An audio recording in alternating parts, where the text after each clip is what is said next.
be resuming play. For Thank now, you. bye-bye. Bye.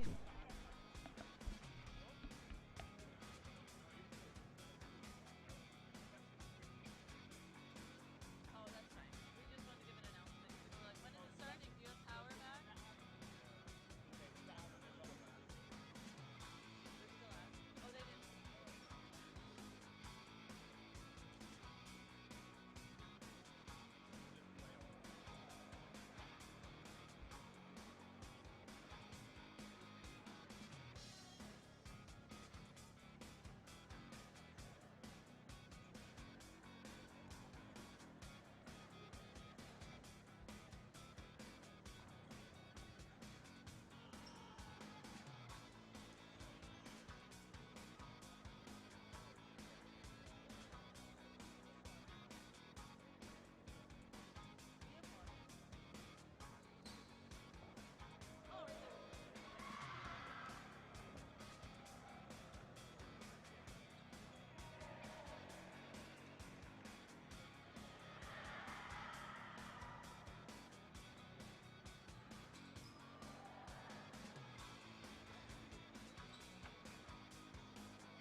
ladies and gentlemen, just a quick update.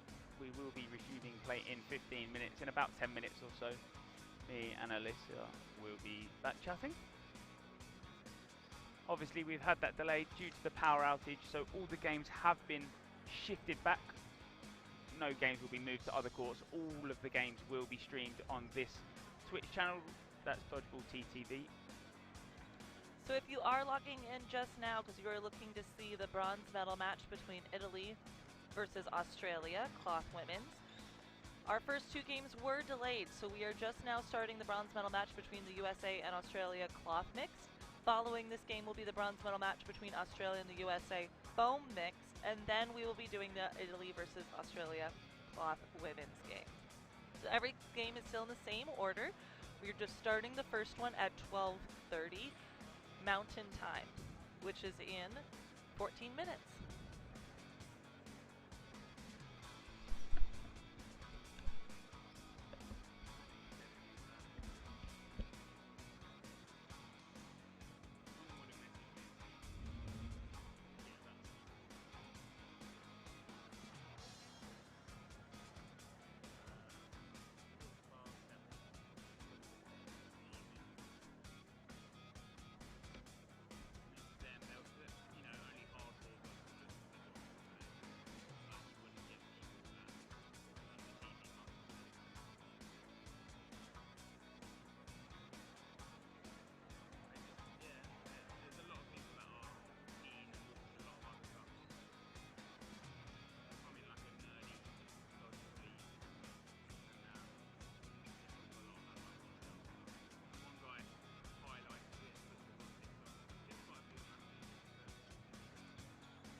welcome back to the WDBF World Championships here in Alberta, Canada. My name is Elisa Westman. And I'm Greg Whitehouse.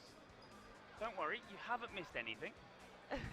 We've been slightly delayed due to a power outage in the whole area. So the power did come on about 45 minutes or so, but they just wanted to make sure that we would be restarting at 12:30. So 5 minutes until that game will be getting underway.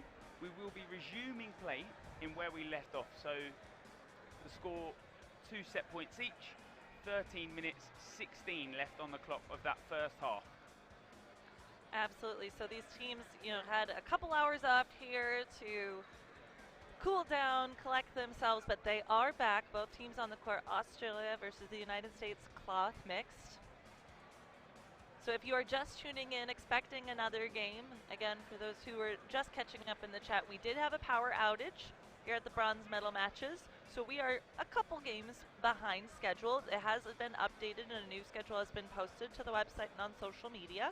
We are still at the first bronze medal match of the game.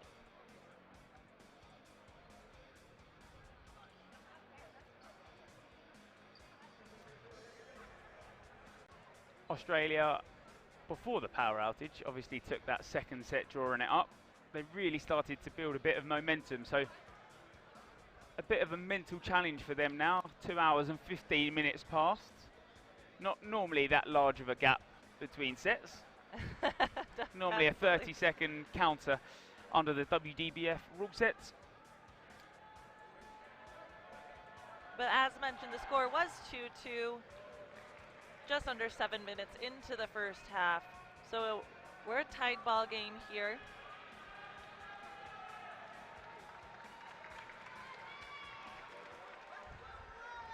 Both teams getting ready to line up.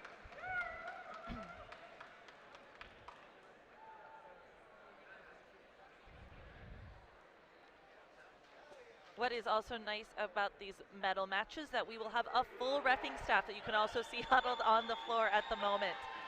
We will have 8+ eyes watching the game from all angles, so we have the clearest possible calls, since this is, for all the marbles for both these teams. If they want to go home with some jewelry, this is it. Exactly. So that prediction up in the Twitch chat if you'd like to predict the winner of this game.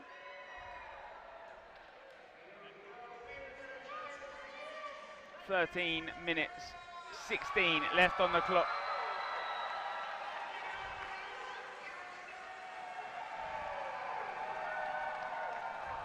Let's give it up for electricity! Here we go, 13 minutes and 16 seconds on the clock. The score is 2-2. Let's go!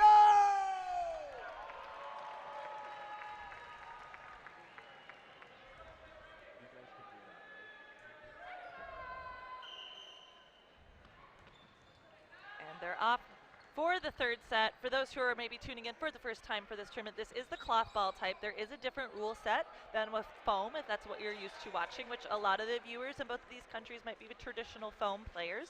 We'll do our best to explain the differences in rules along the way.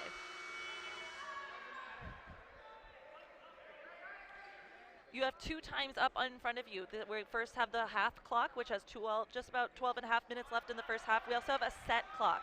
Each set is 3 minutes long, which means the team has 3 minutes to either take out every other member on the other side of the court or have more players on their side of the court than the other side, and then they will get the 2 set points awarded for each match. Yep, Russell with that centre ball release, and Spacia releases. But as he's on his track back, Brown does take advantage of that. Russell takes out Schmidt. That's great for Australia there. A 2-for-1 trade, just making sure that when players are in that larger neutral zone that they're being punished for maybe just hanging around too high up the court.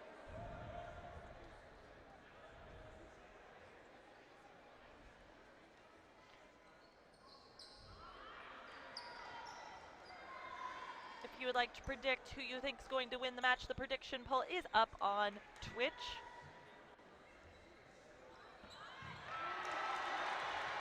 Attempted catch by Emily Farrell, not quite closing out.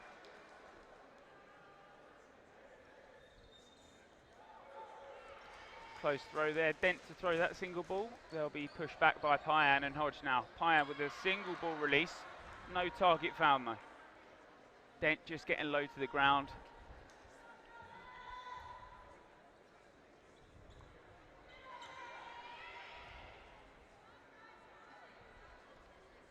That play ball will be on the side of USA, but it isn't activated, so they can only release one, and that is a shot from Payan. Beautiful toe shot, very accurate.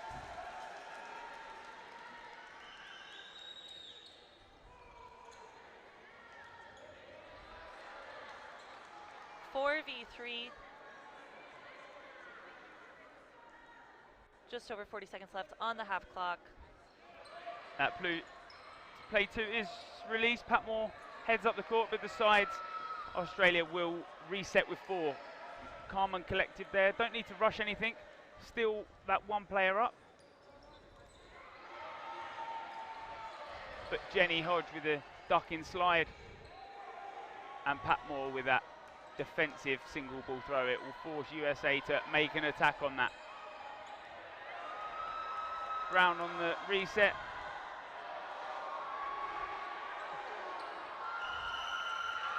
And Australia take that first set coming back after the break. So they'll be heading up now 4-2. Which you might have heard in the background for the viewers at home was the audience actually participating in the countdown clock. So as we mentioned, 3-minute sets. So the team has 3 minutes to at least tie the number of members left on a team or win the game. So the crowd was helping the players along the way to know how much time was left in that set clock. That middle ball picked up again from Russell in centre. And Dent close to throwing that single. High up court, but some good talking from the side of Oz. They'll now come forward with 4, and obviously that's a lot more aggressive hit, and Schmidt hit by 2. Or at least dodges the first one, but when you're dodging low into that position, Dent does take advantage of that. Patmore hit by the single. And now USA with the 4. Double hit onto 24 Brown. Australia stepping off.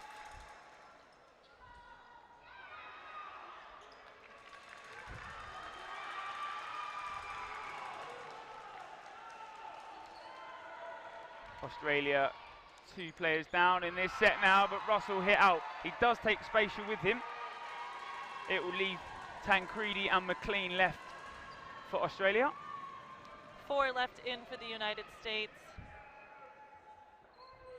Nice block by Payan. Farrell pushing up on the left wing as well. And the hit by Payan, leaving 1 player left in for Australia, number 13, Tancredi.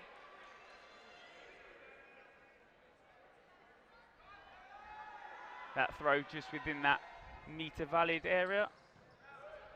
Payan's single ball bounces short of Tancredi. And she does scoop a catch from Farrell, bringing in another player. Still 3 players left on the court for the United States.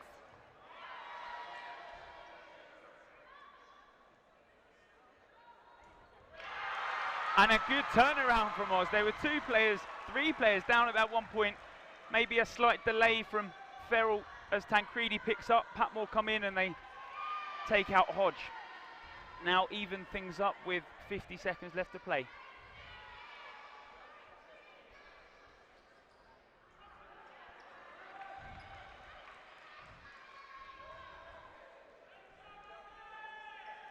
Two v2.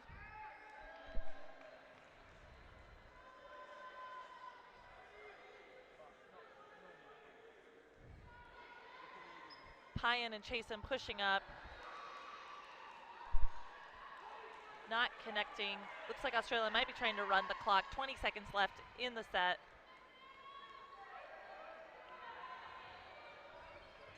Patmore with the block after that single ball. Chasing, the ball pops over. And they did call that an out, but Patmore! The time runs down, the hit is called. I think they're conferring if the clock had already expired by the time Nicole Chasen threw that catch. chasing, slightly falling into the trap there. Unfortunately, when you want to try and close out that set, you're looking for the hit, but Patmore definitely on form in this game. The drop low. It did look like they had called that hit that Pine had made on the other Australian player. So if the catch did not count, US will take those 2 points, since there was still 2 players left in for the United States to 1 Australia player.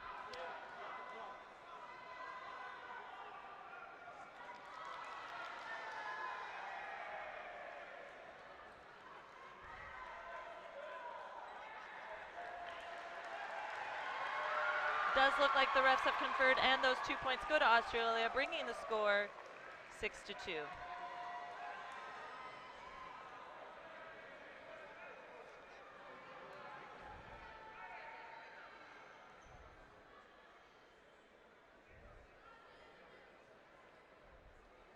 It does look like Australia took advantage of the last 2 hours, getting themselves mentally geared up for this first half. They have come out swinging. Yeah, ref, I think, just explaining to USA and Australia, they've brought the captains in, just making sure that when players are hit out, that ball is placed down. The warning first time around.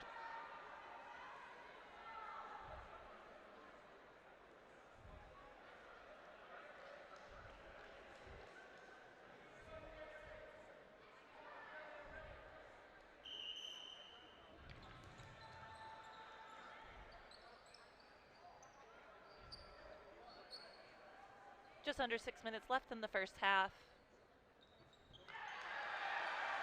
And Australia finds its target in the first swing.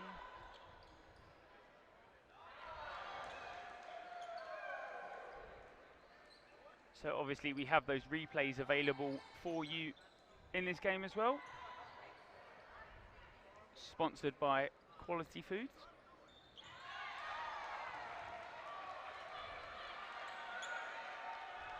Good block by number 79 from Team Australia, Russell. Yep. Him and Patmore playing very well. Dent also on that wing with the single balls, have been very aggressive.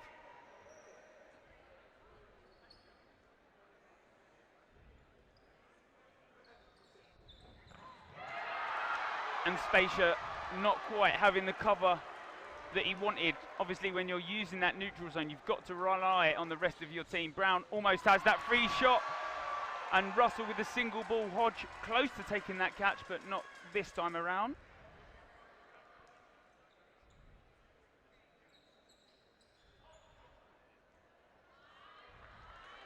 Brown just making sure Australia are calm and collective.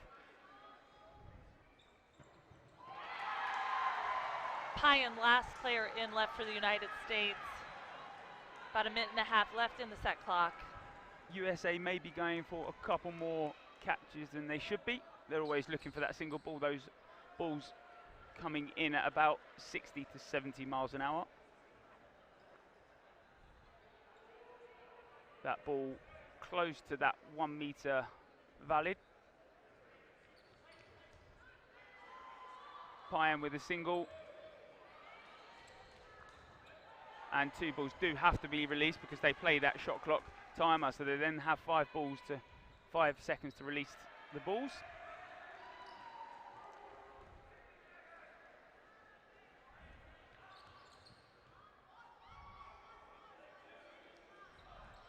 Payan releasing all balls, squaring up for a catch, and Australia does find the target. Another 2 points is awarded to Australia, bringing the score 8-2. Just under 3.5 minutes left in the first half. Australia with no substitutions just yet, but USA have now changed 2. Moses comes in, maybe change 3. Spacia, Schmidt and Hodge all taken off for Moses, Kelly and Fox. Fox getting nicked with that foot shot. Yeah, nice accuracy from Australia, and it's always hard because you're coming in cold. Patmore close to taking the catch, maybe second guesses herself. You know, when you're going for that dodge, and it almost looks in that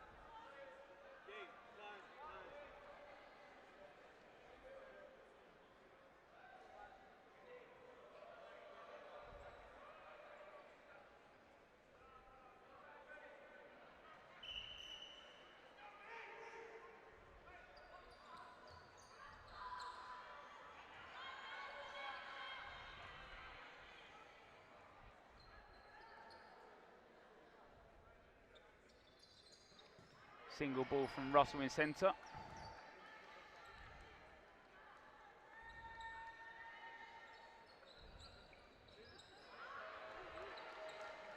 Dent not quite finding that ball. Obviously he's looking for Moses in that neutral zone after Moses releases his ball. We are still 5v5 for both sides. Kelly, that aggressive winger, that's maybe why they've brought him on. Obviously down 8 set points to 2, so they do have to change something up. Moses looking for that single ball catch. Close, but not quite collecting.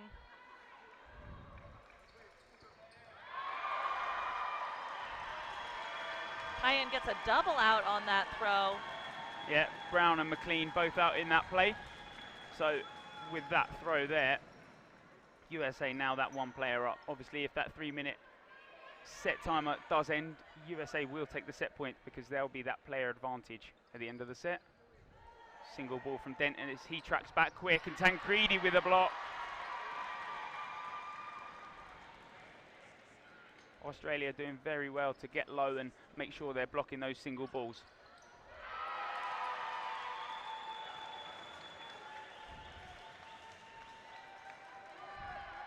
Good work by this new lineup for the United States. 2 players left in for Australia.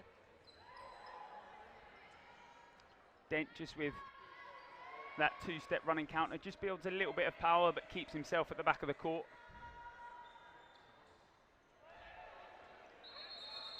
Dent with a back line fault. 1 player left in for Australia, number 13, Tancredi. Now charging back. And the US does take their first 2 set points since coming back from the power outage, bringing the score 8-4. Yep, there will be a 90-second set in the end of the first half. Throughout the day it will be cloth then foam, cloth then foam, cloth then foam. Just making sure that we get the best of both ball types. It's been a great display of dodgeball so far.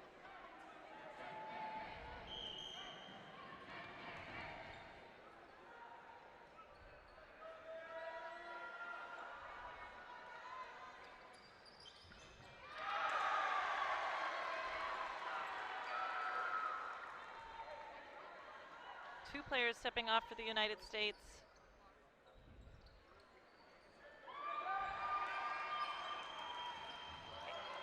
And a catch for Justin Payan, bringing Casey Moses back in, bringing the player count 5-4.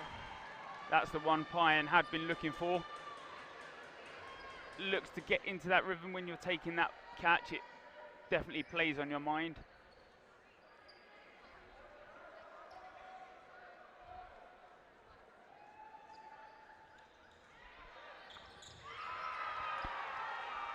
Moses hit out by that single ball high up in that neutral zone. That neutral zone different from the foam ball type rule set.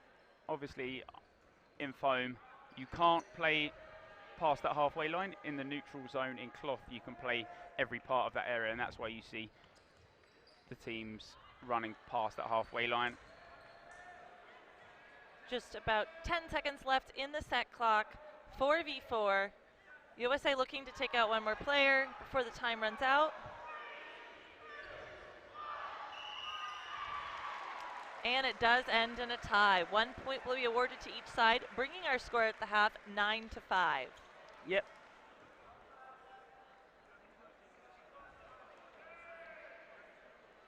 Teams will switch sides. And we are underway for sure. Audience definitely participating in these bronze medal games. Definitely builds the atmosphere. Both teams getting behind with the audience. There potentially is more Americans in the crowd here today, being in Canada. However, Australia is known for their volume, so I do think they are competing quite well in the audience for cheering. USA obviously making those substitutions near the end of the first half. It's always very tough to rely on those subs. You know, you're making that substitution because you want to change your play style.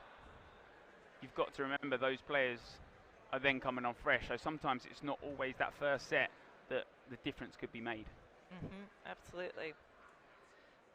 Still down by 4, but that's only 2 sets. Definitely achievable since we have another 20 minutes in the second half.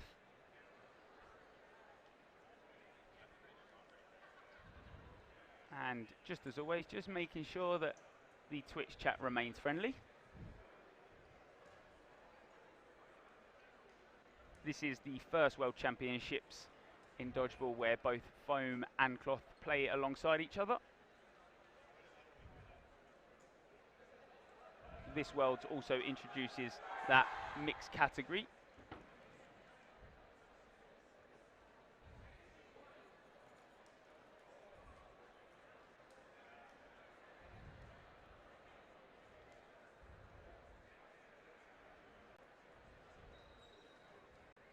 Looks like US is still huddling, coming up with a new strategy.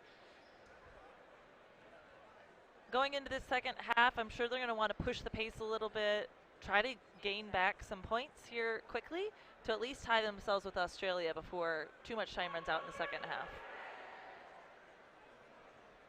20 minutes in that second half. And that is all the time that separates one of these teams from that bronze medal match.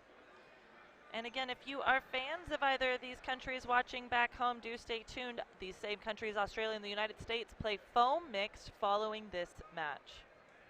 Also for the bronze medal. Yep, all the games today, bronze medal matches. Tomorrow is Championship Sunday. We're hoping no power outages on the Sunday, though. We are hoping.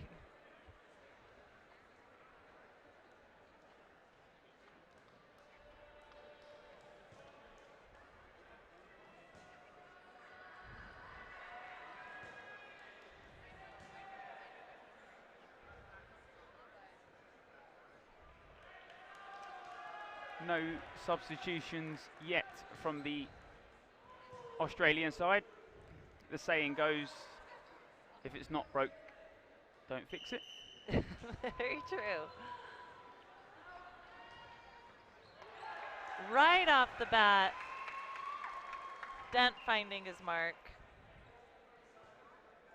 Ball was not live, it was not behind the activation line. For that ball to be live, different from foam. In foam, that ball is behind the activation line.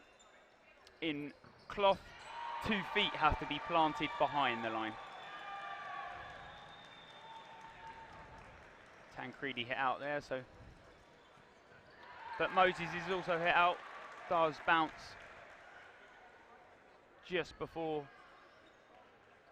the second player there.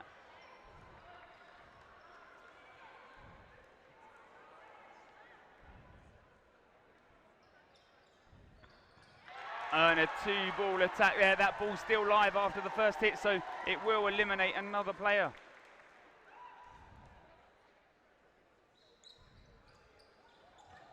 And a catch by Brandon Kelly, bringing Casey Moses back into the game.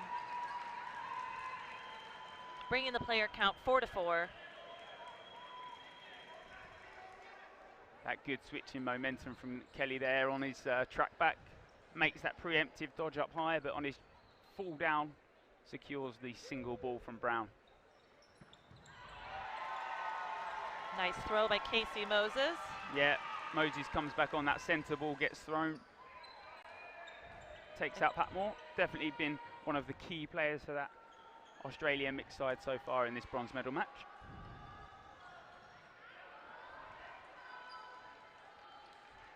Four still in for the United States, just over a minute left in the set clock.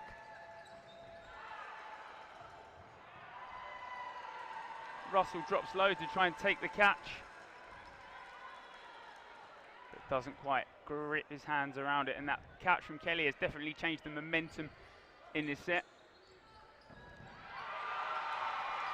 One player left in for Team Australia, number 11, Lauren McLean. Yeah, Dent just hit out on that toe shot.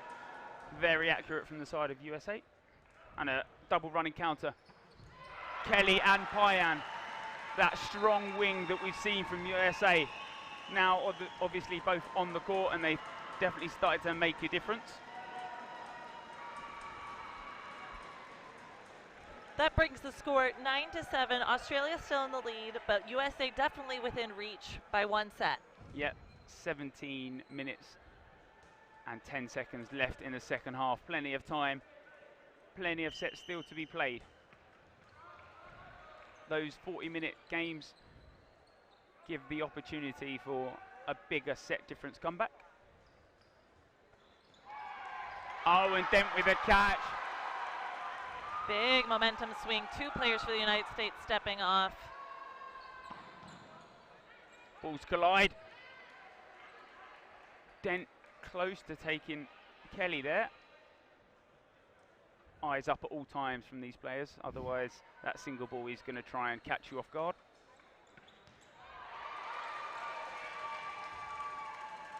Patmore goes for the catch in that signature style, the drop to the knees and into that chest area.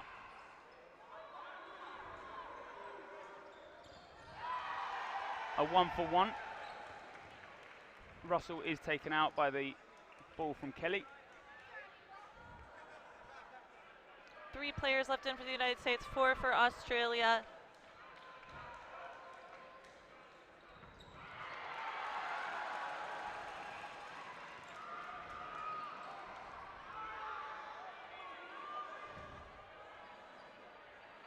Refs have called a block on that.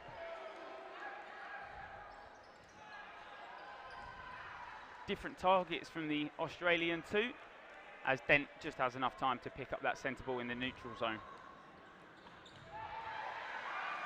A 1-for-1, Dent takes out Kelly, but Fox takes out Dent in that same play.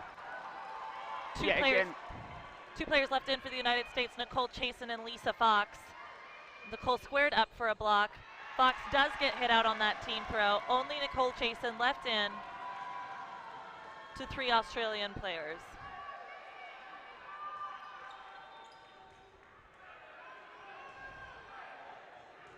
One minute left in the set. Australia just has to drain the clock at this point in order to gain the 2 set points.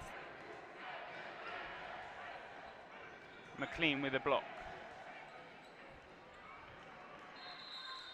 McLean with that line infringement. 40 seconds left in the set clock. Nicole would need to take out at least 1 Australian player in order to tie this set. Yeah, Tancredi with that simple round, smart dodgeball there. He's not trying to play aggressive, they're just trying to run that counter out. 20 seconds left in this set.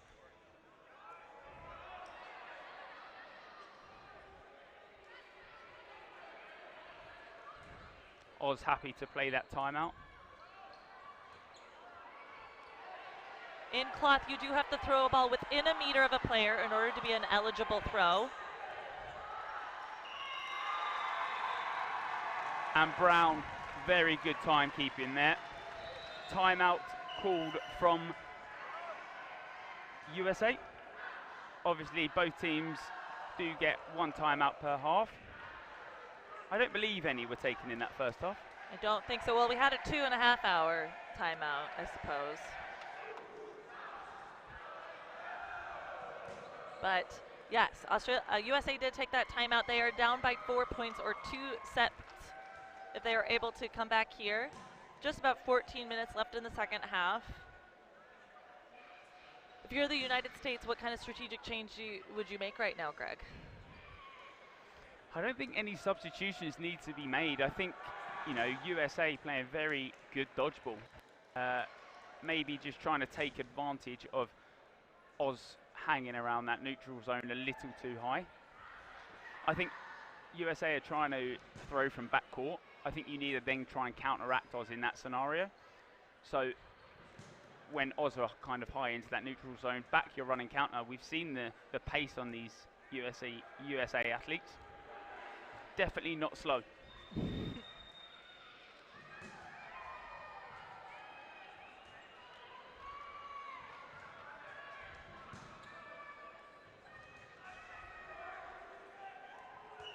Plenty of people watching from around the world.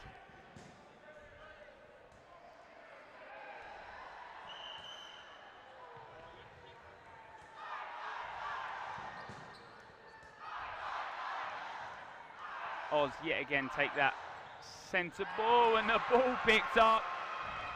That was the catch she was looking for last set, but finally makes it in this one. Playing smart.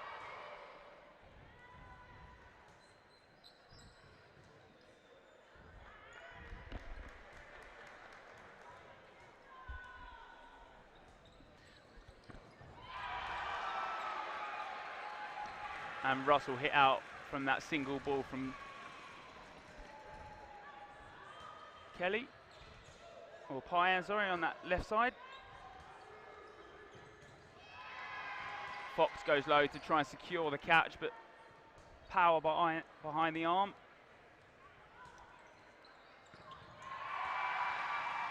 Team throw by the United States successful, and another toe shot by Payan, bringing the player count 2 left in for Australia, 5 for the United States. And that's what we say about eyes up at all times. McLean more focused on that ball off court, and as she lifts her head up, and if she lifts her head up, she is hit on the toe. That's a great cross-court shot there. Now the United States does have more players at this point, so they could try to run the clock, but they also are behind in matches. So it is likely they're going to try to close this out quickly to allow more game time in order to catch up. Yeah, USA definitely playing a lot more aggressive in this set. But the single ball doesn't find Patmore. Interesting throwing the singles at Patmore, because they've seen in this game so far that she's looked at taking those single ball catches. Do not want to underestimate her on that front. Team throw, successful hit on number 13 for the Australian team.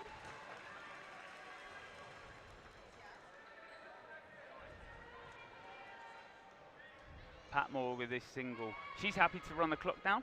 Obviously USA will take the set if that 3-minute timer does finish, but Patmore giving the Aussie players the rest. Currently up 2 sets, 4 set points in total.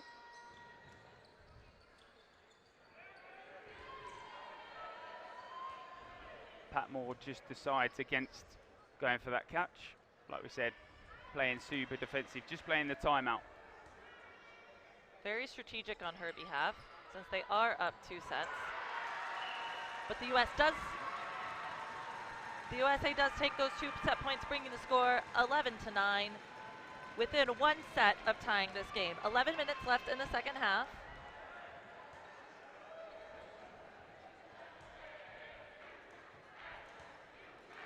We will be putting up a poll on Twitch here shortly for the Beercade Player of the Match. If this is your first time joining us, please do log into your Twitch account or create a Twitch account. Follow us on Dodgeball TTV.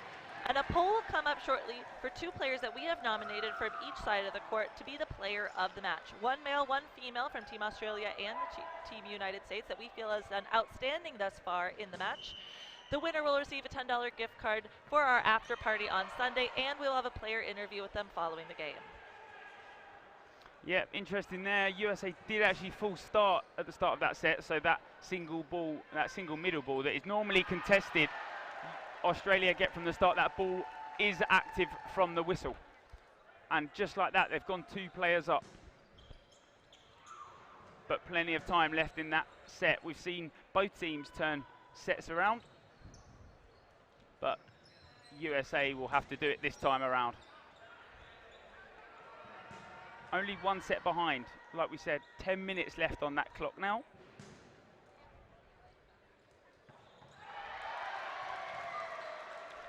Nice throw by Australia, bringing the player count down to 3 on the US.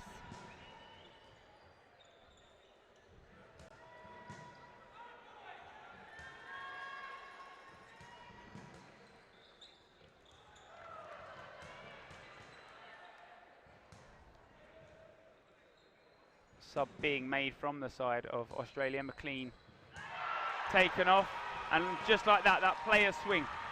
Oz still obviously up 1.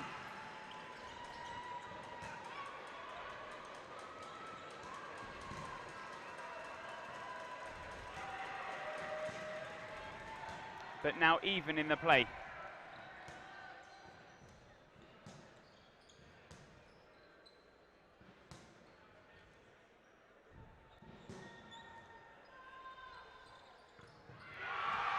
Good hit by Brandon Kelly. And a catch by Justin Pyan, bringing back in another player. Looks like another hit on number 15, Meaden. Yeah, and just like that, after that timeout, USA now playing offensive, and they do. Timeout called from the side of Australia. A very good timeout indeed. That match, or that set, does mean that the United States are tied up with Australia 11-11, just over 8.5 minutes left in the second half. What a nail biter. US definitely clawed their way back in that second half. Yeah, really smart dodgeball from USA. Just making sure they settle down, playing the aggressive plays at the right time. As you can see, they did go down in that set from the full start and a couple of hits, but just allowed themselves to get back in the game. Sensible catches.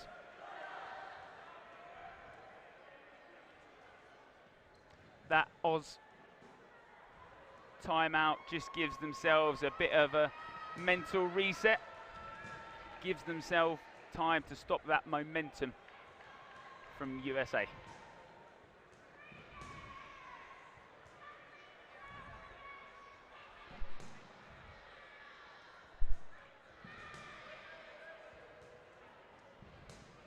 The Beercade Player of the Match poll is up on Twitch.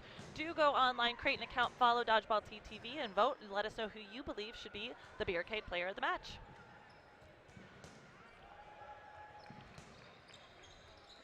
This first game of the day, obviously delayed, but it is for the bronze medal match in cloth.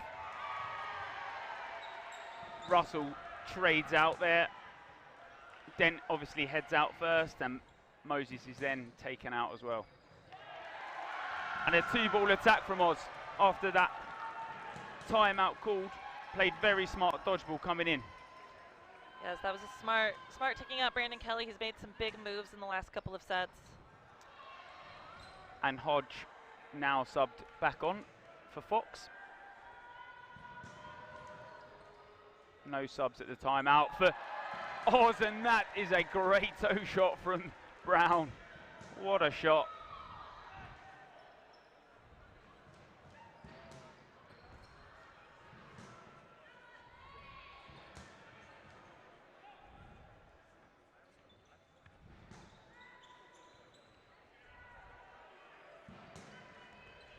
Those 4 players up for the Beercade Player of the Match are Patmore and Dent from Australia, and Kelly and Chasin from the side of USA.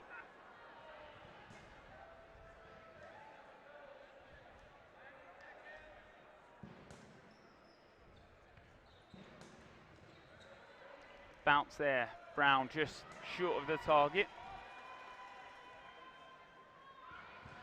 Minute 15 left on the set clock. Pyan does find his target. Russell stepping off. Yeah, that accurate single ball throw from Pyan. We've seen it all tournament, and we've just seen it again there in this bronze medal match. 3 balls picked up for the side of Oz.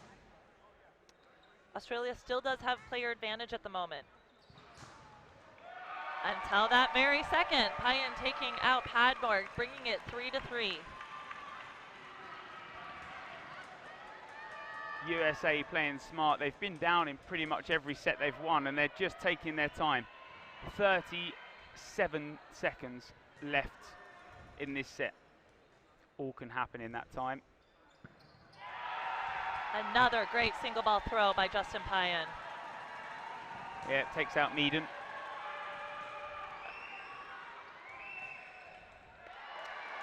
Oh, and that does nick the toe of Emily Farrell.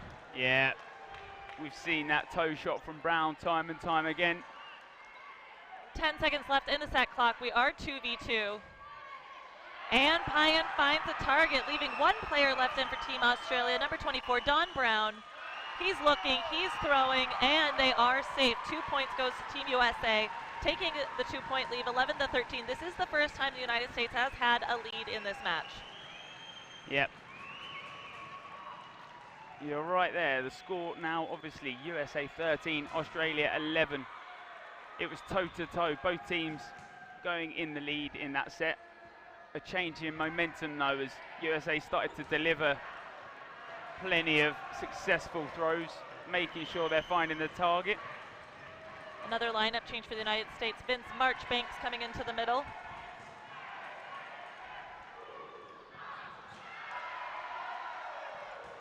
Hodge hit out.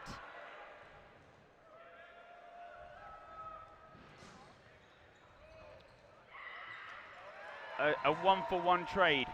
Dent does find his target, but Payan on that left side.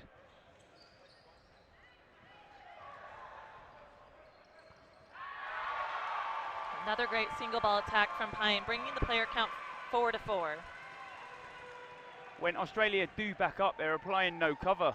Payan's just got a free shot every time, but chasing can't find the catch. Very accurate toe shots by Team Australia. And a double hit. Brandon Kelly also taking a great swing, taking out 2 Australian players, leaving 2 left on the court to the US's 3. Patmore and Meaden left.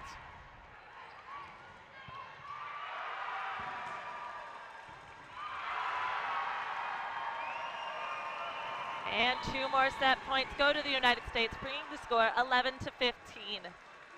Just under 4 minutes left on the clock. Looks like the refs are calling a quick time.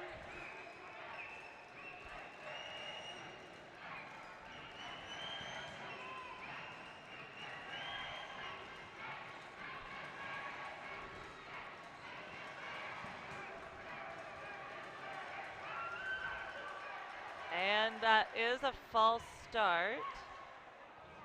Oh, he didn't blow the whistle, so not a false start. Just aggressive movement.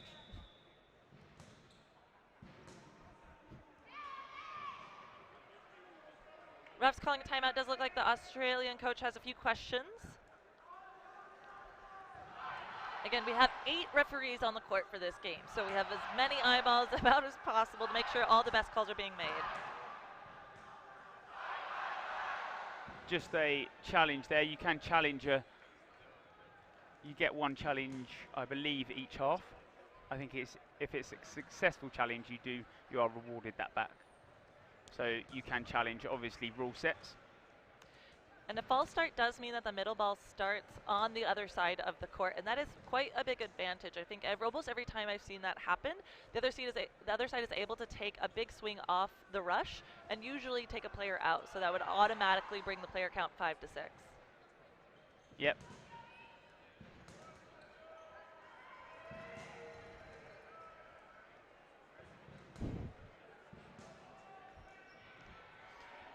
Unfortunately, that Beercade player of the match is set with 10 minutes left to go in the game. So plays obviously made after that. And although Payan has played very good dodgeball, that poll is set. I couldn't agree more though. Payan has played a very good second half. Definitely been very dominant on that wing, just making sure he's finding the target. Absolutely, and those who want to see more Payan action later on, he does have another bronze medal match with the men's cloth game in a few hours. So stay tuned and let us know in the chat at that time who you'd like to be the Beercade player of the match.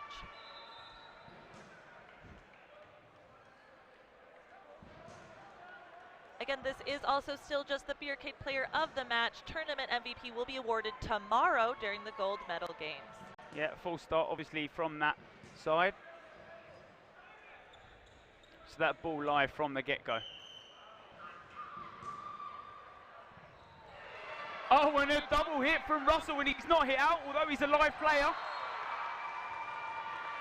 He is then hit. A good leap of faith there. Unexpected in the middle of a set. Not one we've seen as of yet.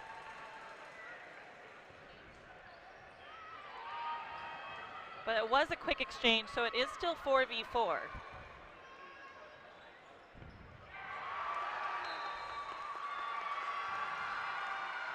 Marchbanks on the track back.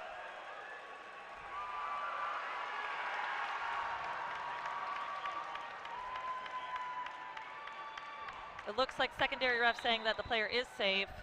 So he did come back in, but he stepped out. So then he's now out. These are hard lines. If you step over the line, you are out. Yeah, I think the call on Marchbanks was he had 2 balls with him, but that ball that he's dropped has then gone over that neutral zone. And obviously then that does mean that you are an out player. Meaden with a high lead. McLean now back on court. She's been subbed on for Tancredi. Kelly just slowing play down. 1 minute 50 still left in this set.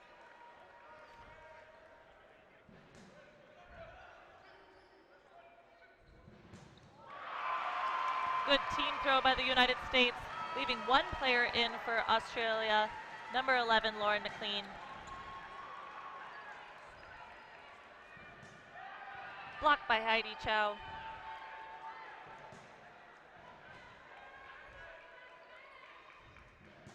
Obviously that last set, or the beginning of this set, we saw that leap of faith. That is valid at any point in the game.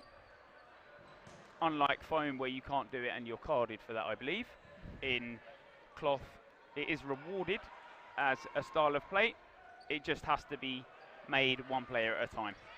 And you have to hit your target, correct? Because if you jump over the line and you don't hit your target, then you're out. Yeah, when you hit that target, you're still a live player, but then you do have to return to your side of the court. Oh, and McLean close to taking the catch. They do need that set. It might be a little too late now for Australia. 17-11, that's 3 sets. So all USA have to do is when this game continues. It's up to the US really just to run the clock at this point. Yep.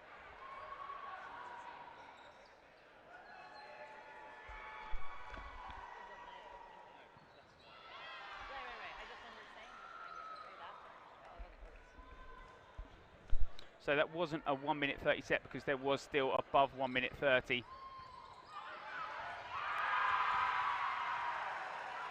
Brandon Kelly diving for that ball out of bounds. Yeah, Marchbanks, obviously that ball pops up from his chest and is still available, and he takes it. Patmore with the leap, just that higher bit of pressure from Patmore, making sure Marchbanks can't throw straight away.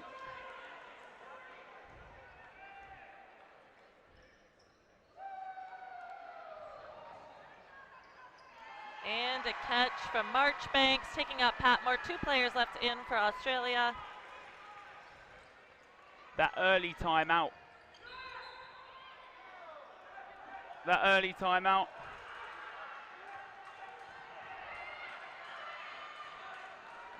That early timeout from USA proving very, very strategic.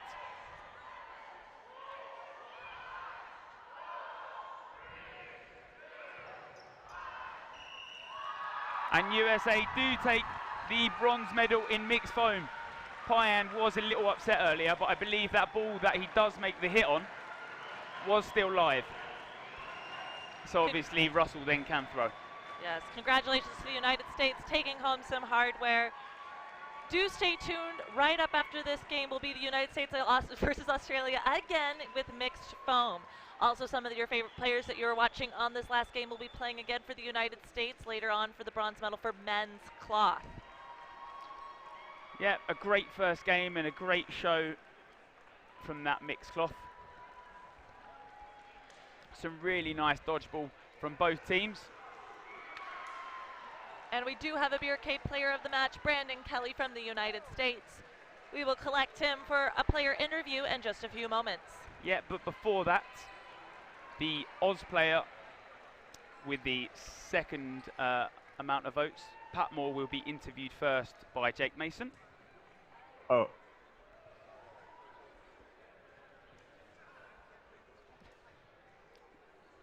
So do stay tuned for a lot more exciting dodgeball.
Okay, I switch that. Okay. All right. Madison Patmore here, full of emotions. A really, really intense game. Just honestly, first off, how you feeling? Upset. Upset is fair. It's fair. Energized, excited. You had an amazing match. Thank you. I saw you. Oh, sorry. No, you're I saw you squaring off actually against Marchbanks a lot. I felt like it was you and him locked in those last couple matches, like eye to eye. What was that like? I mean, there was one point where he came right up on you, and what's that like? I don't know. I'm used to people just running at me, so I was just like, I'll just block, hopefully. I was hoping for a catch, but I didn't get any, so that was a bit disappointing, but yeah. But you survived. He didn't get you. Yeah, you stood your ground. That was amazing to watch. And the best thing I like about watching you play is that you stood your ground with this amazing smile. You just have a really good energy about you. So even when you guys were down, you were up, and that's really fun to watch. Started off strong. Second half took a little turn. Did you guys incorporate any new strategy, or how do you combat that? We went in with a strong strategy of ball control and trying not to play into their chaotic, trying to catch the ball on their backs, which worked really well in the first half, but we just weren't hitting our shots in the second half. So the U.S. chaotic? Never. They're very good at it. So they are very good at it. Anything you want to say here? It's the bronze medal match. Lots of emotions, I'm sure, but this is your platform. Thanks to everyone for supporting, and thanks to all the teams. Everyone's been really supportive and lovely. So hope to have a good competition whenever it happens next. Yes, awesome. And there's a lot of good competition to be had. Thank you so much. Everyone at home loved you. You're one of our Beercade players of the match. I'm also going to get our other one, Brandon Kelly, up in a second. Again, just congratulations. Great job. Great job. Let me get Brandon over here. Oh, there we go. I didn't recognize him because he is draped in the flag right now, riding high. How are you feeling? I'm feeling great right now, Jake. This is just an unbelievable experience, being down at the half like that and just grinding, and here we are, first cloth team. Yeah, this is the first cloth team the U.S. has ever had. This thing literally did not exist 6 months ago. A lot of hard work. You guys were able to kind of play together, but not really, right? No, not at all. We only had one training camp for 2 days, and we had a lot of mental things that we had to put into the playbook, and we came out on bronze medal. It's unbelievable. I'm so proud of this team right now. I am insanely proud of it. And then for those of you at home, I interviewed this guy how old are you now? 26.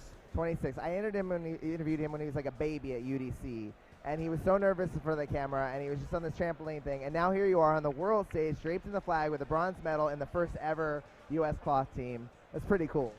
We've come a long way in this sport, Jake, and I've given my heart to this sport. I've trained hard for the last 2 years. I've dropped 75 pounds to get here, and hard work really, really, really does pay off, and I'm just lost for words. It's just unbelievable. We are all insanely proud of you, and that was a match to watch. There are so many more exciting matches coming up, so everybody stay tuned for the next one, and I will see you soon. Thank you. Congratulations. Thanks, Jake. All right.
do this one more time, but let's change it to mixed full nuts next. Another Australia-United States head-to-head battle. Let's hear what?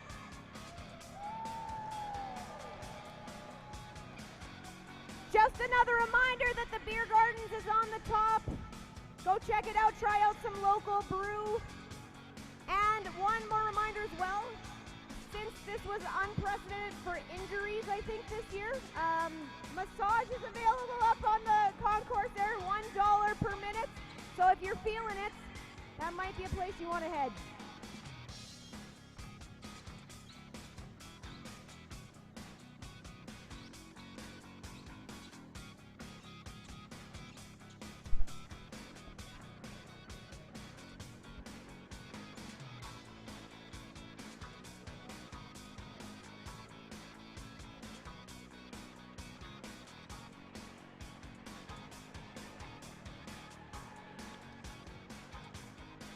Philly cheese, here we go.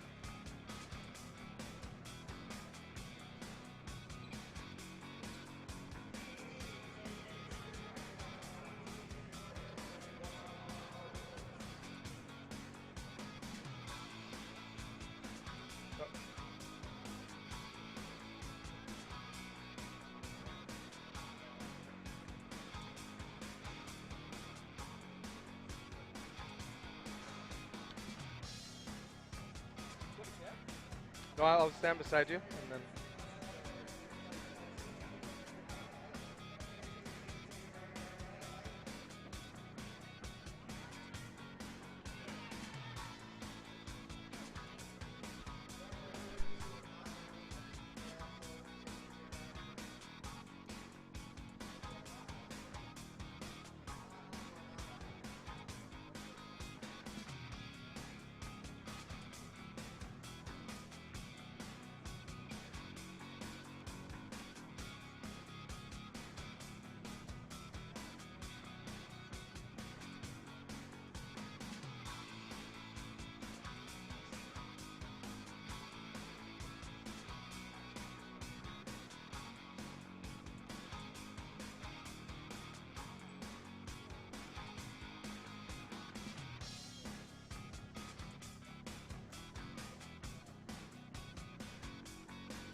Welcome back to the 2022 World Dodgeball Championships in Edmonton, Alberta. I'm Ben Johnson. And I am Phil Tran. And Phil Tran is muted. I am Phil Tran, and I've been muted. I still don't know how to use his headphones, but... Is that his sound? Okay, we're going to work on this sound before we get going here. Phil Tran, Dodgeball Dude. Ben Johnson, Dodgeball Dad. Marquee matchup. Bronze medal. Mixed foam. Australia on the left. United States of America on the right.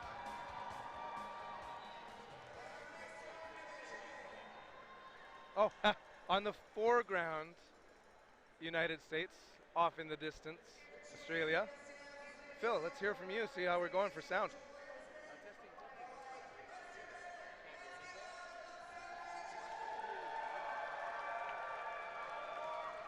Well, we're getting the sound going here with Phil.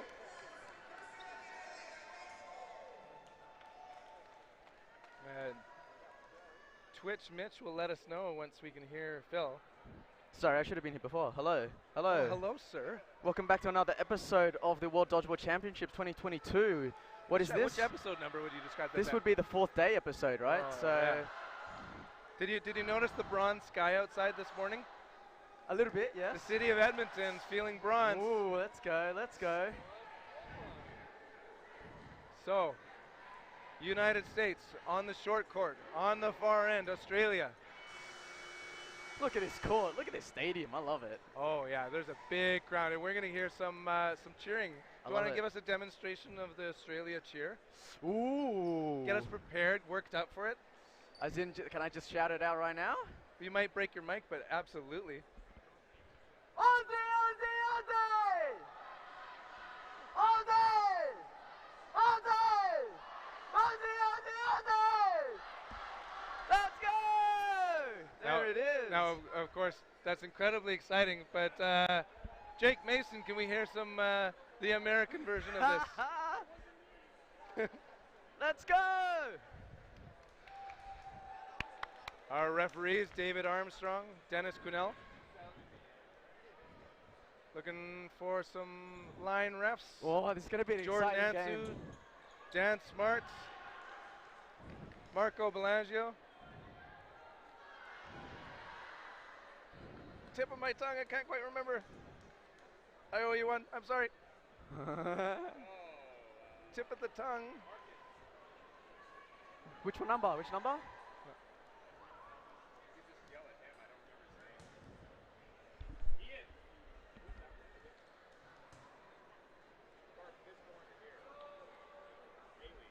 Haley Mackey. Sorry about that, Haley. Tip of the tongue. All right, we're about to get underway. Mixed foam, United States. All right, and we're off. And we're off. Gong.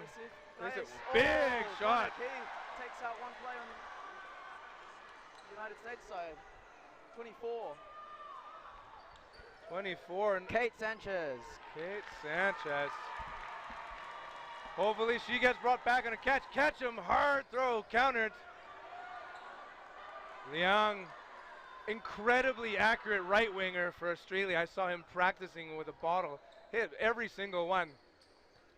Multiple shots fired. He's staying alive. Nice. Oh, and one. Chris Sloan sends one back. Andrew Ketchum sends another one back. Two comes back. All missed. The catch and cannon. Ooh, is that what they call him? Giovinco on the right wing. Constant survivor. Xander Simos with the throw. Oh, 2 sent right to Connor Keith. Both miss. Love the coordination. Lee in the middle with the play call. She sends it with a teammate. 2 balls down the line. Takes out Xander. Very accurate throws. Catch him, gone 2. 3 players left for United States. We got 5 for Australia. Very beautiful plays by Australia. Burden to throw on USA. Single takes Connor Keith out. A snipe. Wow. What a shot. Cook, Gong, Giovinco remaining for United States. Liang gets countered and taken out. Crowd's getting loud. 3 remaining for Australia.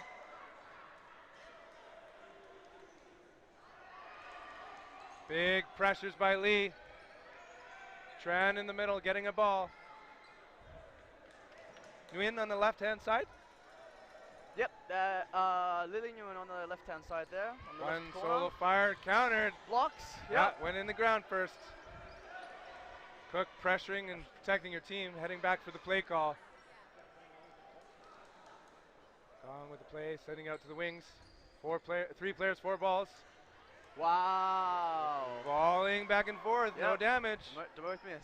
Love Giovinco's quickness up to the activation line. Love that, love that. Big hops. And a counterattack happening. Cook staying alive. Very slow to retreat. I love it. Shot clock counting down. Nice. Nguyen. Dodged the first one, blocked the second one. Lily Nguyen, very nice. Showcasing her skills on the left wing there. 3 players, 4 balls. Pump Single fakes. throw by Lily Nguyen, missing. Giovinco getting the ball from retriever.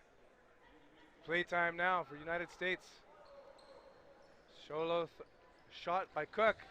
Wow. Amazing protection by Gong, keeping Cook alive. Beautiful, beautiful. That Keeping the beautiful cook in the support. kitchen. USA burden the throw. Jeff Giovinco sends one back. Wow.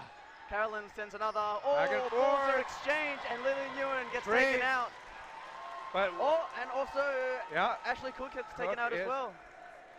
Oh, it was a catch situation. Oh, what's it now? Here we Oh. go. Remember, we thought we'd see Sanchez back, and we are. Holy.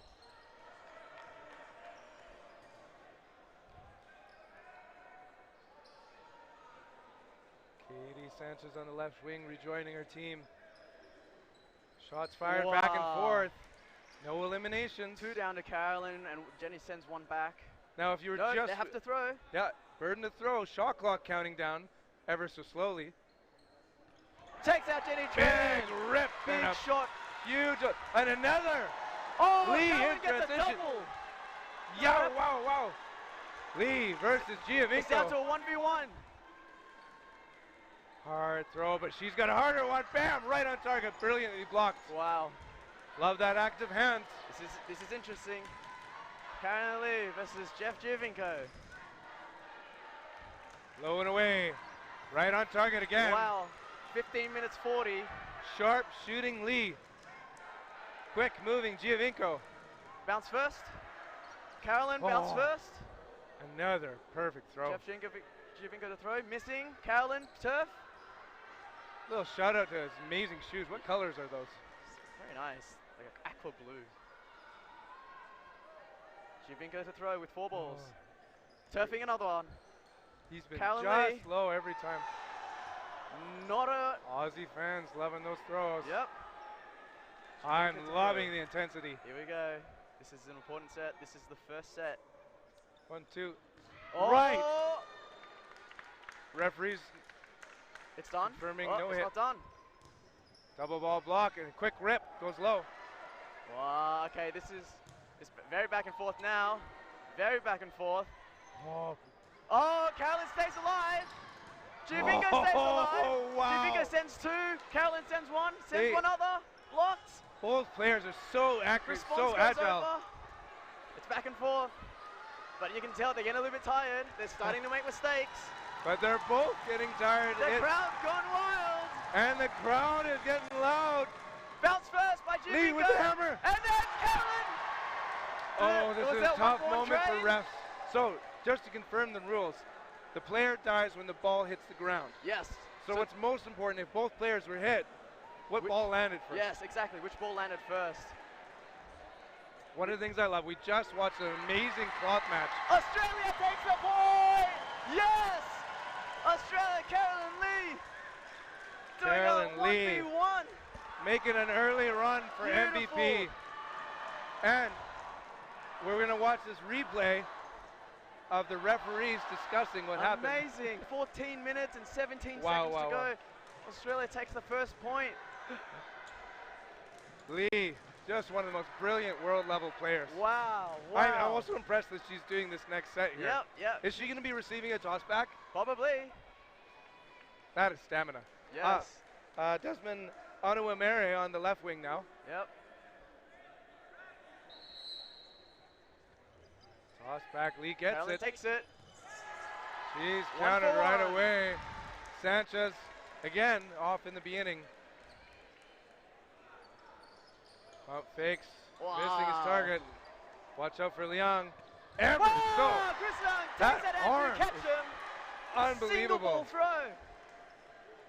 Xander Simos in the middle, giving some Aussies play calls. Need to throw He's with on defense 5 though. players.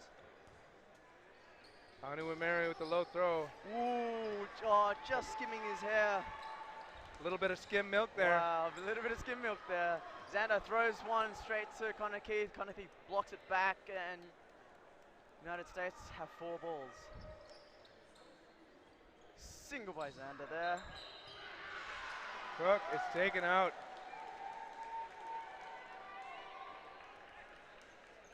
Simos pump fakes. Liang staying alive. Gets shoe shotted. Giovinco hustling back. Gong doing an amazing job of protecting her teammate. Beautiful. Simos, Gong, Giovinco again. We got Keith and Ewan. Rips it. Takes out Giovinco. Back court counter was brilliant. And Simos takes out Ewan. Win out 1v2. Here we go. Simos is fresh. So is Keith. What an arm. What an arm. USA players heading to the line. Solo Beautiful shot. block. Look at that block. Doctor Keith. block. Keith with 2 balls in hand. Very able, protective. Wow. Ooh, That right turf. to the kisser there. Yeah, that turf. Oh no, bad ball retrieve. Went over the Ooh. line, so the ball goes back to the United States side, making them having the advantage to throw again. Alexander Simos taking another shot. Drop Another shotting drop too. shot, not hitting. Ooh, Connor Keith The live sending a twitch side odds arm. are up. Look at the one-sidedness here, sir. Ooh. Ooh. And since you're not colorblind, you can interpret what's going on. Wow, Connor. Oh, wow. They sent 3 or 4 balls flying there, Yeah. and one just managed to hit the oh foot. man, that just shoe tag. Well, that was spicy.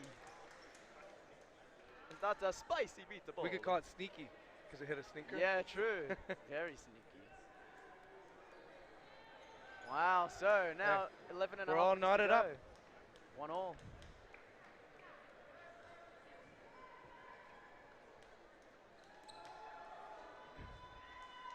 Definitely during this tournament, I'm learning to appreciate both the cloth and the foam style, but there's something to forcing the team to eliminate every player.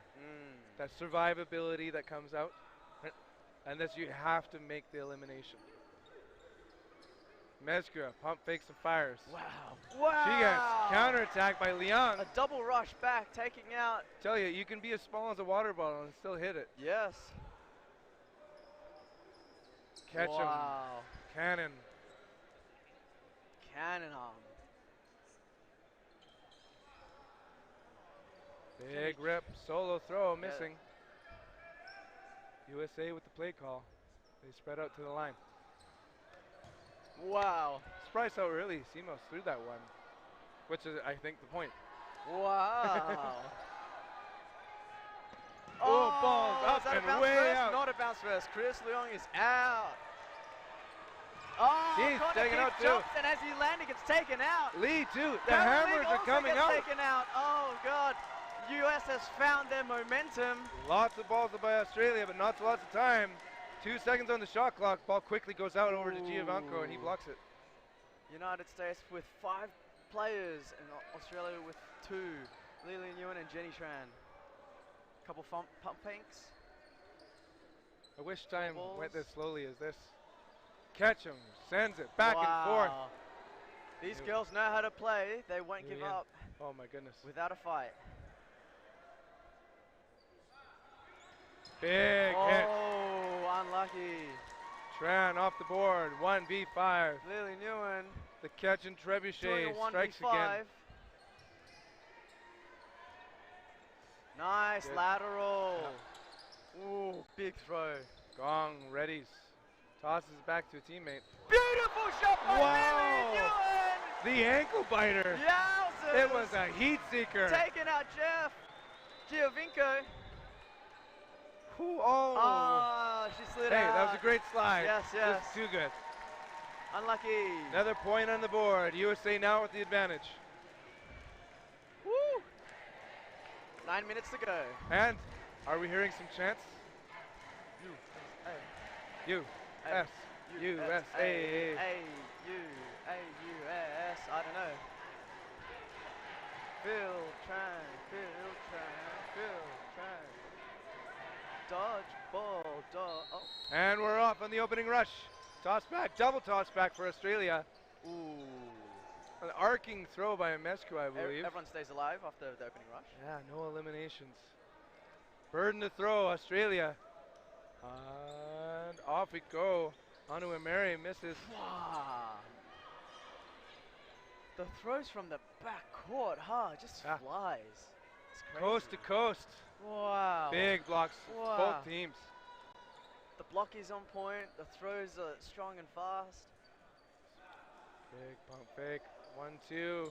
Simos with the throw. Anu Emery. Both missing. Turfs it. Did you get their arm in? They get it calibrated a little bit.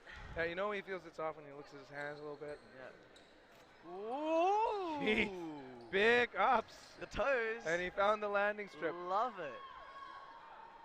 4 balls. Head into the line for Australia. Wow. Solo throws. USA taking their time. 3 heading out. Solo throw. Liang, the constant survivor. Wow. Chris takes out Alexander Simos. Big hits. Burden to throw, Australia.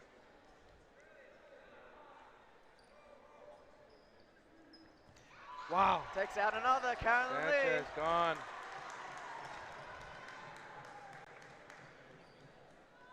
Those solo throws are still so dangerous. Actually, it's so crazy. Heat sinking. Wow. One ball over this way, one ball over the other way. Takes out Giovinco. Giovinco Aussies gone with and 5 no players. Australians. Mesco, pump fakes, gong, up, down. Counterattacks. There was a foot foul. Marco Belanja sharing a call with David Armstrong. Not too sure what happened. We're gonna head back to the line. Wait, And something's we're gonna happening. head back to the line, I said. Fuck.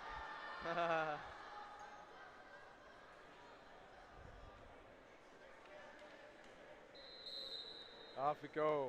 Okay, everyone starts at the end. We're on, we're in. Shot clock counting. Wow, Jenny Exchanging. Tran trying to go aggressive. Whoa, Oh, in just and missing out. the catch. Oh. Liang pushes to the line. The He the does not. aggression. Only Mary does. The aggression. Ooh, okay. US with 4 balls and 3 players. Oh, catching Wow. such a brilliant throw. How do you dodge those? Liang staying alive. So aggressive to the line. Wow. Hard throw. Take him out. It's He- taken out. Andrew, catch him. Winger on winger. He has had the advantage so far this match. That's big. That's very big. And there it gong is. is gone. Aussie takes the next set. 2 on 2. 2-all. 5.5 minutes to go in this half. It's warming up here in Oh, baby. this beautiful arena, the Seville Yeah. Arena in Not- Edmonton, Are Alberta. you sweaty? I'm not sweaty. Not at all. No, Yeah, like, this is nice, isn't nice it? and chill. Yeah. The heat is on the court. That's so true. Woo-hoo. But it's about to get spicy. Are we going to see another double toss back? Likely not. But yes. Boom. Wow. Big hit on Keith.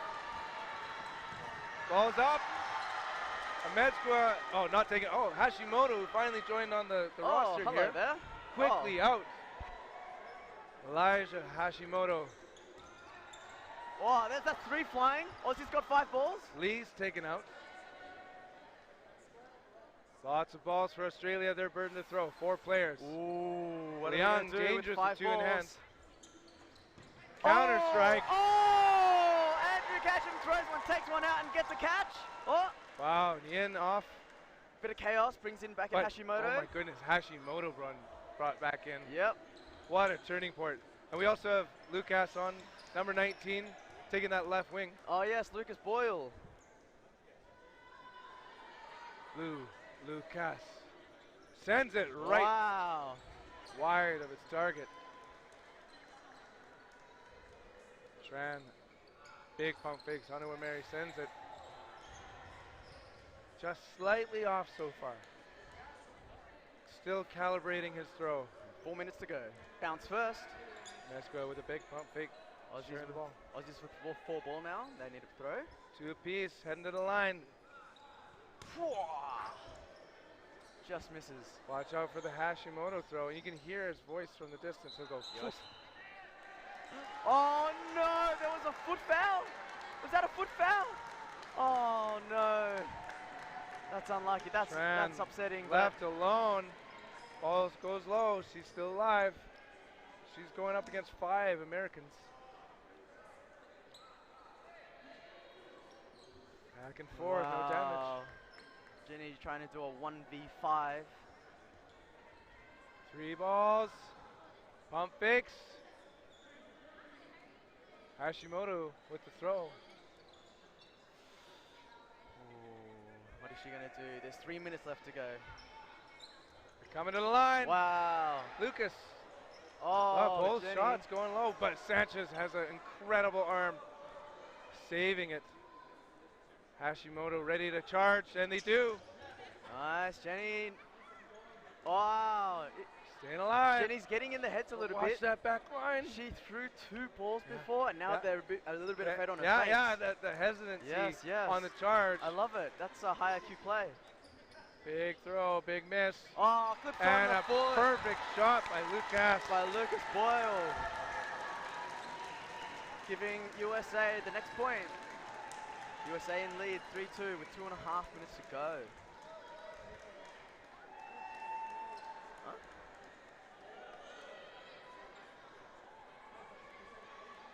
Lucas?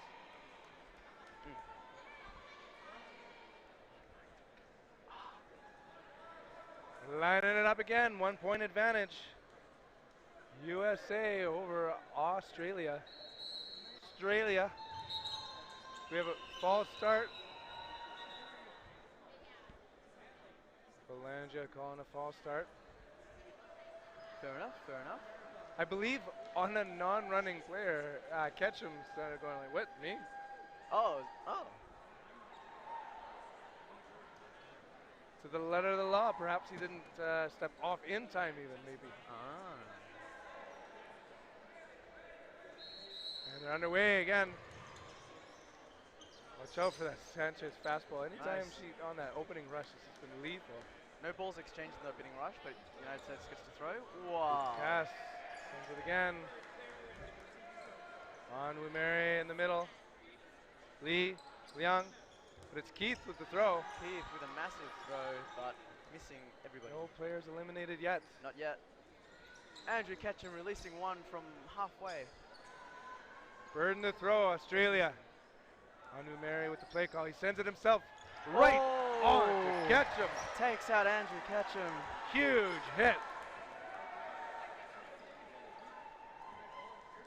USA, 4 players to the line. Lucas with the throw, missing Liang. Liang counters, and it's back and forth balling. Wow, a lot of balls traded. Gong is off. Keith takes out Gong.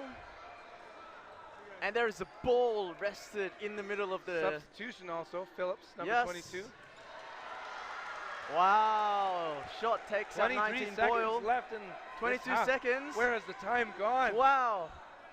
And Australia's Player up. advantage really matters right now. Yes. Oh, single takes out 9.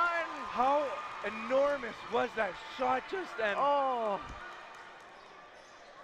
Sanchez. That's losing a lot of firepower there. Whoa. Sudden death time, ladies and gents. Quick explanation for anyone watching right now. What is sudden death? Sudden death is when you cannot block. If you block, you are out, and we do this because the time is over, and they need to swap half time. So we're taking out one of the defensive elements, improving the aggressiveness of each team. Like Remember, we're seeing out of Australia. no blocking. Connor Key stepped on the line. But And he is out. crucial catch by call, Liang. That throw is not counted. Liang's catch was Oh, live, but Liang catches. and it's not being But counted. apparently, does the catch count? Smart. The referee Smart is clarifying right now. Does this catch count? This is, oh my goodness, I am so glad we're just talking about the game instead of actually having any effect on it, because the referees right now have to make an important decision. This is a very important decision. And I personally felt, I saw that, I was watching Liang and that ball come in, and then a pause in the action, but the truth is going to be decided momentarily.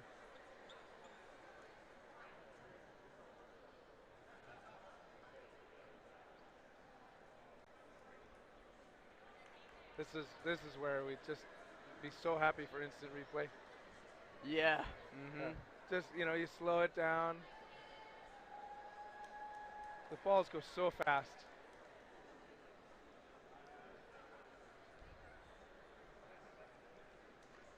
Well, I'm going to take a moment to have some water.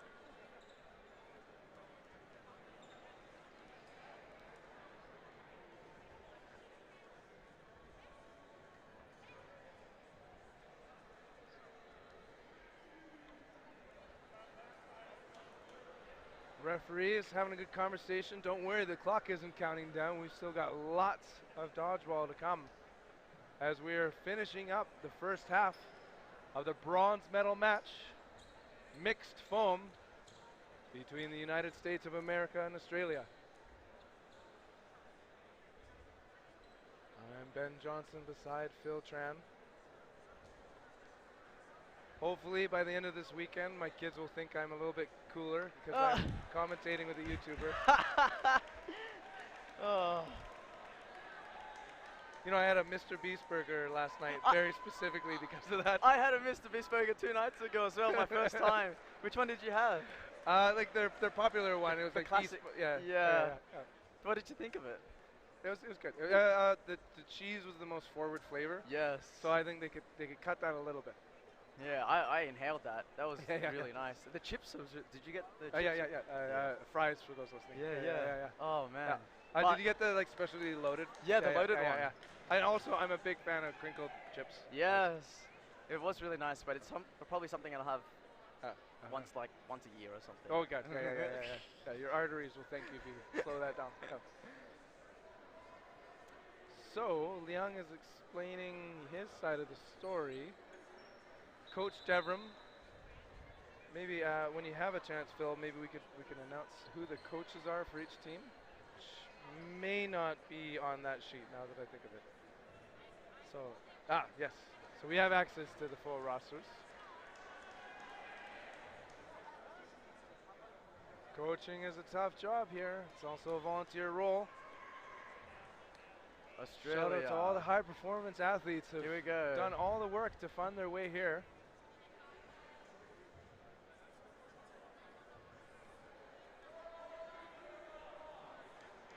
So the head coaches, the national coaches, Devon Van Dyke, team coaches Kai Meaden, assistant team coach Matt Reinhardt, and general manager Rosie Everett, the staff. We're back into the game. Hello. Yeah, we're like lulling me to sleep there, just feeling so calm, and then all of a sudden, pow, pow. Let's go. 3 left for Australia, 3 for USA. Hashimoto lines out. There's a foot foul by Hashimoto, and Carolyn Lee takes out the distracted Sanchez. Makes it 3-1. Oh dear. Amezcua heading to the line. Hard cross court. Liang counters. Christian takes out. Big hit. Huge moment.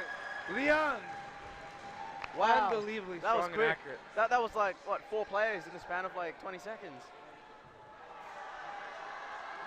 Nice. That is half time. So we're at the half. Both sides switching. Good opportunity for us to talk about the United States coaching team. Is it not, Phil? Yeah. We're searching Let's see. if United such a thing States. exists. coach team. Oh, wait, that's not it. Both sides switching up. I can't find it. It says United Well, States and then that's that it. is up to that is on them. So shout out to the U.S. coaches, whoever you are. I know Jeremy Lapierre. Also, best dressed coach was the cloth men's coach. I was just so impressed. 3-piece suit, just style for days. Is there a best 4-piece suit and 5-piece suits? Are there such Yeah, how things? many does it add up to? I don't like know. If you had like a little. And what are the pieces? Do you just keep adding layers? Yeah, you get pants, jacket, and then the vest. Yeah. And then cummerbunds, if you were. Cummerbunds. Is that what they're called? I think there's a term for it before vest. Cummerbunds. I'll search that up. You know, the Twitch channel is like, hey, this is their opportunity to clarify. Buns? Not cumberback. Yeah. Oh. Okay, that's that the waistband. Okay, it's not a vest. Oh. What is a cummerbund? You'll be cooler wearing a cummerbund under a tuxedo than a vest. However, today the purpose of a cummerbund is to mainly cover the waist. Before we were accepting of dad bods, I guess. Interesting. Cummerbunds. Yeah. You learn We're something not every wasting day. any time right now, are we? No. I love that. A cummerbund still in style. They're rapidly approaching the old-fashioned status. I love it. And is that a good thing? Yeah. Because retro would be yes. That's so interesting, actually. Very cool. Very, very cool. So I believe there's about 2 minutes of team talk time. Yeah, and when that's done, we have 20 minutes left in the second half. And the score is 3 all. Well, hello. Oh, this is the spectator cam, is it? We'll make us seem like we're the same height right now. So everyone talks about my height. Everyone says they think I'm taller than I usually am. Oh, you know what? Like I saw like a post, and it's like whatever height you think your colleague is, you're wrong. Because every time you have like a Zoom chat, you start to build like, oh, I think this person is wrong every time. Yep. Everyone's taller than me. That's all I know. Look at you. Yeah. Well, otherwise, I don't think I'm okay. Yeah. Wow. Well, what's been fun is actually, so sometimes Phil jumps onto the chair here. If it gets a bit exciting. And then we get the opposite, so I go low here. Which is a good combo because I can hear you so well when we're doing this. Yeah. Because like in the other stadium, it got so loud. Yeah, you can't hear anything, hey. This is really good. This is probably one of my most favorite. Oh yeah. Venues. So yeah, as commentators, we're a couple rows up. Yeah, and then so like the camera, which I love, and there's no netting, so we get a clear view of everything. Wow. We're paying lots of money for this, I'm sure, right? We'll get the bill at the end of it. Thank you for everyone in the production team. Much love. Yeah. This is an amazing turnout. Look at this. And we're getting ready to go for the second half. Timers ready. Referees are ready. Lucas is stamping his feet. Watch for this opening rush. Australia's ready, US ready, and we're off. Young grabs the ball, tossed back to try and cross courts it. Hashimoto staying alive. Lee tossing the ball back to Mary. Whoa, grips. Keith is out. Simo sends that ball going wide of its target. Whoa.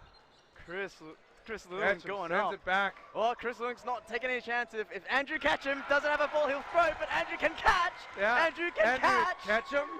Oh, taking out Chris Leung. Carolyn Lee takes right wing.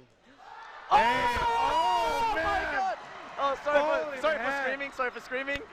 That was a double. What was that? A catch, but it just fumbled out. So nearly. The ball fell right into her hands. Simos active blocking, staying alive. USA with 4 players, Australia with 3. So these playoff jerseys. Simos. What a counter by Jenny Tran. Catch him. Oh, and Lee taken out in the process. What 1v happened? situation. Tran versus 3. Legendary players on the court. Each of them hammering. Watching that Wow, line. she is so close to the line. Oh my goodness. She's not even looking back. Tran knew exactly how far she could go. Sends it a little bit high. Burden to throw. Now USA. 3 exceptionally strong arms. If they send it right now, solo throw. Wow. And a counter. Wow. Good ups. Oh, Jenny gets taken out by a counter. Easy Great done. hit. In a 1v3, it's very hard, especially against the US team. All right, time to reset. Just under 18 minutes ago, USA in the lead 4-3.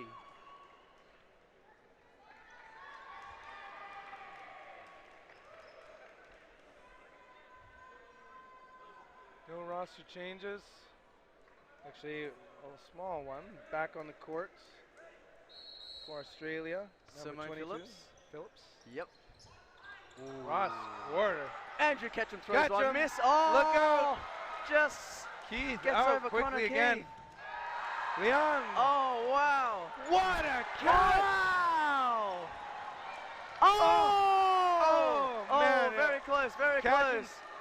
amped up. Wow, those catches. Win matches. Good ups. Oh, no. Oh, Xander Simos. pockets another one. Alexander Simos. Brings back Temescua. Oh, yes! Simone Phillips, 22, does the catch, blocks it, and just comes in her arms. Bring him back in, Connor Keith. Keith Let's go. ready to redeem himself. It's 3v5. He should be fresh. They send it hard on Ketchum, but he actively blocks it.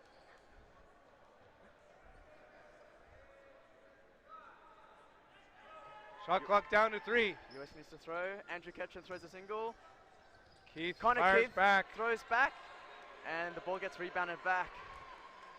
Burden to throw Australia. Yep, with 4 balls, 3 players. Hashimoto easily blocks that one. Goes in for the play call with his team. 3 players heading to the line. Oh! Snipes! Look out for counters. Simos takes out Keith, and then Ketchum taken out in the process. Phillips, Ketchum. heads up move. wow, Hammers it. Hashimoto with a single ball, taking out Jenny Tran. Number Phillips 8. get another catch. Here we go, Simone Phillips doing what she does best. Hip turn, staying alive. Burden to throw, Australia. Oh, Figs, time's running out. Hashimoto, quick to move those feet.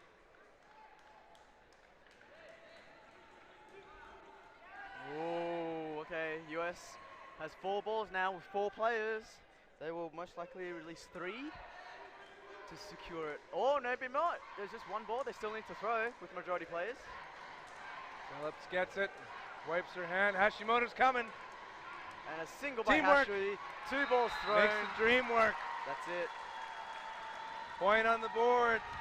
Just The un- lead is formed here for Yeah, USA. just under 15 minutes to go.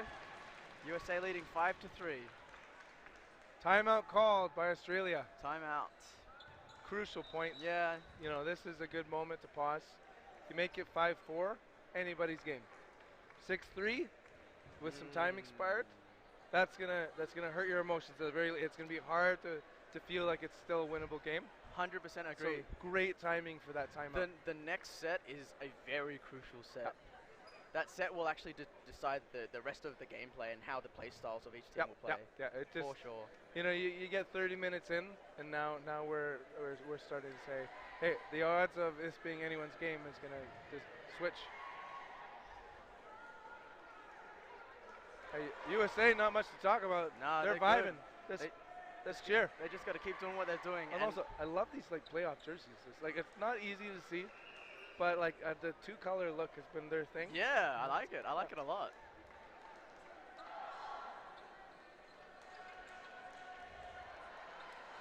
Oh, Aussie fans trying to bring the cheer.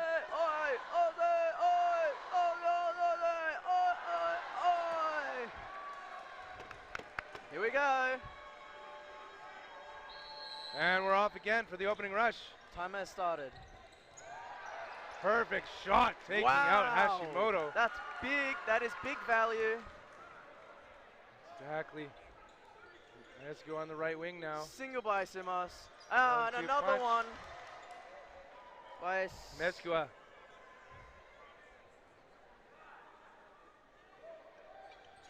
Anuameri cross courts it. Alexander Simas gets taken out. He's been such an incredible player so far this match. Australia with 5 players. 6 players. Keith in the middle, not usually where you see him. Very interesting. Keith with a single. Missing. Watch for Anuameri on the left wing there, number 9. Wow. USA has 4 balls. They've given 2 to Andrew Ketchum. That's a wise move. That guy's got arm for days. Wise move, but then I would predict that he will throw. yeah, exactly. Then it becomes more obvious. All right, here we go again. US with 4 balls. A single thrown, and a single thrown back in response, but no one goes out. US to throw with majority balls. Andrew Ketchum holding 2. Andrew Ketchum turfing, trying to go for Alex. I feel like Alex and Andrew is just having this little dance on the wing. The game within the game here? Yeah. Wow. Wow. Leon, was he chasing after that ball?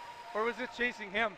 I don't know, but tried to go for each other, and at the end of the day, Andrew Ketchum won that dance. Wow. Connor Keith takes out a player in the center. Backcourt throw. Anuameri, number 9 at the line with Lee. Australia with the player advantage. Back and forth. Oh, man. And he gets his own ball back. What do you call that? Hey? When you get your ball back? I said it a refund, or it's a rebound. Refund. Gets a refund. I love this. Because the ball just comes back to you, right? But that was extra credit. Carolyn just crosses over, giving the opportunity for Andrew Ketchum to just take it on as she looks back.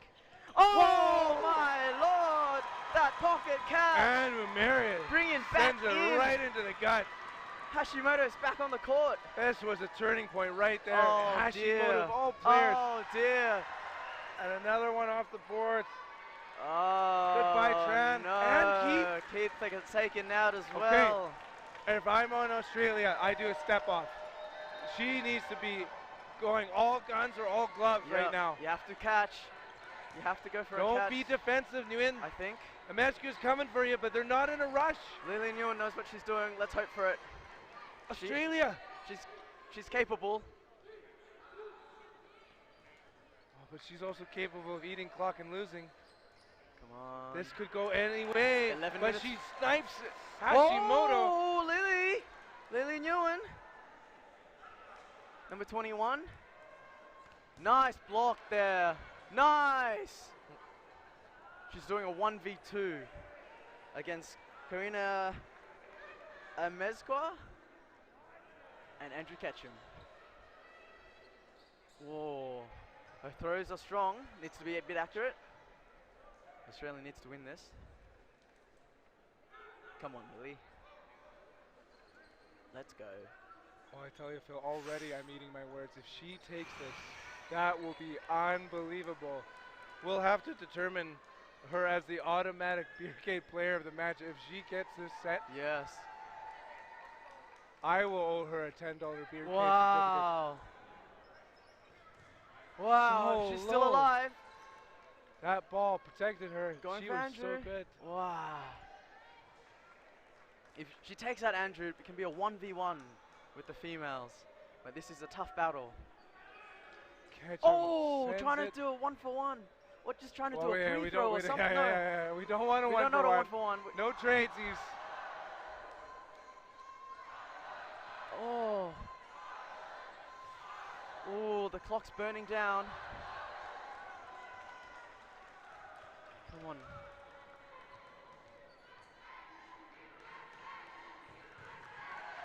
Oh, that's it. gets taken out. 10 minutes to go. Either way, that was tough. That was a huge battle. All right, USA in the lead. 6-3, just under 10 minutes to go. Chris.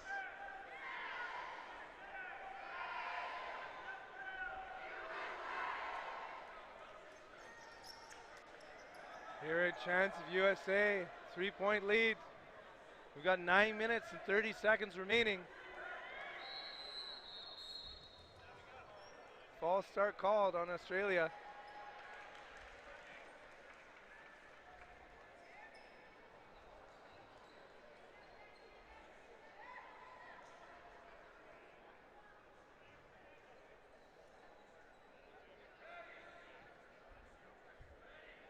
So of course each team has the ability to do one false start per half. Jenny Trent takes out one in the opening rush. Meskua gone. 6 Australia, their burden to throw. With majority players. Reinhardt joins in the center there. Whoa! Reinhardt, beautiful. Did he flick his hair back to stay alive? That was nice. Big throw in the center, big dodge to get him out of the way of Andrew line again. Ball. Anna Mary. Hard shot. No hit. Wow. Oh, Matt Reinhardt back to the gets bench. taken out. Chris Leon gets taken out. Not paying attention. Andrew Ketchum's going to snipe you. Yeah, and he put the gun away right after. There's another one. Andrew Ketchum, 3 in a row.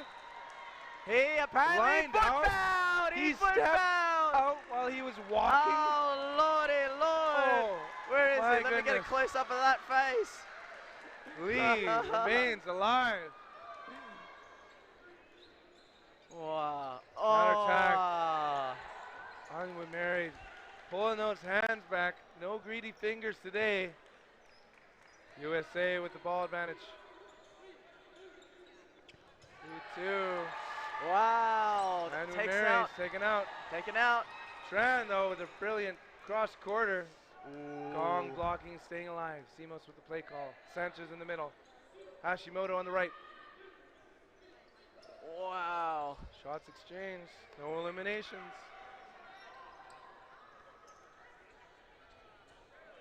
Australia's burden to throw.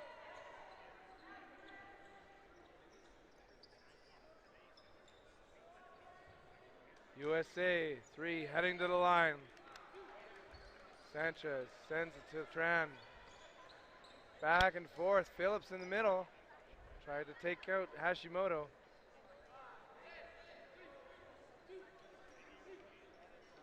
Shot clock counting down. USA in no rush. Lee tries to throw in transition. Misses her target.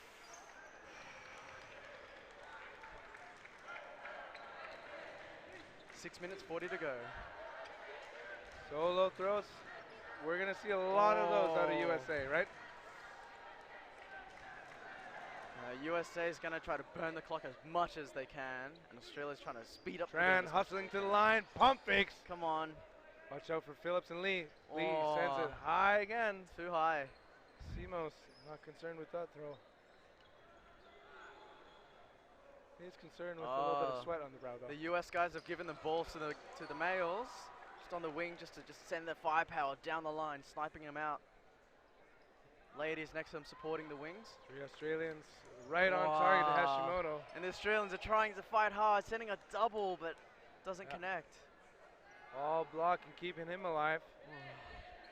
4 players, 4 balls, but 1 throw probably. Whoa, a double. And a high arcing throw by Tran. Carolyn Lee needs to calibrate. She's more time counting down. It's been a minute since you announced the time. 5 minutes, 35. Oh, Carolyn Lee gets taken out by a double. Jenny Tran tries to fire one back, hoping to take out someone, but nope. US is up 4 players. 4 players, 4 balls, and Aussies with 2 players and 2 balls. USA leading by 3 points, up by 2 players, 4 balls. Simos sends it low. Phillips quick to the line, pushes up and retreats. Damn, Hashimoto with that play. Hashimoto. Beautiful play. Throws a Ginny Tran, catches the ball. With that ball that he just caught, takes out Simone Phillips, ending the set. The pitch and catch. Wow. USA 7, Australia 3. 4 minutes 50 to go. That is very played, Hashimoto. So is there any opportunity? Well, we're going to do a substitution here. Stephen David comes in. So let's bring in some fresh players, fresh blood. Hard to see from a distance here. And Yang Chen has also come in.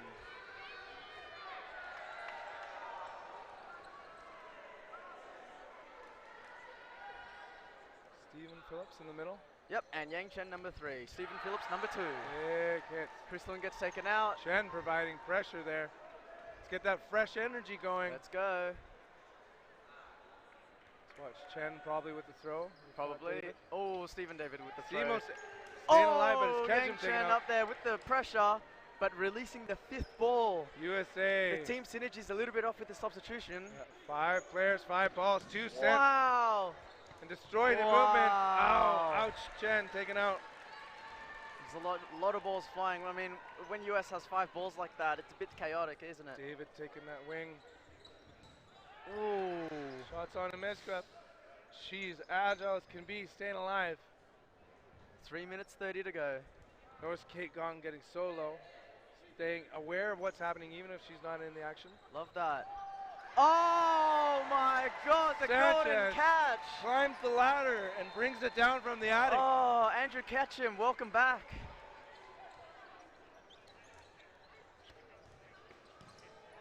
Lee's taken out by Simos. Wow. Winger on winger violence. Phillips now taking that right wing and doing the play call. Preempt to throw. Tran cross courts it. Wow. They are not going out, are they? And Simos is pretty sure-footed there. Calm as a cucumber. What do you suppose cucumbers are so calm? Because they're cool. Thank you. US with 5 players. Aussies with 2. They had the line, Hashimoto, but it's Ketchum with the rip. Back. Oh, 2 ball in counter rush. transition. Phillips. She's alive. Thing is, everyone's survivability is so good. 2 minutes and 20 odd seconds left. Oh, it's tough. It is tough. Tran eliminated. Phillips! There's the catch by Phillips. She has fished out a catch, bringing in With Chris the Phillips flex. Did Let's you see go, that right let's after? go. Liang ready to redeem himself. Big There shot. it is. There's one. Huge hit. 2v3 now. Hashimoto hops and staying alive. Chris Leung is keeping his eye on the timer. Yeah, He under 2 knows. minutes. He knows the pressure is on. Nice. Back and forth. There's Cross-boarding. one. One Oh, for one. Phillips taken out by Sanchez. Chris Leung doing a 1v2. Liang, the sharpshooter. Hashimoto, the young. Sanchez on the left wing.1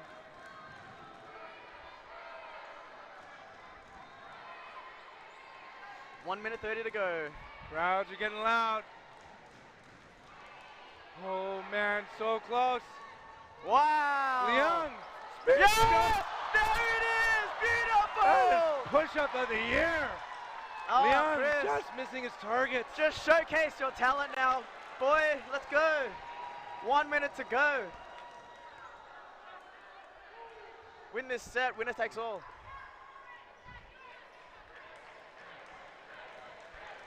Crowds going for Chris. Doing a 1v2. Up, Sending down. both down. Sells All up to the catch. missing. What's that back line? He's safe. There's the throw. Oh, wow. Hashimoto finishes it. With 40 seconds to go, I think that's GG. Well played, US. Well played. Well, we're offering to not play it out if we're Australia, but they are going to. So. Are they? Are they gonna? I mean, do one more sudden death for good old time's sake. Give us the good old-fashioned sudden death. Oh, what are we doing? One last opening rush. One last 30 We got seconds. 14 seconds left. Okay. Don't often see this. How does this work?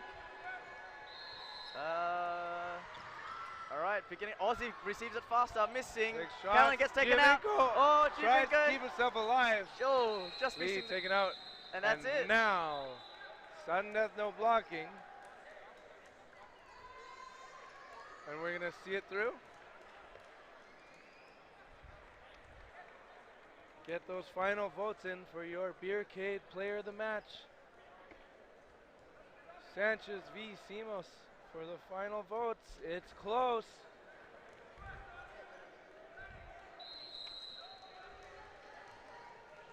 Lucas has joined the team. Donchi as well. Sudden death, no blocking. Oh, the balls are going. It's a bit chaotic. I like this. I like this.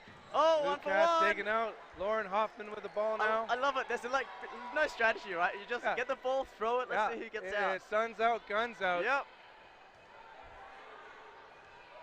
Big Oh, rep Stephen to the David with the catch. Trying to go for a second. Nope. Brings in Yang Chen.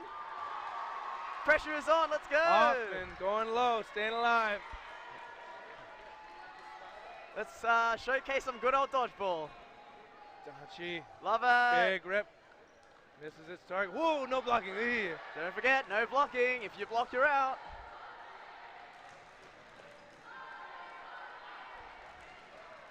Four balls, 2 apiece. Wow.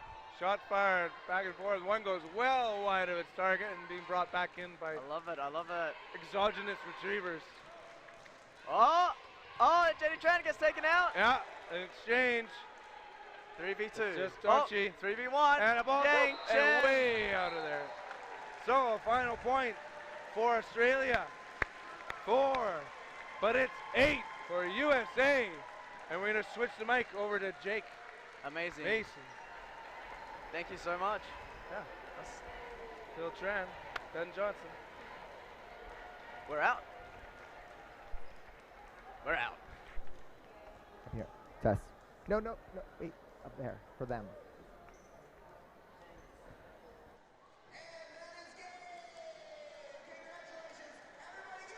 Australia! Let's hear it for Australia! And give it up for your bronze medal champions in the mixed foam division, USA!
Stand right here.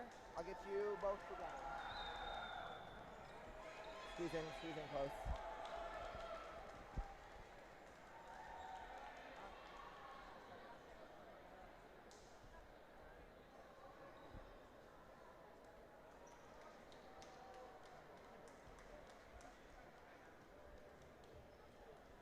What a match. What a great match up. And I'm here with two of the MVPs from that match. Go ahead and introduce yourself.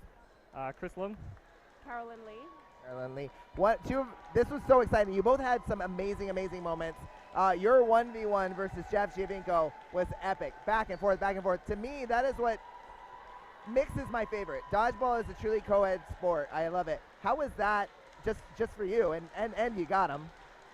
It's that kind of 1v1 situation is the reason why we come to Worlds, I think. And for the very first time, we get to play in a co-ed situation. And that's never happened before. So we usually only do this in Social League, and now we get to play the best of the best in the world of both genders and see that displayed on court, and the results could have gone both ways, honestly. And I was really lucky in that shoot-off that I'd come out apparently on top. There was a lot of confusion, and that was the ref's call, so just really grateful that we had that opportunity this World. So definitely a highlight for me. Definitely a highlight for all of us. It was really, really exciting watching that. Having known both of you for a long time, actually, I've been begging to play with Caroline for years. I have not been so fortunate, but I have been fortunate enough to play against you in some social stuff, and I hope for more of that. Now, you at the end, sir, oh my goodness, like just throwing your body all over the place. What is it like in that moment? It's just you versus like literally the world. Honestly, yeah, you don't hear anything, just see the balls. Yeah, I guess that's what they say when you're in the zone. You're just like focusing on the job. It's kind of serene, actually, like just doing your thing. It was a lot of fun though. That is really exciting. I mean, it was a great matchup. You guys had both some great moments, MVPs for sure. Two of my favorite players to watch. Absolutely congratulations. I know it didn't end the medal like you wanted, but it's still just an amazing thing, and I think you guys are winners. So everybody, you want to say anything to anyone at home? Just hi to Mom and Dad. Thanks for watching.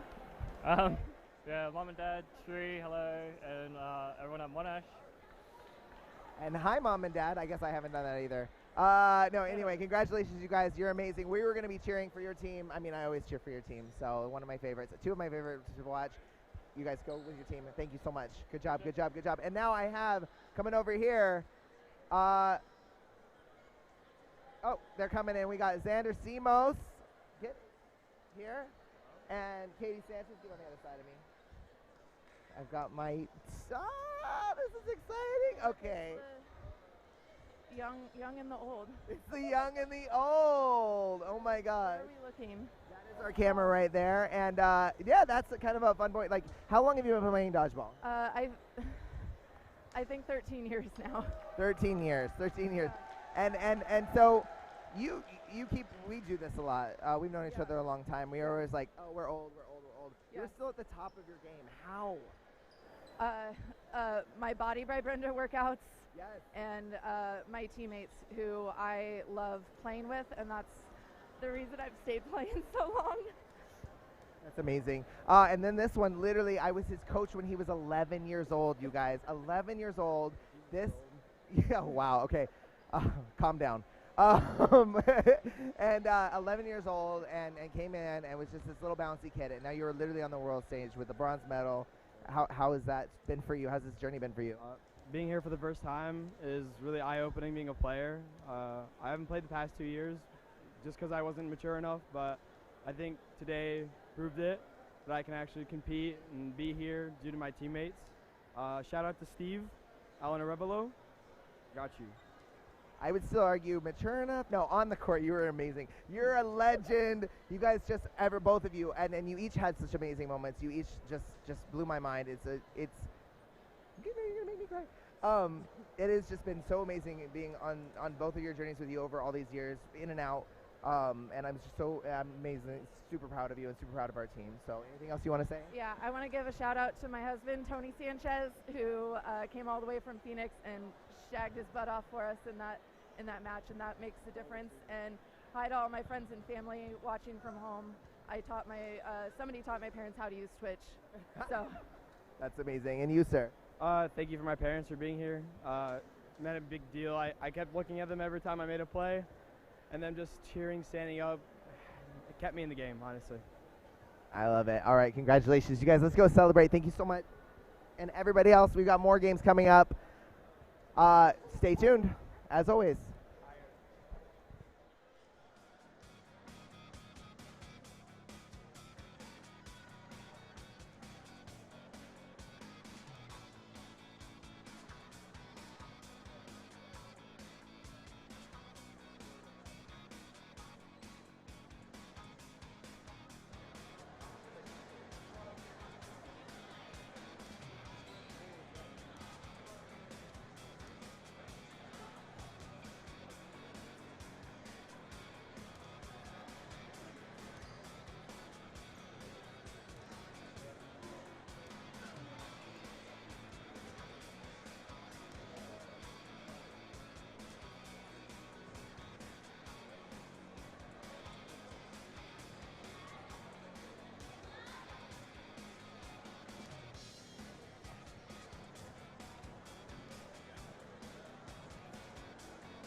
Hello and welcome back to the WDBF World Championships here in Edmonton, Alberta, Canada.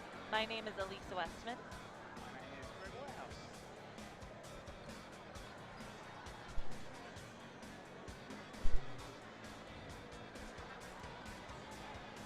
And we have the bronze medal match coming up for Italy versus Australia, cloth women's division. And I am Greg Whitehouse, because apparently I was muted a second ago. Because I don't know the difference between mutes and unmutes. We're learning. We're day 4 and we're still learning here. But like you said, that bronze medal match, Australia women versus Italy women, 2 complete different cloth play styles. From what we've seen from Australia this World Championships, very aggressive. They like to play that aggressive one ball, quick running counters, but can take the catches when they're there. We saw Patmore earlier on in that mixed game, and she was sure on fire. Italy, super defensive play style. They like to assess their opponents before they really start bringing themselves to life. The best thing about them is their momentum that they bring with them. When they start taking those catches, that's really where they start coming to life. A huge catching squad. Absolutely, and if you are a big Aussie fan, this is the 3rd of 4 games in a row that Australia will be playing here on the bronze medal stage. A lot of excited fans in the crowd, so do let us know if you're awake and watching from home.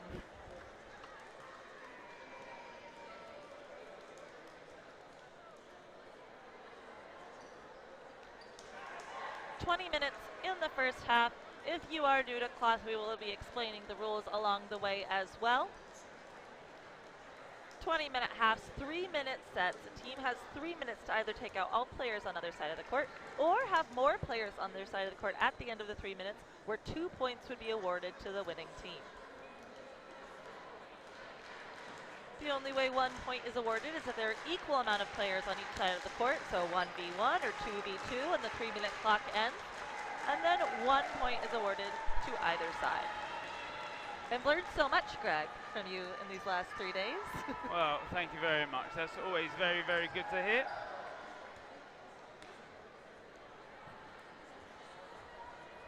They're just waiting for the timer to finish. The buzzer beater will go off and then we'll get underway. So 15 seconds until looking at the start of this game. Like you said, 20 minutes in the first half, 20 minutes in that second half. The WDBF cloth rule set brings the 40-minute game.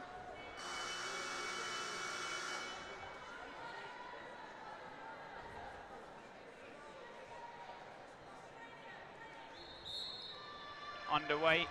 McLean can't get to it, and Italy do take that ball from the start. Phillips, who has just played that foam game, starts for Australia women, and she's the first player that is hit out.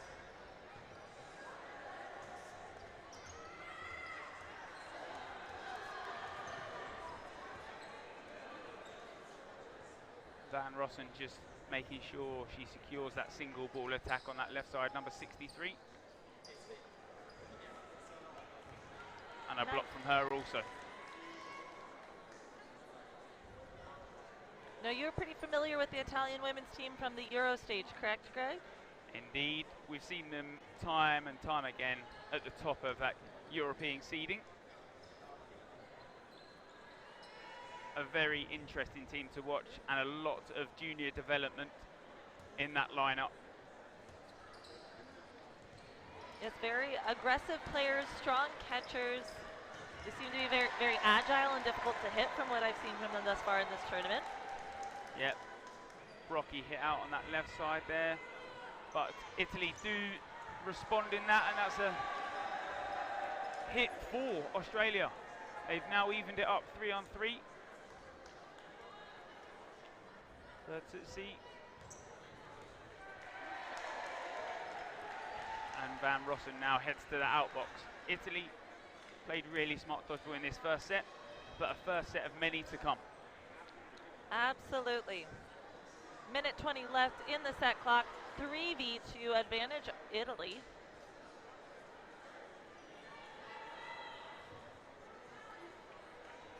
Ref calls bounce. So still only that one player down. Patmore and Holcomb. Patmore gets that delayed ball. She's tracked Benelli there as she slides down onto that ground. Accuracy from Patmore. Aggressive play by Italy's number 2, Zanin. Both players walking off the court on right now, leaving it as a 1v1. 40 seconds left in the set.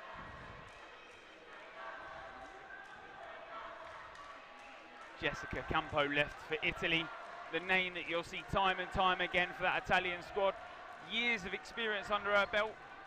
But Patmore, it certainly will not be a pushover. Ball goes slightly high from Campo. 15 seconds left in that first set.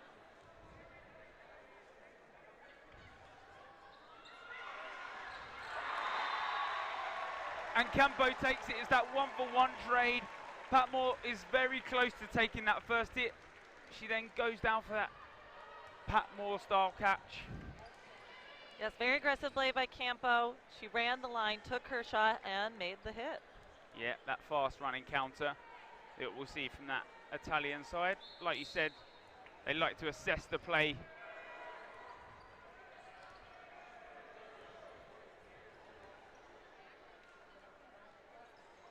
Aylesworthy winning the centre ball this time around for Australia. As Greg mentioned earlier, a handful of the women you're seeing on the Australia side played earlier today in the mixed division. Patmore, captain of both teams, played a marvelous game. Patmore is not the women's captain, I believe. I think the C on her top is for mixed, but not for women's. Yep, Skellerup, the women's captain, picked up that concussion from yesterday.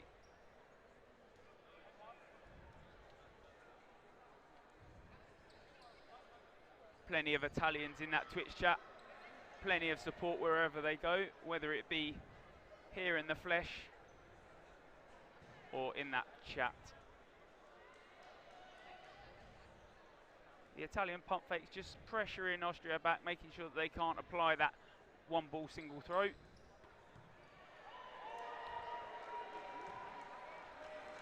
Phillips hit out there. Both teams even with that 5-player on court. McLean with a dodge, nice and low.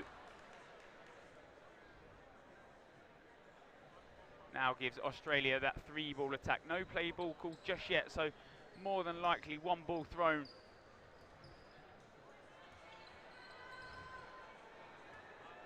Those Australian girls shuffling in perfect combination up and down that court. Definitely on the same page here.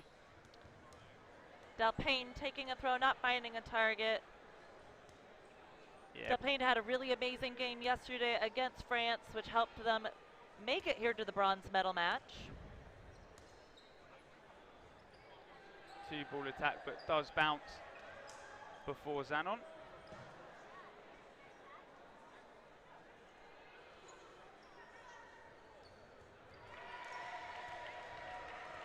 Italy do now find a target from that 4-ball attack, 2 thrown, taking out Van Rossen.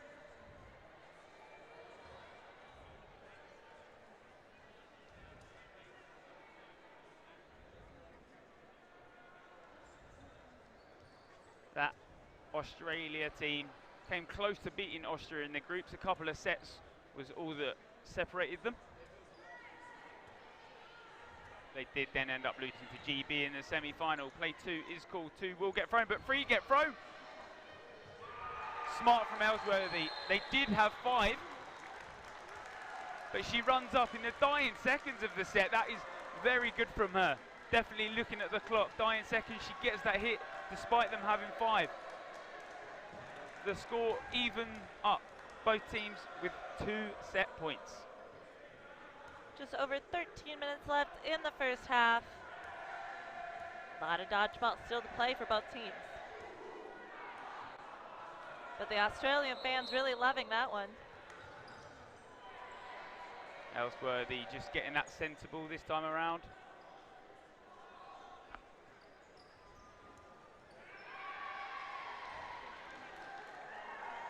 Zanon is hit out there, nearly close to picking up that catch. Patmore with a single. Patmore is definitely not a target they would want to have a single throw against. No, especially on that low aggressive throw that the Italians do like.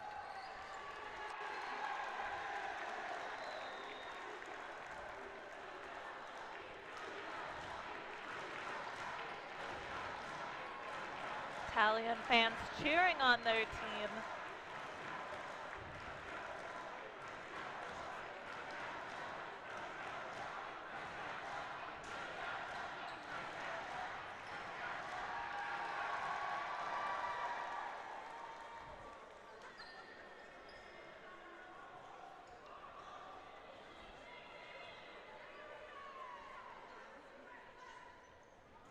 McLean with that low dodge. Rocky there looks at pressuring but decides against it, with Australia having 3. Bertuzzi just being pressured back by Van Rossen there. That single ball from Australia held in the middle. Definitely a tactic that comes over from the foam variant of dodgeball.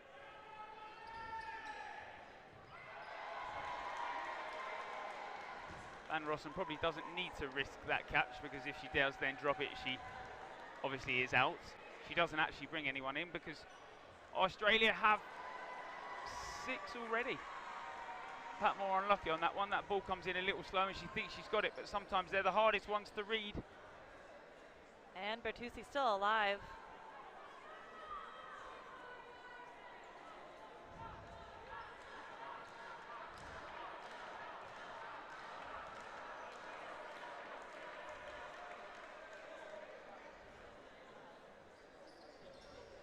Block from Van Rossen and a very defensive throw from Phillips. Within that 1 metre, of course, because anywhere out of that 1 metre, you'll be called out for an invalid throw. No warnings this time around. 12 seconds left in the set. Bertuzzi goes for the catch, not quite closing. Australia takes another 2 points, bringing the score 2-4. Yeah. Some good momentum shifts from Australia. Timeout Italy. Teams will get 1 timeout per half. Obviously, Italy want to stop that momentum from Australia. A good timeout called. 10 minutes obviously left in this first half.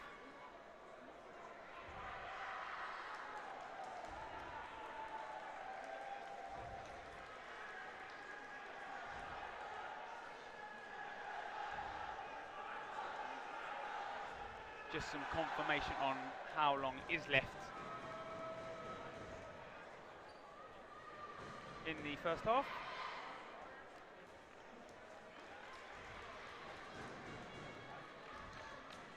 And both teams are lined up again for the 4th set of the match. That middle ball picked up from Australia again. No super aggressive start though.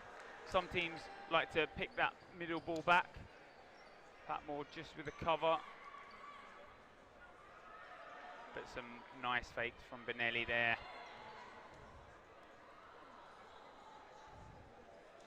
And a different tactic from Australia. Normally we like to see that running counter, but instead holding. They'd like to punish before, and they do. They take out Campo.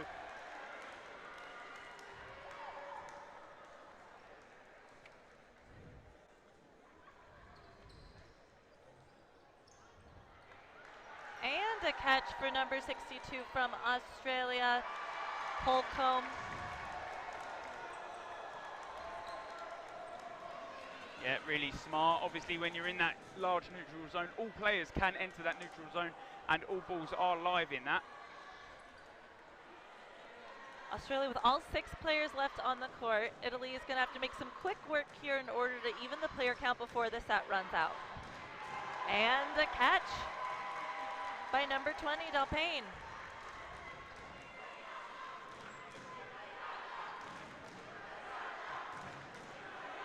Phillips just with that single ball press on the left side.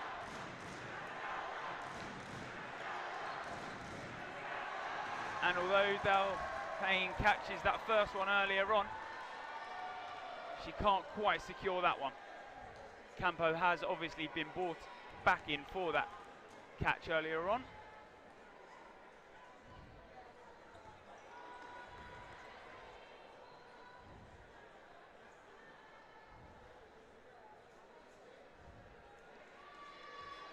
Five Australian players still left on the court, and they find a target.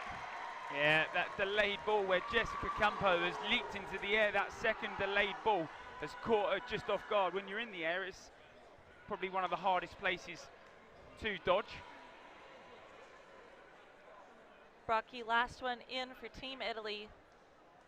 40 seconds left on the set clock. Single ball from Patmore. Patmore this time around goes for the dodge and doesn't want to try and pick up that single ball. Phillips. That smart dodgeball there from Ellsworthy. On that play too, she just is making those 2 left throwers throw their balls just with the block. Like you said, 5 seconds left. Leap of faith is successful, but obviously hit out in that situation as well. Another set taken for Australia.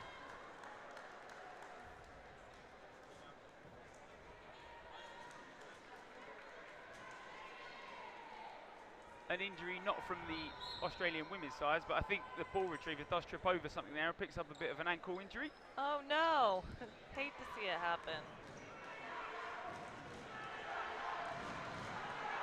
Van Rossen just pushed back by that centre ball there. Australia yet again can set with a 4. But a nice hit out there. Benelli takes that single ball into Van Rossen.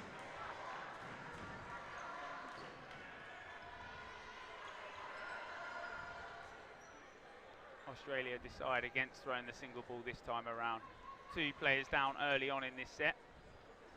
But it won't be it will be a full set because there's still 6 minutes left on that first half clock.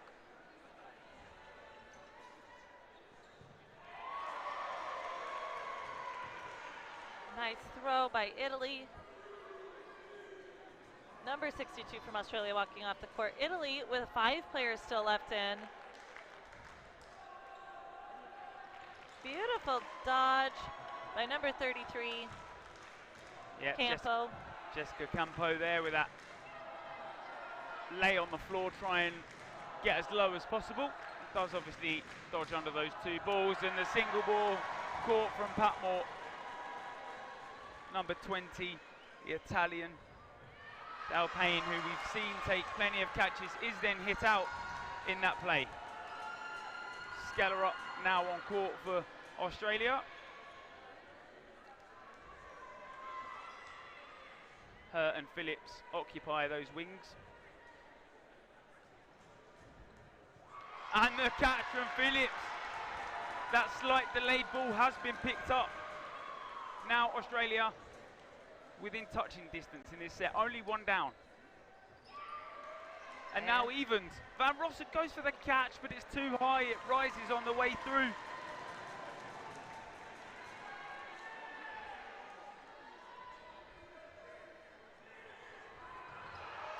And Australia finds her target. Campo stepping off.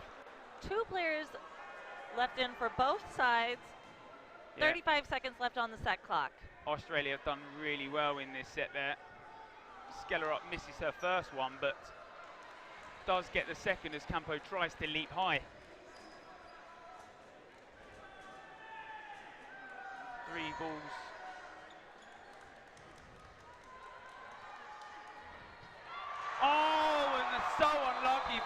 Australians.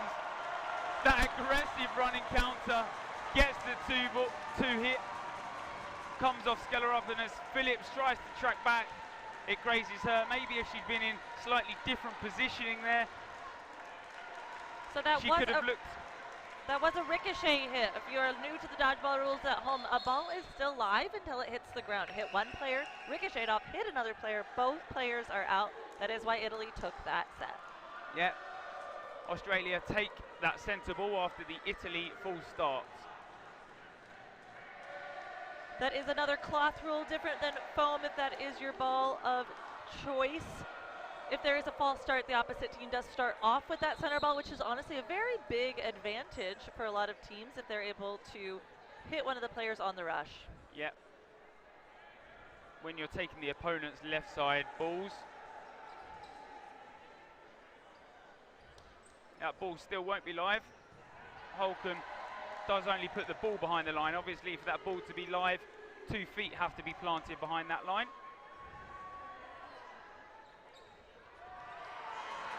Beautiful and picked catch. up as well. Very good dodgeball from Italy.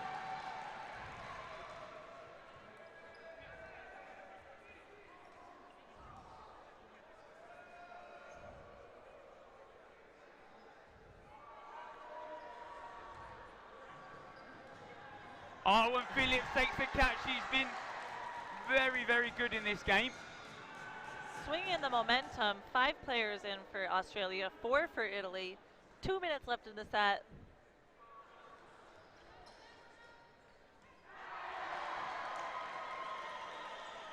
And a 1-for-1 trade.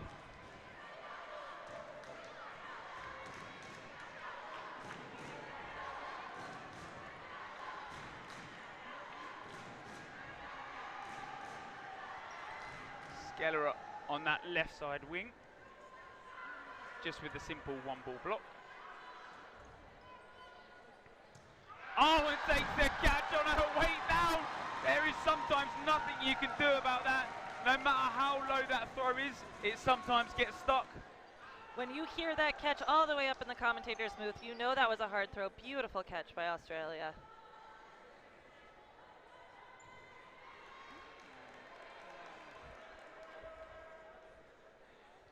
Australia now back up in this set after that catch from Skeller up. But the single ball is then picked up from Italy. You cannot be throwing single balls, definitely not a Jessica Campo.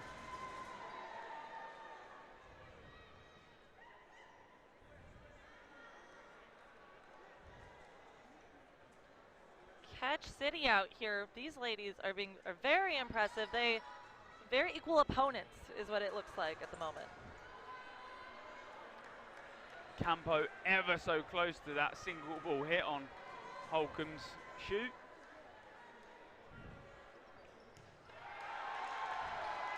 But too much power behind that one, and Campo cannot set herself to take that catch. Australia now 1 player up.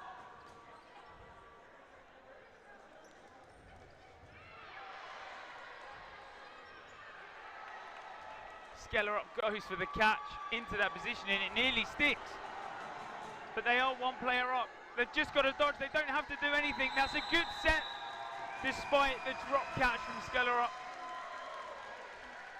That brings the score 8-4. Advantage Australia. Yeah, this set will be the final set in that first half. 1 minute 30 to end the first half. So if you're new to the cloth rules at home, if there's less than a minute left on the clock when a set ends, a minute 30 final set is put on the set clock. So this will be the last minute 30 of the first half.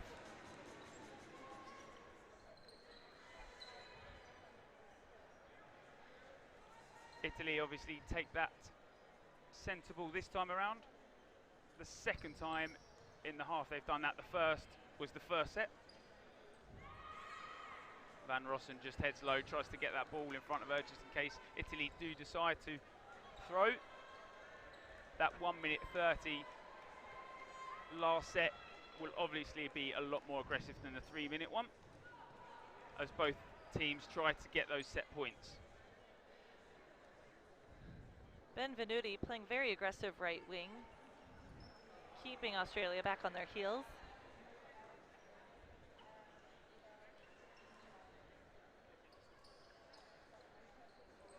The leap dodge from Campo. The block from Elsworthy.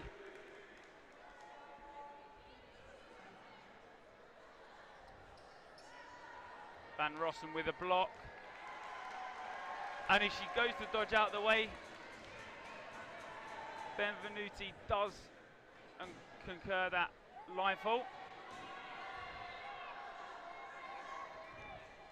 Dodges from Australia. They won't have to do anyone.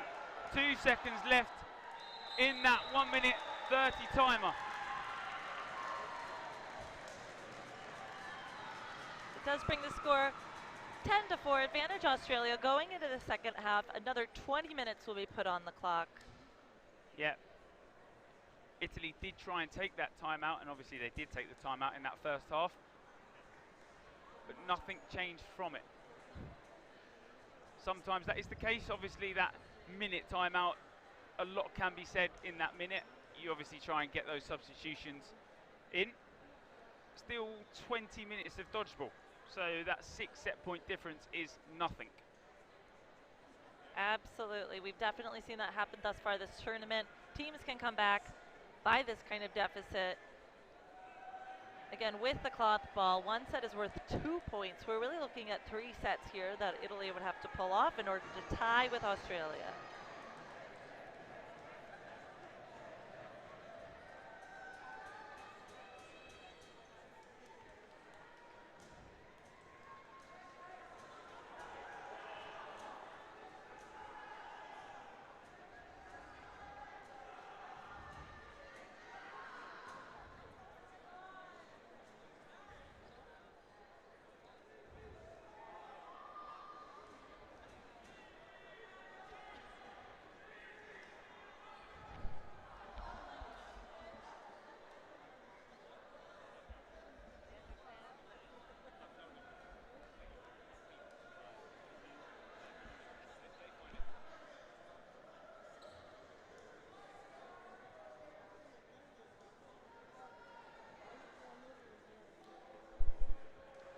Italy still on their side, maybe a mental game.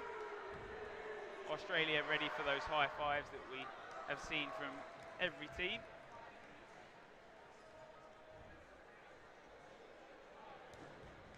The score at the half, 10-4.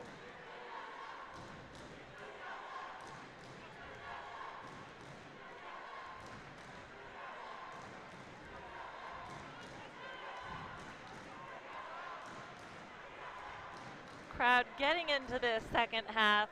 Loud cheers by both the Italian and the Australian side. Yeah, it does look like Benelli has picked up a little bit of an injury. One of the key wingers for the Italian side, currently icing up one of her legs. Sometimes it's the way you land and just twists sort of that hip joint.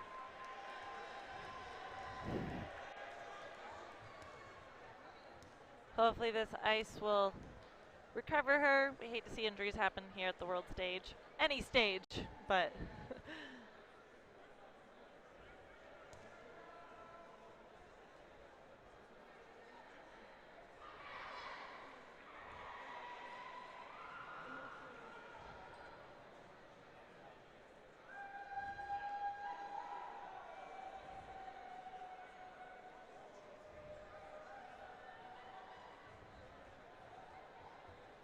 Italy just having that last bit of a talk over, making sure that they are ready to go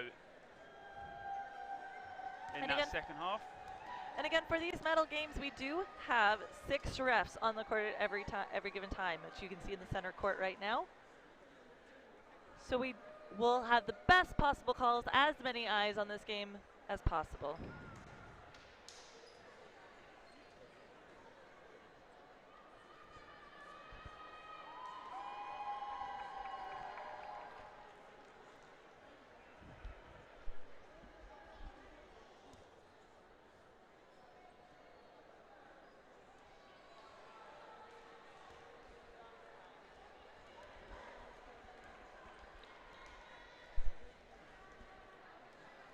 this game still very, very close. Scoreline only 10-4, so Australia aren't super in the lead just yet. Obviously, like we said, 20 minutes still left in this game. Plenty of 3-minute sets also. Yes, and if you're tuning in expecting another game, if you are just logging in for the first time today, we did have a power outage earlier, so we are a couple hours behind schedule, which is why we are at the third bronze medal match of the day, Australia versus Italy, cloth women's. Do stay tuned for another 3 bronze medal matches following this game.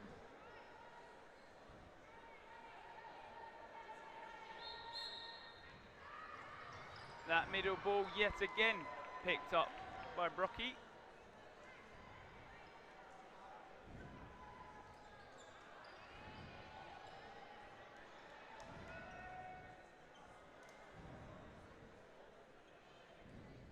Three balls come forward. The single ball is popped up, but Australia don't want none of it. You don't need to risk anything just then, because that catch would bring no players back in.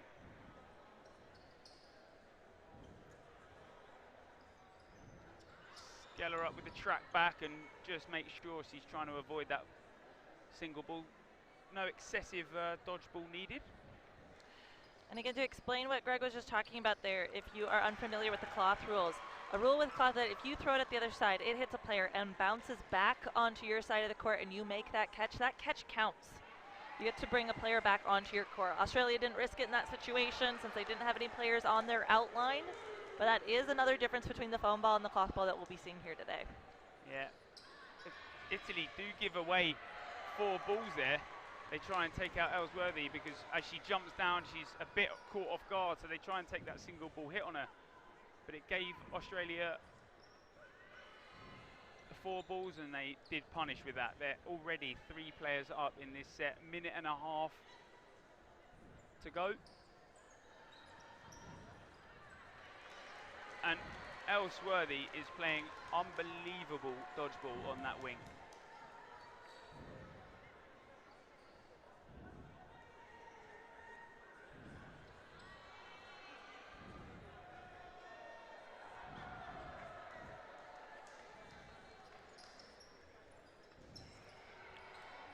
Number 35 pushing up, hitting her target.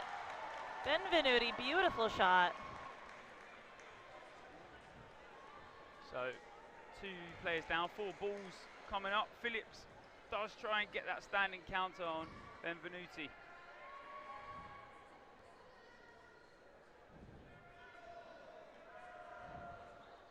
The block comes up, and this time Skeller up, eyes up, and she picks it out. 62. Holcomb does return back to court. 30 seconds left in the set. Australia with player advantage. They just need to run the clock at this point.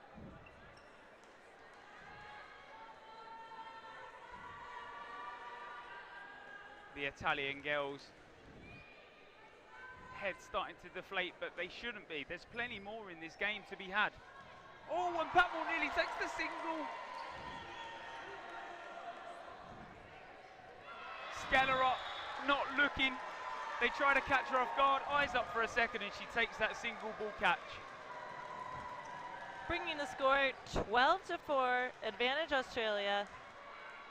Let's see that instant replay.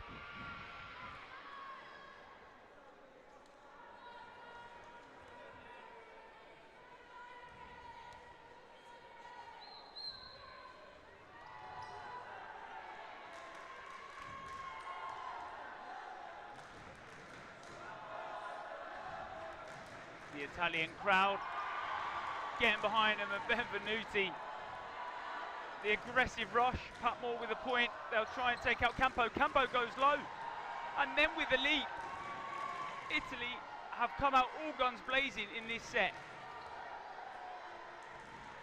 16 minutes left in the game clock.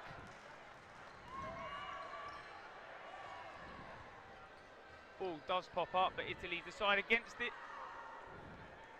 Van Rossen is covering that wing, so if you're going to try and take that catch, you've got to expect another ball at you, and Skeller up with the catch. She's been on fire these past couple of sets. Many balls exchanges. Hits acquired. Leaving 3 players in for Australia, 4 for Italy.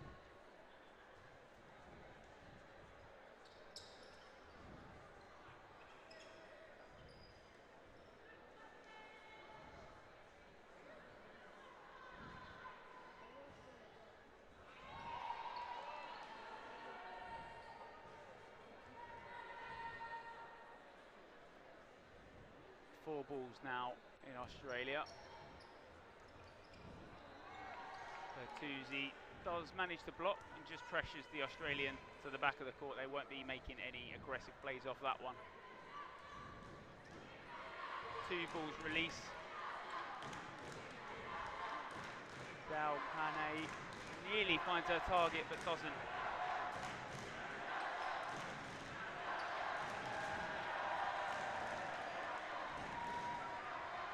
Australia now up in this set. And Van Rossen handed that ball and it's close to her, but returns back to the Italian side.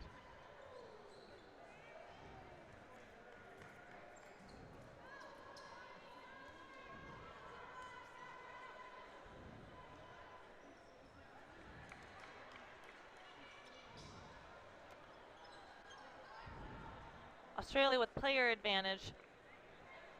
30 seconds left on the set clock. But no hit out. Campo has played a very good match. She's playing some great dodgeball on that wing. And the block comes in. Throwing, trying to take Ellsworthy out on the wing, but also from her side of things, played some excellent dodgeball. Skeller up with a dodge and then with a single ball fire. Ellsworthy with a fake. You cannot be throwing those single balls at Campo because there was the die in seconds, and if you make that catch, it changes the game. They decide to hold and they take those 2 set points. Australia now in the lead, 14-4. Time out called from the side of Italy.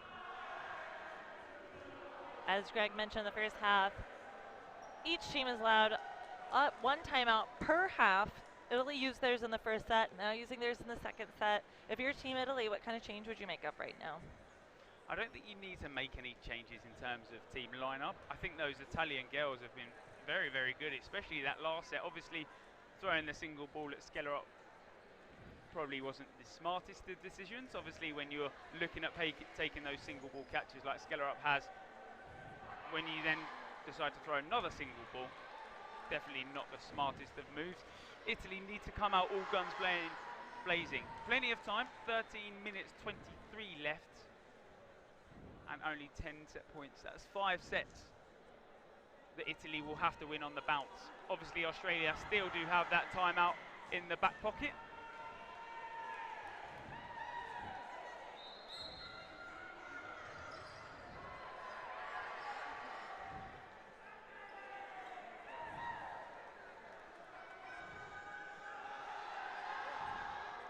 Single ball release,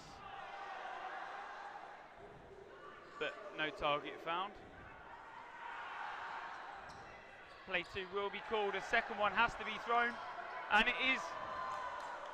And now Italy have 4 balls. They've done the right thing. They've just forced Australia to throw, and Phillips with that catch.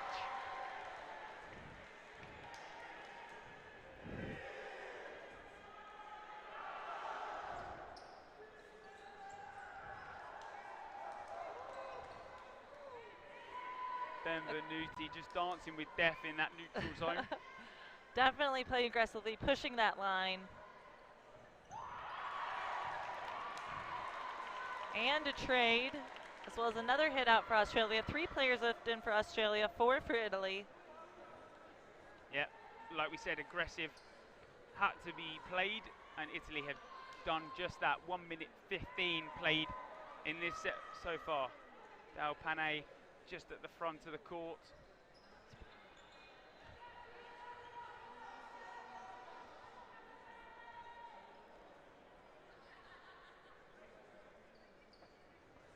The single ball from Skeller up, and Dao Pane looks like she's going to take it.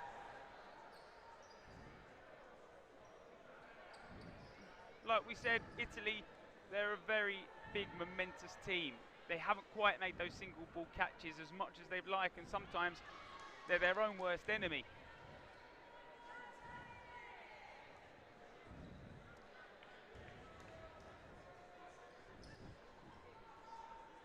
3v3, 1 minute left in the set clock, and a catch by Italy, changing the momentum, bringing in one of her own players. And just like that, as we talk about the Italian switch of momentum, they do. Van Rossum will want to play this set out. Do they give her the chance? They do. Australia with 5 balls now.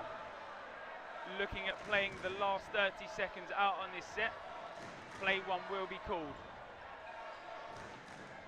Close to that invalid mark. Benelli obviously now returns to the court.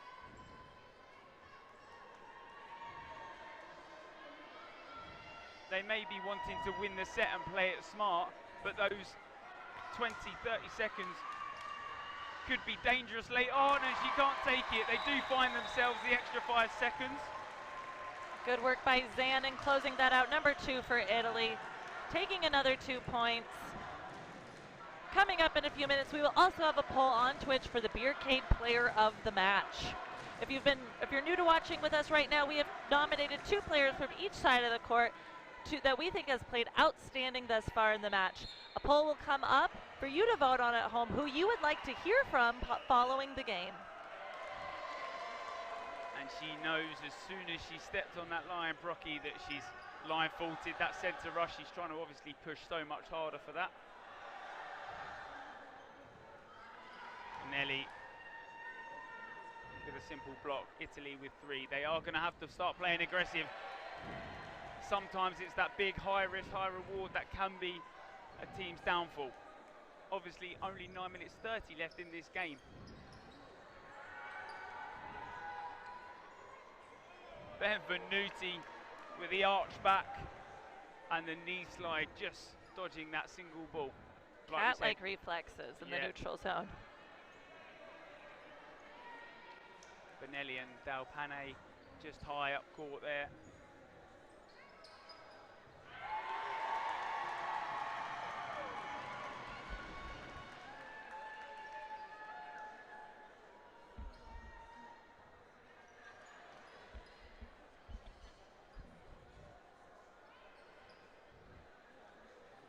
Like we said, that Beercade Player of the Match now available.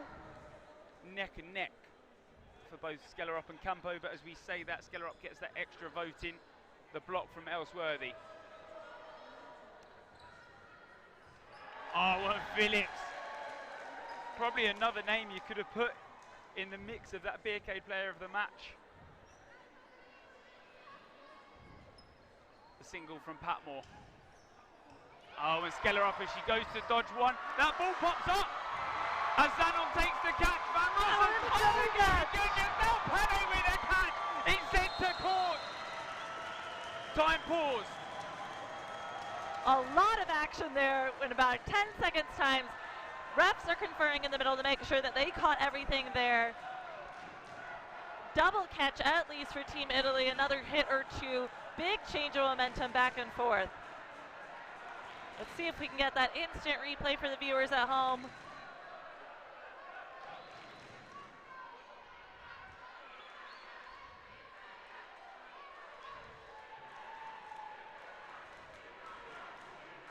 Both coaches just making sure they're in the coach's box. The ruling. The hall is being chanted. Italia. Now if you can hear that through our headsets, just imagine what it's like here in the hall.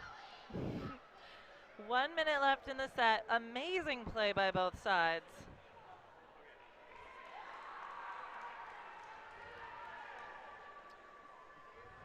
Italy with all 6 players back on the court due to the double catch.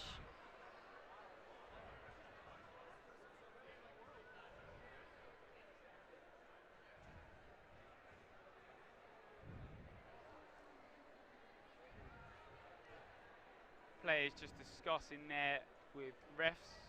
Refs will make that final decision. Patmore just trying to concur.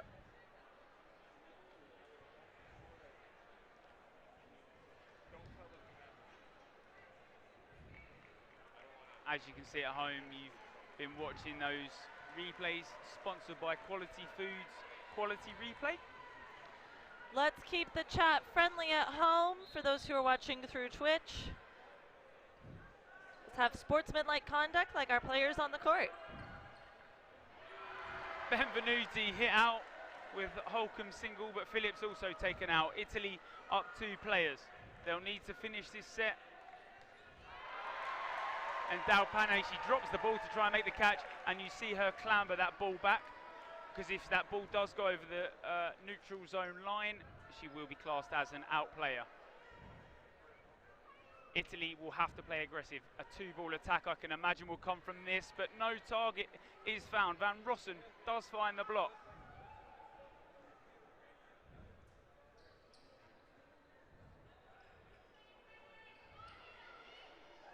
Australia happily going to play that set out.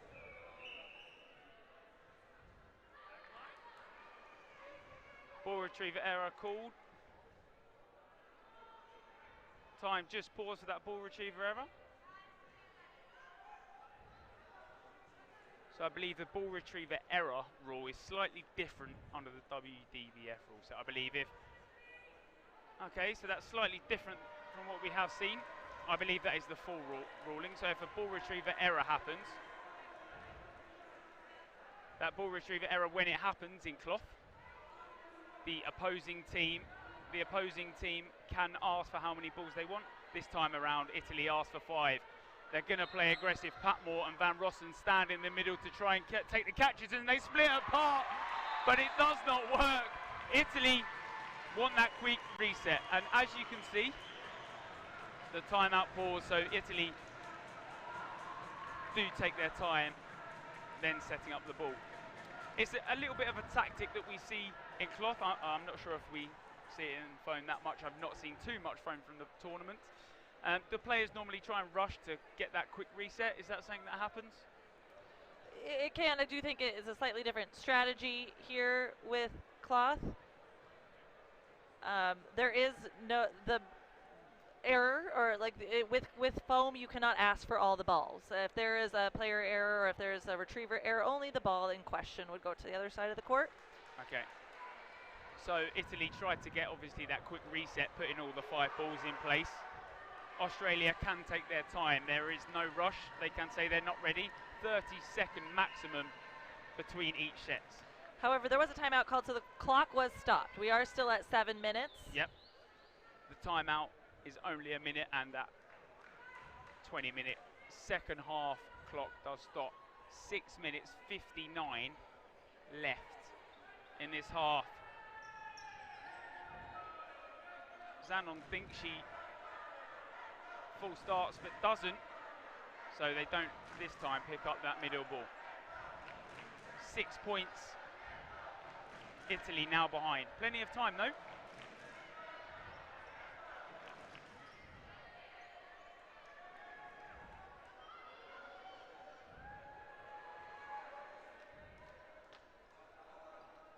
Single ball from the middle from Holcomb.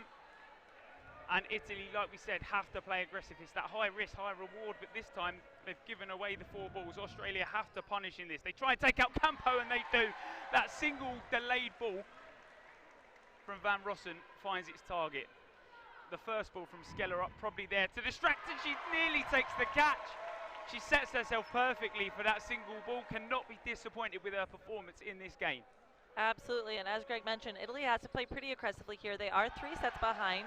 It is absolutely doable for them to tie back up, but they're going to have to push the line, and they're doing a good job here at putting Australia back on their heels, taking hits when appropriate.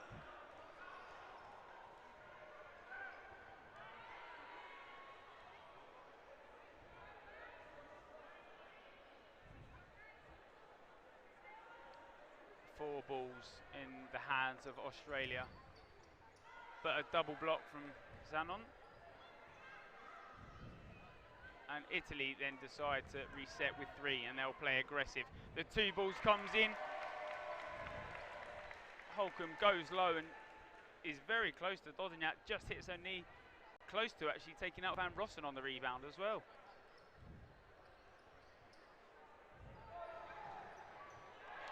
And Ellsworthy stands strong in the neutral zone. Yes, hitting out Brocky cross corner. Yeah, when you're in that position of the throw, it's very hard to then readjust yourself. Phillips with a sliding dodge this time, doesn't want to take the catches, she'd rather dodge. And Australia yet again given 4 in this opportunity. And she looks for it, not quite collecting, leaving 2 players in for Team Italy against Australia's 4. Australia is likely looking just to run the clock here. Exactly that, and that's why they're not going for anything super aggressive. They're happy to walk up with 4 and just throw 2 every time. They do have 3 in hand this time around. Zanon with the centre. Australia will want to reset. And a single ball from Phillips. Not the smartest of moves. Zanon takes that catch. Campo comes back on. Double blocks. Nothing needed. Australia take the set. Is it too little, too late now? 16-8. 3 minutes 50 on that clock. Italy obviously want that quick reset, but Australia are going to happily take that 30-second timer to reset themselves.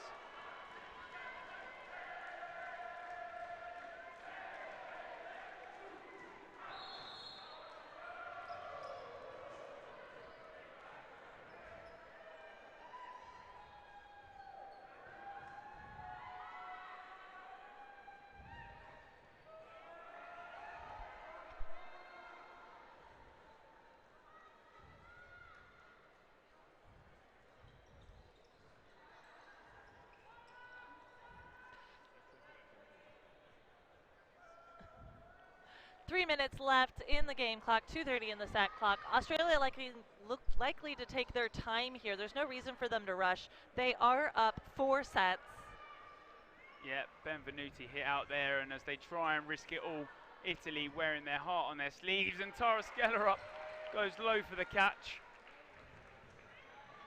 Not quite found those single ball catches that she's been looking for and was taken.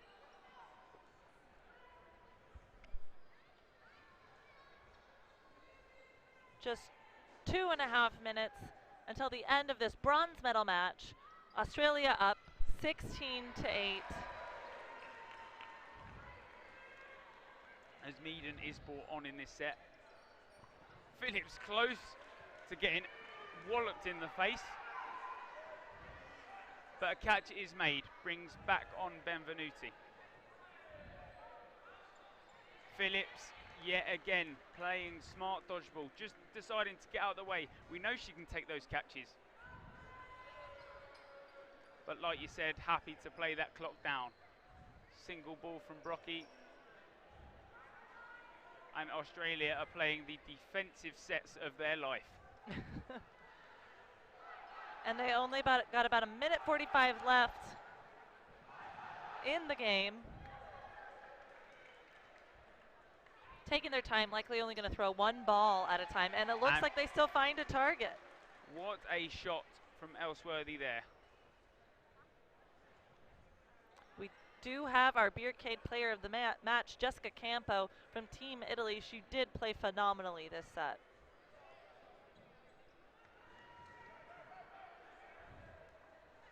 Phillips here, and so is Campo. And so Ellsworthy takes that cross court and played some very good dodgeball herself. She was up for that Beercade player of the match. And the Italians charge forward. She dodges out the way, but a line fault. Italy can rush as quick as they want. This final set will be 1.5 minutes. No matter the result of this set, Australia will be taking that bronze medal home.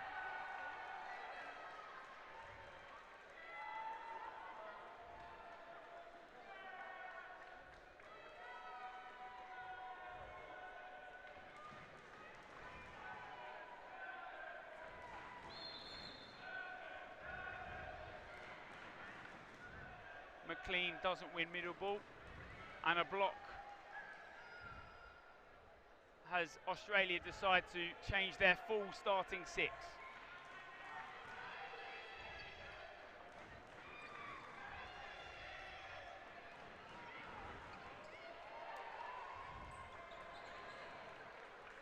One minute left in the clock.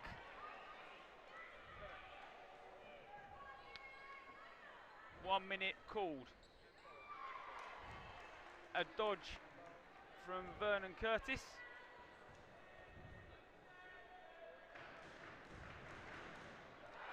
And the catch picked up.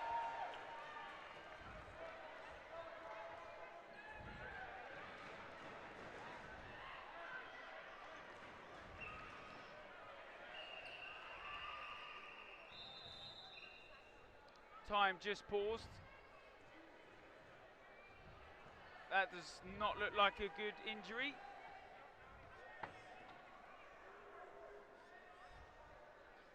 Maybe a dislocation or a break, not quite sure on the cause of that. Thankfully, we do have a doctor in the building. USC's men's coach is a orthopedic surgeon, so. Nice. So if there is probably any place to get injured, obviously we don't condone injuries, but you know, plenty of people to lend a hand. I guess when you've got this many teams from around the world, many careers amongst them all. Absolutely. So time is paused due to injury. 30 seconds left in the game.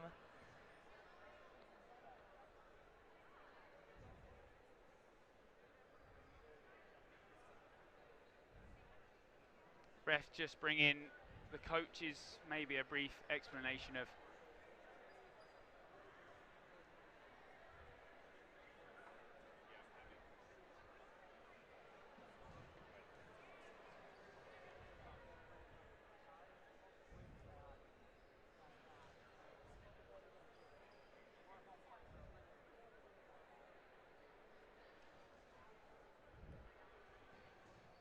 Unfortunately, due to the aggressive and agile nature of the sport, ankle and knee injuries do happen. It does look like that may be what she is struggling with at the moment, but she is in good hands.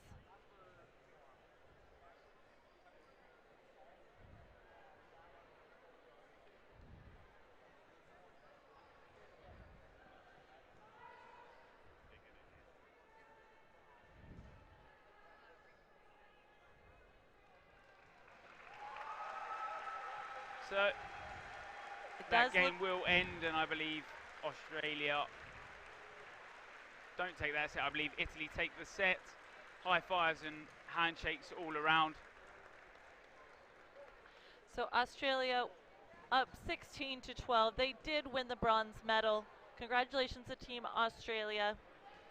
If you are an Aussie watching at home, you will have another chance to watch your team play immediately following this match. But first, player interviews with Jake Mason.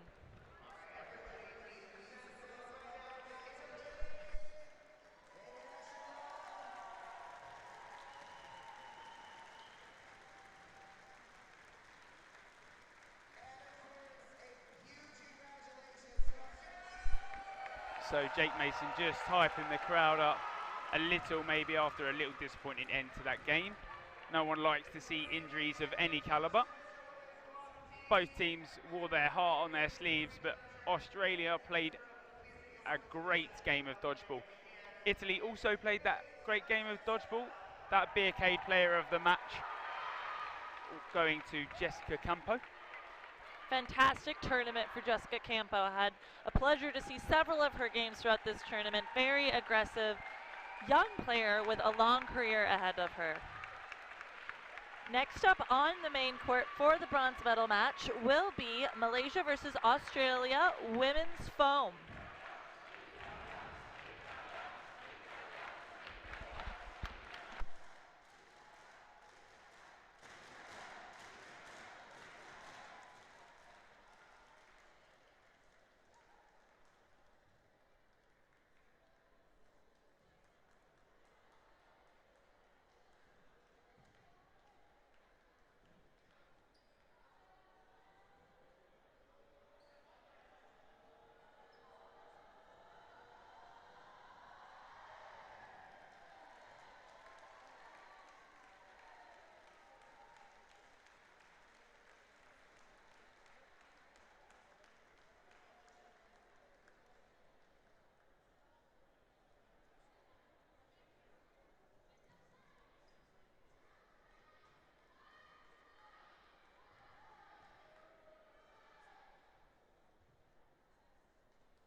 All right, well, this is an amazing game. We had an injury at the end, unfortunately, which kind of led to a little bit of an anticlimax again, but a really great fight, a great game between Italy and Australia here. And we've got two women from the Italy women's cloth team, and they're going to, instead of me trying to pretend like I speak any Italian, they're going to interview each other. Go ahead and talk to everybody. Here you go.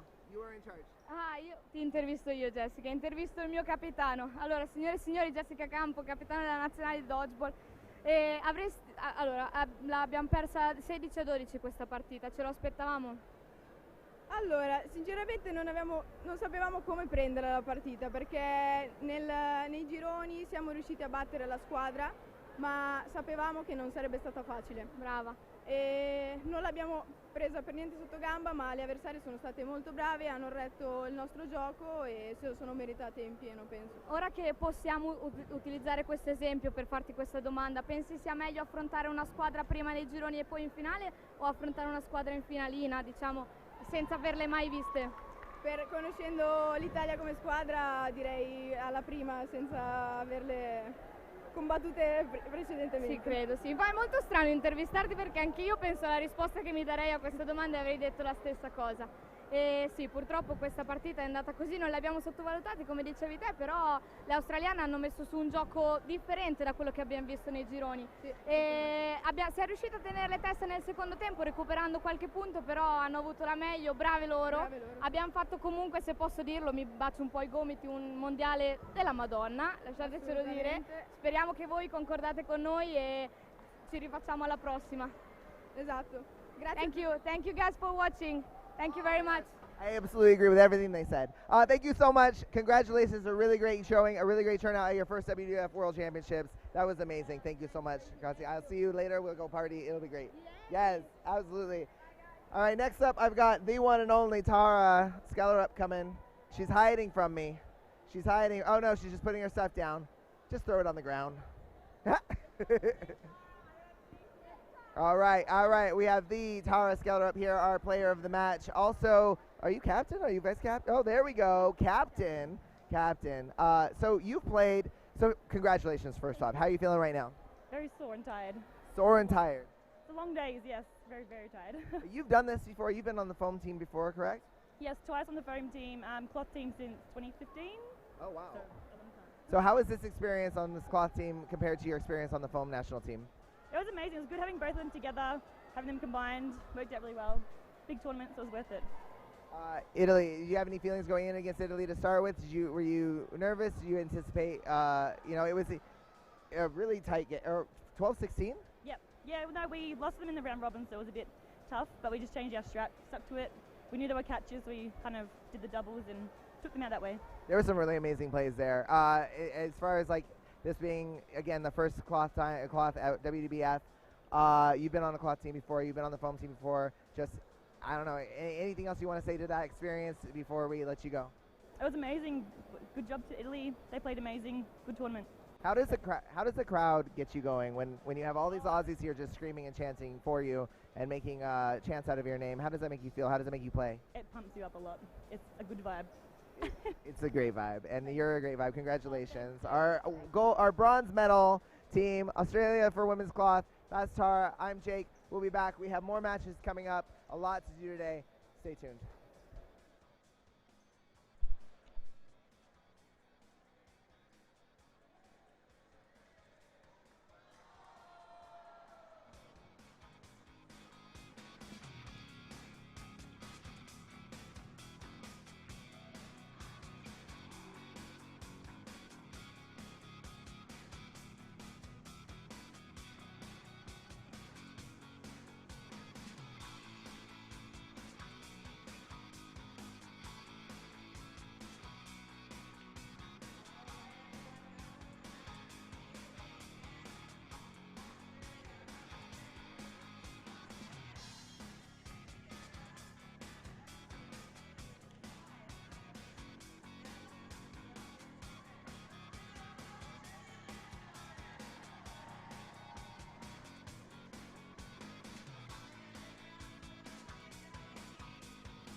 not indicate the start of the game.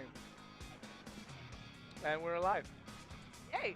Well, welcome back to the 2022 World Dodgeball Championships in Edmonton, Alberta. I'm Ben Johnson. I'm Kendall Stelmack.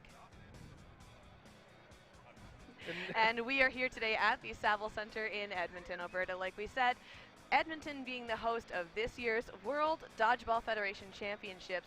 Right now we have all of the bronze matches underway today. We're going to see now our fourth match of the day, and this is also the fourth match of the day for one of the Australian teams, Ben. This is on the far end of the court, Australia, on the short end, Malaysia. So out of the, I believe it's 6 in total forms that are going to be played by all the teams today, Australia is in medal contention for 5 of them. Maybe some fun facts about women's foam. Women's foam, the best medal performance in the past 5 years has been Malaysia, 2 golds and 3 silvers. Wow. Yeah, Malaysia is a hard team to beat. We've been watching them for like the past 3 days with round robin. They have been absolutely amazing. We've invented all kinds of new terms just to watch how they dodge on the court. They turn paper thin, they pancake super flat, and it's going to be interesting to see how they pair up against the Australian team.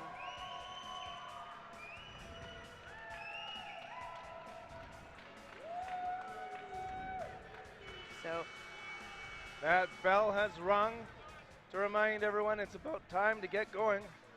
About time or about time? We are in Canada, Ben. It's about time for it. How are you now? Time to watch some women's foam dodgeball. Again, this is the bronze medal match. And again, we are actually joined by an entire team of women's referees. We saw this at Nationals, we're seeing it again, and the whistle is about to go. Both sides ready, and they're now off. They're off. Big throw by number 8, Jenny Tran. That was a block by the Malaysian player. That was Goshare King. Big shots fired, no damage so far. Australia's burden to throw. Australia going to be coming up to the line. I think it's only 4 or 5 players that are doing cross format on the Australian women's team, Ben. Burden to throw, Australia. 3 balls, Holcomb in the middle with the play call. Shot fired by Lee, no damage, but Holcomb's taken out in the counterattack. No, she stays in. She blocked, she moved her foot, but she just changed up her position on the line. But it was a block down. She did move her foot out of the way. So both teams will remain with their full lines of 6. Malaysia countered. Huge move. No damage still. Waiting for our first elimination. Malaysia heading to the line. Solo throw, and now Holcomb's taken out. Yeah. Big block, Lowe's taken out. Yeah, I think 2 players off for Malaysia. We're going to see a lot of 1-1 exchanges, I believe, with this match, Ben. I think both teams are very evenly matched. Both teams have been playing a lot throughout this tournament as well. So both teams are going to be playing very smart. They're only going to be taking very calculated risks with their throws in the beginning right now in order to save their arms based on how the points are going to go for that second half. Malaysia's burden to throw. 4 players, 4 balls headed to the line. Solo shot fired. Lee returning it. No damage again. Protection by Megan Eng. Malaysia's burden to throw. Malaysia sending one over. Oh, it looks like that player number 47. Incredible counter by Nguyen. That was Cheng Kai Huan on the Malaysian team being eliminated by the Australian team. And solo shot. That was Goshare King again with a block. She is playing wing on the right side for the Malaysian team. Back and forth action. Nguyen getting the ball in the left wing.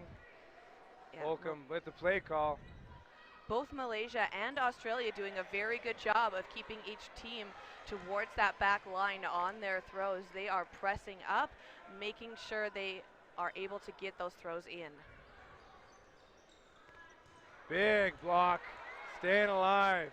Watch out for that lead throw on the right wing. That was number 5 for the Malaysian team, Megan and Mei Kai.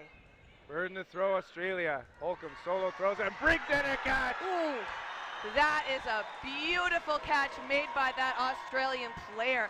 A little bit sore in the hands. You can kind of see her shaking it off as she gets that catch. Sent the spicy heat and a big catch. Always so calm under pressure. Stone cold. Alex Young. Oh, 2 clutch catches in a row, just straight into that breadbasket, Ben. And a 1v situation, but it's unv everybody. Malaysia, burden to Australia, burden to throw. Seeing a really good job done by those ball retrievers for the Malaysian team, making sure the player knows that they are on the court. She's going to need all the help she can get in this 1v5 situation right now. Go alone. And a huge catch to win the match. This is unbelievable. 3 catches by Australia. That is Australia's first point on the board. This is the first match of the half, and that was a hat trick of catches. And we're just about 5 minutes into this match. Looks like a potential double toss back for Australia. You can just hear the crowds erupting from the stands, cheering for the Australian team right now. But based on those catches, obviously. And there's no pitches from either side. Burden to throw over to Malaysia. Beautiful dodge by the Australian player. She's second wing in from the left-hand side. 2 players heading to the line. 1 big throw. Quick countering, love that charge out of Malaysia. No damage. Yeah, big throws, big rush to the line, and a big retreat as well. Malaysia is using that court. It.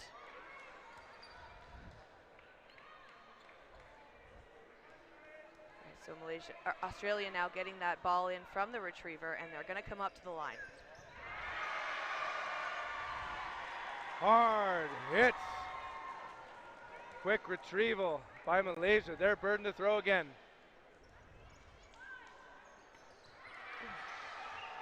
Yeah, that is a hit on the player from Team Australia. Lots of cheers in the crowds. 4 balls, 4 players heading to the line. We can hear the Malaysian side now cheering for those players after that hit. You can also hear a couple oi, oi, ois from the stands cheering on Australia again. We've been hearing lots of those today. Malaysia's burden to throw.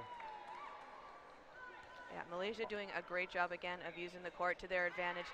Big throws coming from their side. They get very close to the line, not going over. Great block.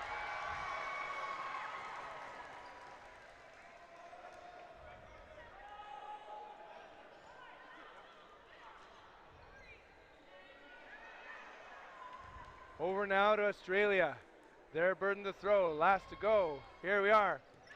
And a perfect shot by Young, sniping out number 15, Annabelle Cho. Yeah, good dodge by the Malaysian player, just not quite far enough in that slide. And a charge back, love it by Nguyen. Just missing her target, but charge back. No damage. Nope.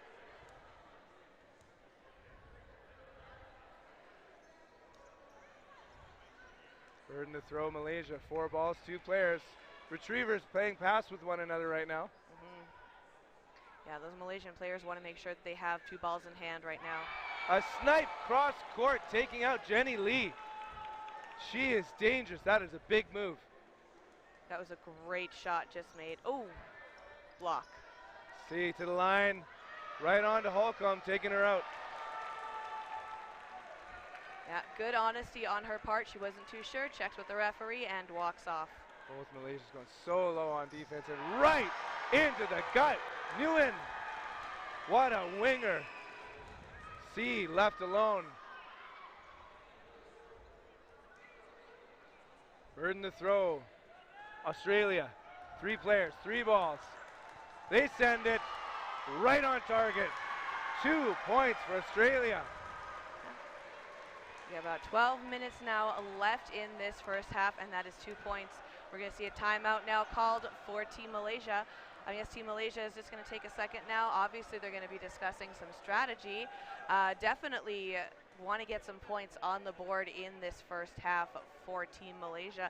They've been doing a great job so far, Ben. It's just Australia has been coming out really strong with a lot of those catches. I think that's kind of setting the pace for this match. Exactly. Man, that first set there, 1, 2, 3 catches, and they carried that momentum into the second set. We'll see what happens. Good timing for a timeout to cut that momentum. Refocus. Let's see if there's any change up on the Malaysian roster. Yep. Each For team Australia, does. just keep rolling. Each team does get one timeout per half, so they want to make sure they use them, and that kind of does slow down the momentum for the Australian side. Malaysia going to come back, possibly change their lineup, and see what they can do with those players. We're going to see the next opening rush coming up very shortly. Both sides ready. Watch again for that double toss back from Australia.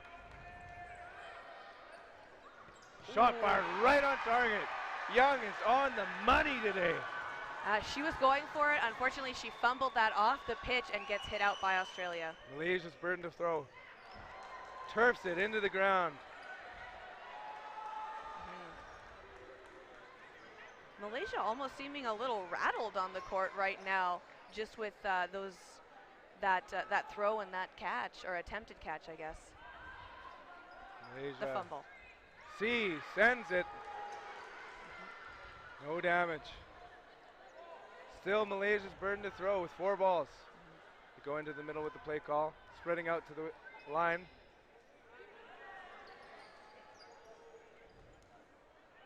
Targeting Liu, but she's staying alive. Australia just talking out which of their targets they're going to go for. It looks like a 1-1 exchange on the balls thrown just now, Ben. Solo throw, going high, bang. Retriever passes it in. Play call time. Malaysia, shot clock counting down. 3 seconds. Counter strike. Misses. Burden to throw Malaysia. So that puts Malaysia with 5 players on the court and Australia with 5 players. Again, a lot of those 1-1 exchanges, very slow pace in this first half. Teams being very calculated in what throws they are going to be making. Strafing to stay alive. Hey, Chang in the middle with her teammates, making the play call. Solo sends it herself. Lee with a hard hammer on C, but staying alive. Good jumps. No eliminations. 5 on 5. 10 minutes now left in the first half.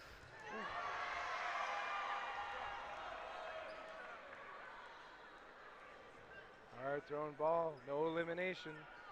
4 players heading to the line. Yep. Pump fakes for days. Double throw, no damage. Yeah, Malaysia really using that full 10 seconds. We can hear the referees in the stands here at the commentary booth counting those 10 seconds. The referees in the stands, is that fans? I meant us commentators. We can hear the referees shouting into the stands where the commentator booth is, Ben. I'm sure there's even more referees in the comment section of Twitch. Back and forth. Aang gets out another target. Holcomb removed as well. Tran taken out. 4 players left for Malaysia, 3 for Australia. And the crowds just erupt. We can hear the cheering from the Malaysian side. Ooh, doing a great job staying alive, and Lee's arm sends it. Misses its target. I've been hearing lately that send it is a very Canadian term. It is, absolutely, full send. And completely works in this context, and maybe these teams are going to take it home with them and start some new trends thanks to us. Malaysia's burden to throw. Shot clock counting down.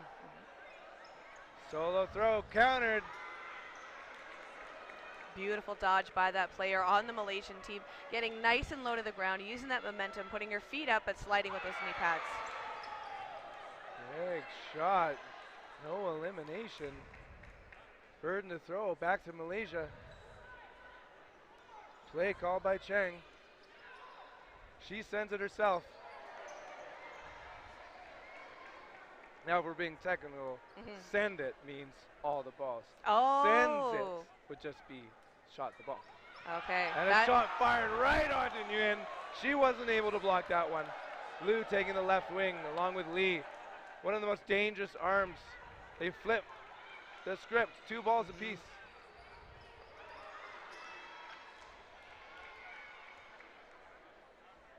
Malaysia's best odds for a point so far. C, solo, counters. Everyone letting them know they've got 4 balls. Yes. Reset. That's a great job by the Malaysian ball retrievers. It looks like just taking a short moment. All right, so we're just going to take a short pause now. The referees, yeah, they are confirming that that was a shot, so that player is actually walking off, but we do see now the referees conferring in the middle right now. Who are said referees? Sorry? Who are said referees? Our referees today are Annie, Alexandria. Those are your main refs that we're going to see on the center line there. We have Haley, Fatima, Christina J, and Rosie. Rosie all the way from Australia, but she is on the opposite court now, so she does not give any biased calls. Rosie doing a great job, though. She Rosie is Everett, president of Everett. Australian Dodgeball Federation.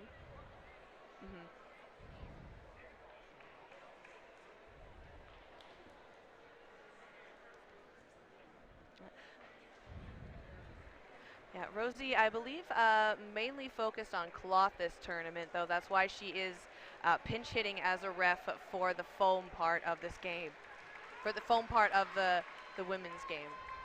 We just saw cloth with Australia earlier today. And we're off again. 4 balls, 4 players. Double throw. Lee puts on her ladder and goes climbing, staying alive. They managed to retain those 4 balls now. Heng pushes to the line, cross court. Brilliant block, shots fired, back and forth. 2 Australians left, 2 Malaysians. Huge moment. Absolutely. We're not seeing a lot of movement like that from Australia, but when they do, right? That was, again, a very slow pace. We only have about 6.5 minutes left on the game clock right now. Cheng with the solo throw. Look out for Lee. Sends it back. Just above the target.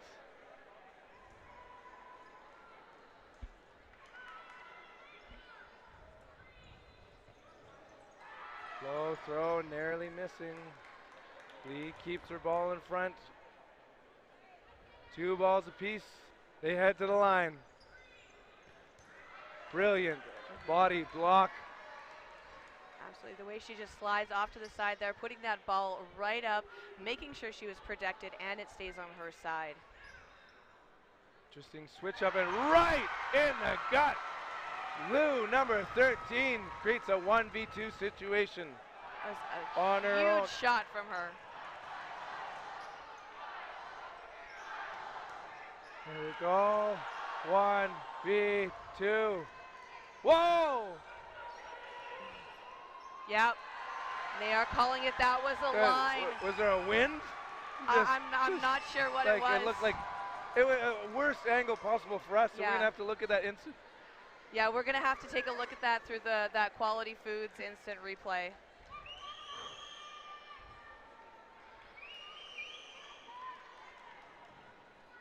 Oh, no. There's ball retrievers right in the way. No. We'll never know. Well, those of you at home will probably let us know in the chat. The referees in the chat. Oh my gosh. You know, I'm not living that one down for the rest of the day, am I, Ben? That was a good one, though. All right, I quit. I'm going to the beer garden. We're done here. Malaysia's advantage. Turfs one. Oh, the movement out of Nguyen. Yeah. Draws the ball. Like just the stamina of these players. Again, this is essentially the last match of the day for these 2 teams. Snipes it right before Ang was able to charge. Oh my gosh, that was so beautifully done. That is going to be another ball now. We see a call just being made real quick. It looks like the Malaysian players are going to have those 4 balls. So once the referees are done, we're going to see them with burden to throw. Again, just the Malaysians using the court to their advantage right now with how they're turning, how they're dodging, managing to slide cross court with those dodges, balls in hand. It's making it very hard for the Australian team. Big ups, big up. Oh! Holy Fayette! GG! Yes! That is the ultimate team catch right there. Yes! That is, not only does it save her player, it eliminates a player and revives someone else for Team Australia. There was a player in between who touched the ball too. Oh, I know. It could have been a she triple saved hit. 2 of them. It almost was a double, Ben. Oh my god. Oh my goodness. That was a... You could actually hear the collective sharp breath being inhaled by everyone in the stands after that second ball touch, I believe. Just the, oh my gosh. But the save by Fayette there, number 23 from Team Australia. Beautifully done. Before we started this match, I did mention we were going to see a lot of huddles in the middle. Yes, yes. This is a high leverage game. Every little moment counts. This is the bronze medal. And it's so great to have multiple angles from the referees. Absolutely. As well as all the cameras that we have going on today as well. You were right about the huddles, Ben. I owe you that beer. That Beercade $10 gift certificate might be coming to one of the commentators, Mitch? No, never.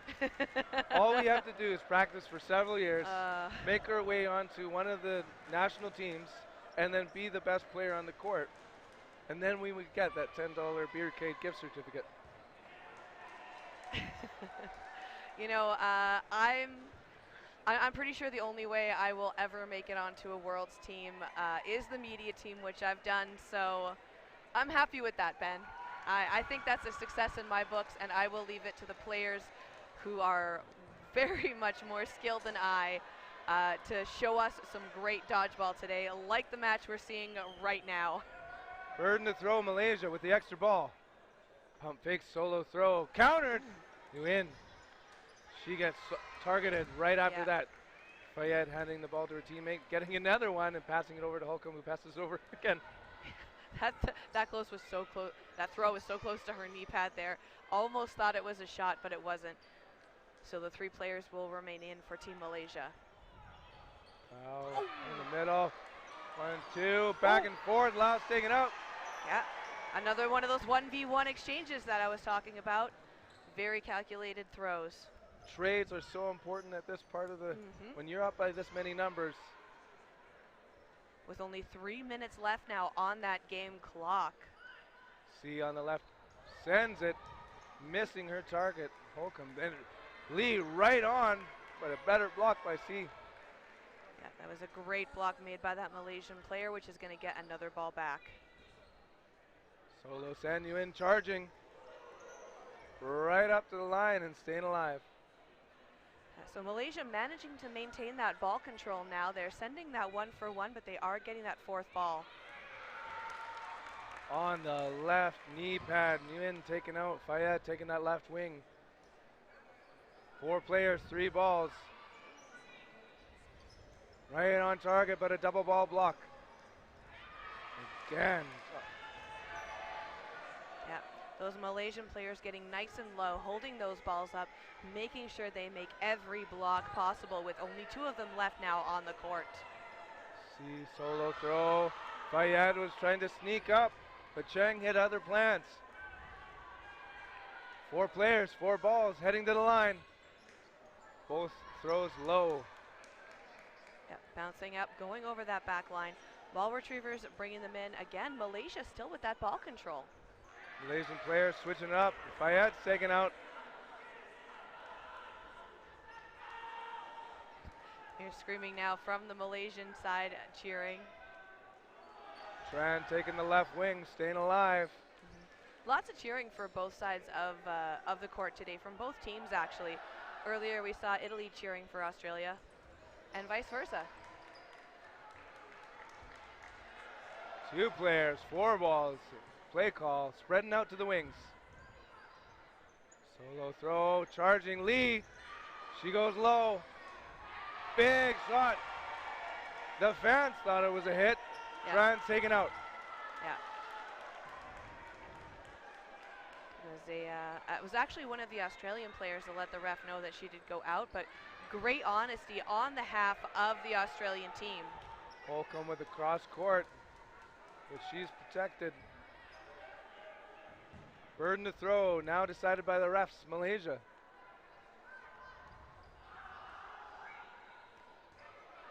Active blocking on both sides, no damage. Yeah, that was a 1v1 trade, so we're going to see Malaysia starting off this exchange again.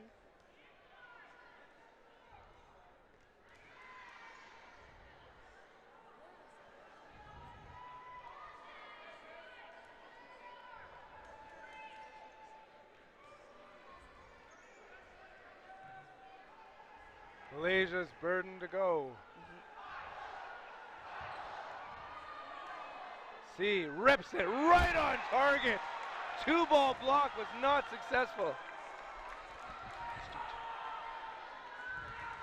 Lee, 1v2, holding 3 at a time. Perfectly thrown, but right on the ground. Lee's ready to preemptive strike. Gets hit right on the wrist. And a point on the board for Malaysia. All right, so that's going to be that one for Team Malaysia right now. And that's actually the end of this first half. So I think the round is going to start in a sudden death now. So we're going to see that sudden death going into that second half. With that sudden death, the balls distributed to each line, and no blocking is allowed with those balls. Wait.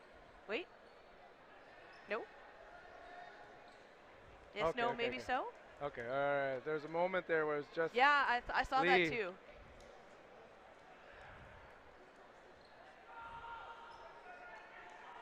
You can hear the cheering now from both the Malaysian and the Australian sides of the court. A lot of representation from both teams here in the stands. Great to see that everyone, even though they're not playing, they are here cheering on their team members today. Absolutely great to see that. Both teams need to get to the line. Australia's ready, Malaysia's ready, and they're off. Look for quick shots. Nguyen, first blood on C. Dancing on the line there, but she does go out, yes.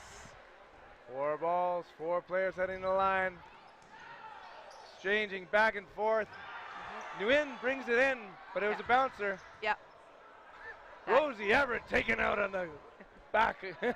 We also saw 2 of those balls colliding in mid-air, being rendered dead instantly. DOA. Yes. All right. Burden to throw Australia. Young, hard on contact, but is okay. Yeah, There's contested for a brief moment. I see, yeah. We're going to see that contestation now. Head referee mentioning that was a little bit of skim milk. Yeah, skim milk. Is that because the white shirts the referees are wearing? Skim milk. Skim. Skim. It's the favorite drink of dodgeball players. Getting some skim milk. Oh, you know, it's been a long tournament, Ben, and I think even the dad jokes are going over my head at this Gotta point. have the dodgeball dad moment. You know, I'm going to give you, I will give you a spirit point for that. Young with the gun. She goes cross court, missing her intended target. Cheng. Remember, no blocking. I almost forgot it. 4 players, 4 balls. Counters. Lee off the board. 5 players remaining for Australia. Their burden to throw. Shot clock counting down. 3 seconds. Chang in the middle, ready to. Oh, no. Not what I expected. Back and forth. Oh, wow. That was. Those exchanges just going so super fast. I know we just saw a cloth match, so going back to that foam format, just well done. And it's a big shot by Lou. Did she put up the 1? Play call by Fayette. 4th ball coming into Young. They head to the line. Right on target. Taking out number 4, Nicole Tan. Number 2? 2 players being removed 2 from players the Malaysian removed. side. Huge point on the board. Yep. Australia. That's going to be 4 points now for Australia, 1 point for Malaysia. So Australia is going to be going into the second half with a 3-point lead. Let's take a look at this instant replay so I can get an opportunity to see that second ball hit. So well targeted. The accuracy, those Australian women. So we're going to see the teams now changing sides.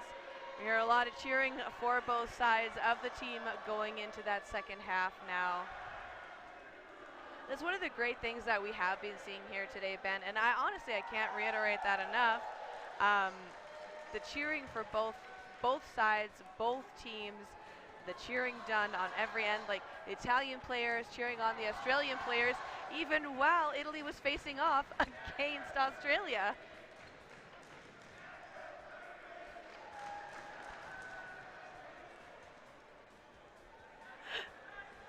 Halftime now at the World Dodgeball Federation bronze medal foam women's game. And due to Cobra Chicken error, we did start a little bit late in the day, but everyone is still here. They're hanging on. I know it's been a long day for everyone, but we have more dodgeball coming up later today. These are all bronze medal matches today. Tomorrow we will be back here bright and early. We will be seeing all the gold medal matches done. We are going to see the opening ceremonies. I believe there's going to be a parade of nations as well as a halftime show. So we have got lots planned for everyone tomorrow, but we still have more to see today. Interestingly enough, it is International Beard Day, Ben. Oh, really? Yes. Oh. Yeah, so I think later on during some of those men's matches, we're going to try and find some people in the stands, and we might see a little competition for best beard. Well, speaking of best beard, do you want to do any shout-outs to anyone in Manitoba? I will, since you offered. I will give a shout-out to Treebeard. Thank you for watching my cats. I am sorry they are idiots. Also a big shout-out to all the Manitoba people at home watching Beard us or no here. beard? Beard or no beard, absolutely, Ben. Thank you. And we're waiting for that final ball to magically make itself onto the line.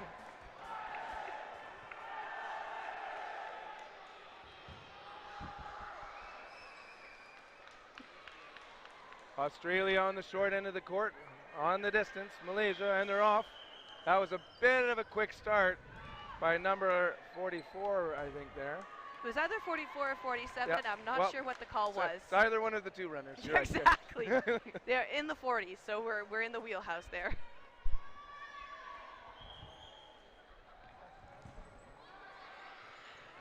Oh, big tag. Chang taken out. Can't run away from that throw. So I think Australia is probably going to try and play a little bit faster in order to maintain their lead, because Malaysia is also going to be picking up their pace. Malaysia's going to be a little bit more intense right now. I think they're going to try and get that ball control. They're going to be coming to the line a lot more. Australia's got to be feeling comfortable with their game, and they're feeling like they're sharp shooters right now. Eng taken out. 4 players remaining for Malaysia. They're heading to the line, a ball apiece. Lee slams it to the ground with her ball. Australia definitely understanding the strategy from the Malaysian side and just countering on every shot the Malaysians take. Shot goes low, countered, back and forth. Lu's holding the line. That is a beautiful job staying up at the line and holding the aggression like that. Very brave play to make in the game. Fayed with the solo throw. Misses the winger. Burden to throw now Malaysia. 4 balls, 4 players. Solo throw at Fayed. She's staying like, and a charge. Oh. Nguyen. Yep. Taken out, but she took out a player first. C is gone. Yeah. 2. So beautiful exchange on that side. Ending in a trade. Yes. That's usually how they do it. Ting is gone. Only left Cheng now. Slowly heading to the line, sends one. So this is a 1v4 situation that we're seeing right now. One of the more subtler aspects I like, Lou did this, is it just, you have your fingers back. Not just pull your hands back, pull your fingers even farther back. Yes, yes. A very smart move, especially when you don't want to get those blocks or finger calls. Shots exchange in favor of Lou taken out. Cheng now has 3 more remaining.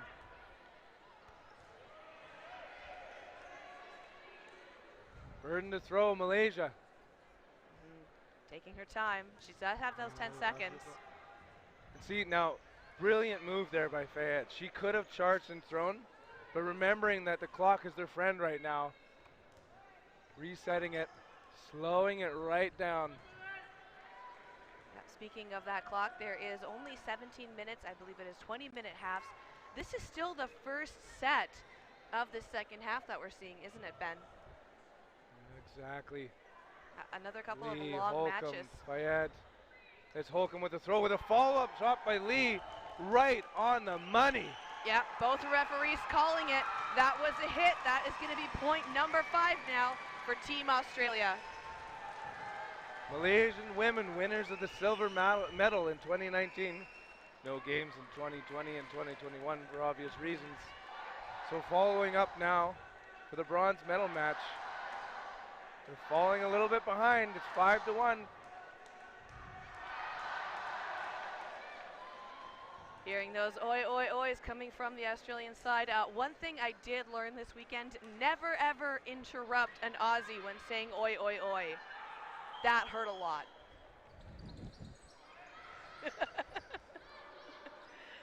Lesson learned the hard way, Ben. Let's just put it that way. Young after the throw, making her way inside.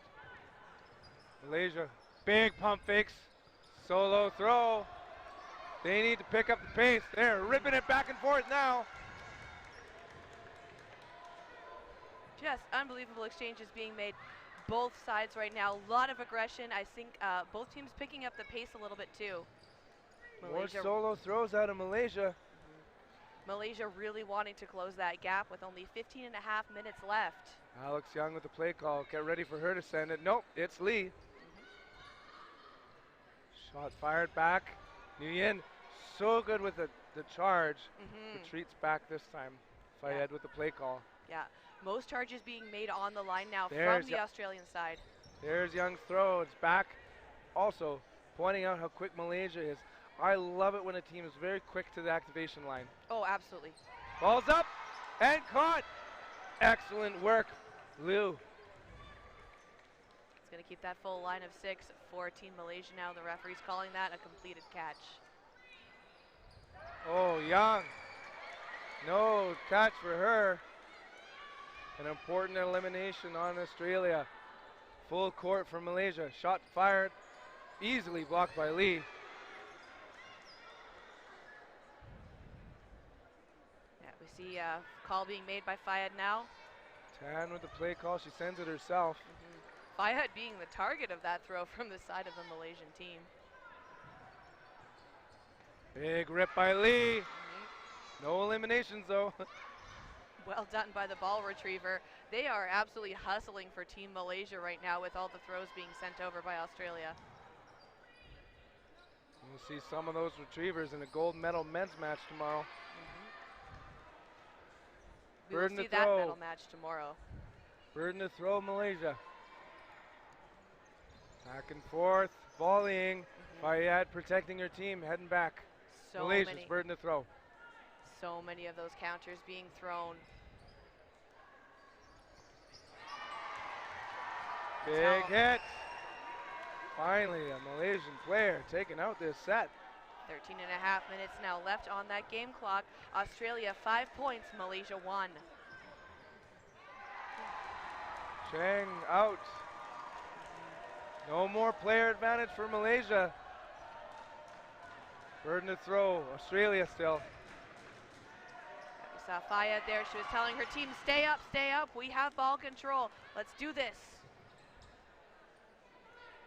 I'm not a great lip women reader, in the though. attack zone. Uh-oh!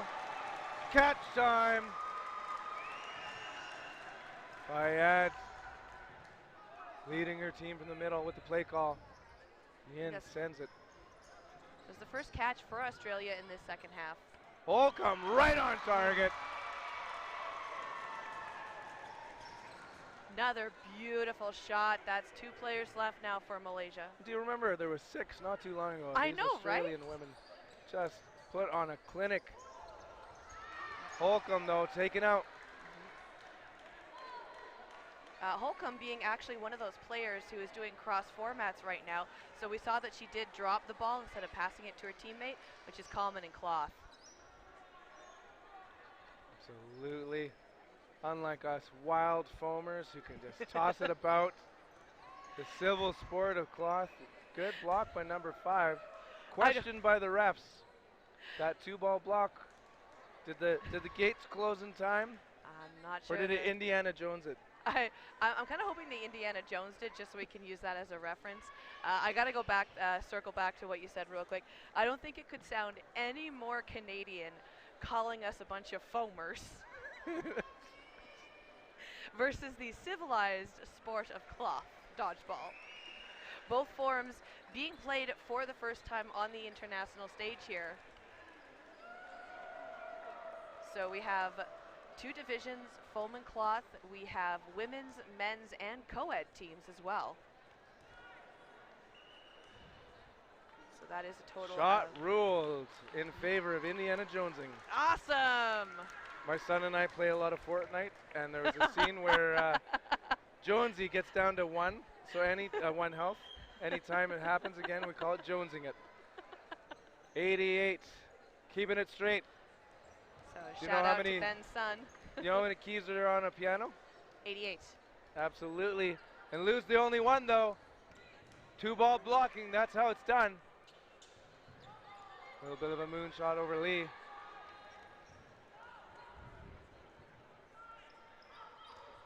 Good block.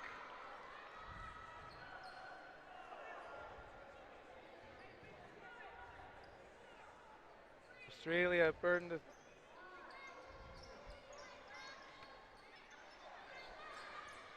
Shot goes low. Fayette staying alive. Big smile. Yeah, absolutely.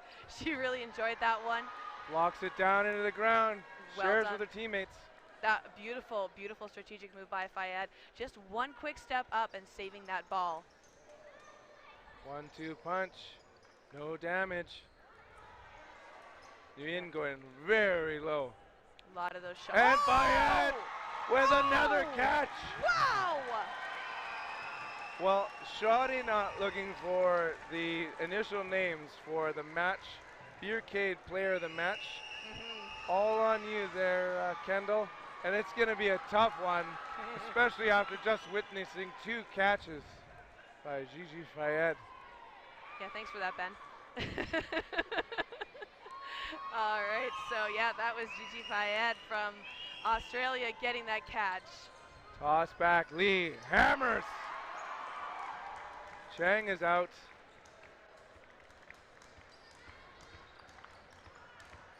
Ten minutes and 20 seconds left in the match. Holcomb smiling as she's sent out. Burden to throw, Australia. Young, hard on target. 5 alive for Eng. And a cheer starting in the crowd. That classic cheer stomp, or classic queen stomp that we're hearing in the crowds. 4 players at the line, firing at Lee. She takes it upstairs and stays alive. Lee solo throw, Young protecting her in the middle. Fayed the catcher on the left. Malaysia heads to the line, 3 players. 1 ball countered. Lee eliminated.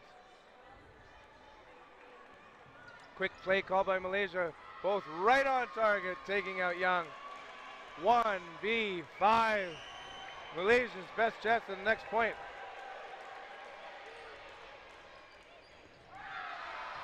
And that's a hit. Point on the board with 9 minutes remaining. 4 points behind. Wow. Okay, so yeah, that is another point for Team Malaysia right there. We're seeing Australia with 6 points. I believe short recess for the team. They're taking the maximum amount of time allowed in between sets, but Malaysia's taking the minimum. They were right on the line. There is fire in their eyes with 8 minutes and 30 seconds left on that game And they clock. hustle to the opening line. Toss back. Big throw by Young. Watch out for the counter, but nothing happening there from Malaysia. Yeah. They've got the burden to throw. So there is a 4-point differential right now. There is a chance Malaysia can close the gap. A lot harder than if it was cloth, though. Oh, absolutely. But if Malaysia works fast, there is a chance for it. We'll have to wait and see. Nguyen solo throws, and it bounces off court. Volleying happening. Fayad suggesting to her teammates, slow down.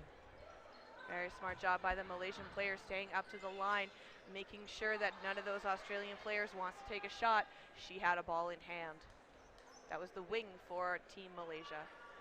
Australia's burden to throw. Young sends it. Countered by Liu. Nothing to do here. Full court, both sides. Australia's burden. Yes. Again, a lot of those faster exchanges that we're seeing in the half, so it's very easy for us just watching the plays being made by the teams to get excited and lose track of who has that burden to throw. That's why we have referees, Ben. And I'm not one of them. They may be in the stands or in the commentary, but they're not here. Oh, in the comments, but they're not in commentary. Good active blocking by Holcomb. Yeah, we see Fayad now making a call for her team. She is staying low on the chance she has to catch. Pump fakes. Huge catch. Lee's throw. Wow. Beautifully done.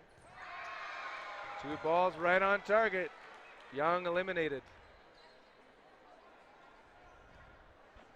Yeah. Team Malaysia, they still have all 6 players on their side.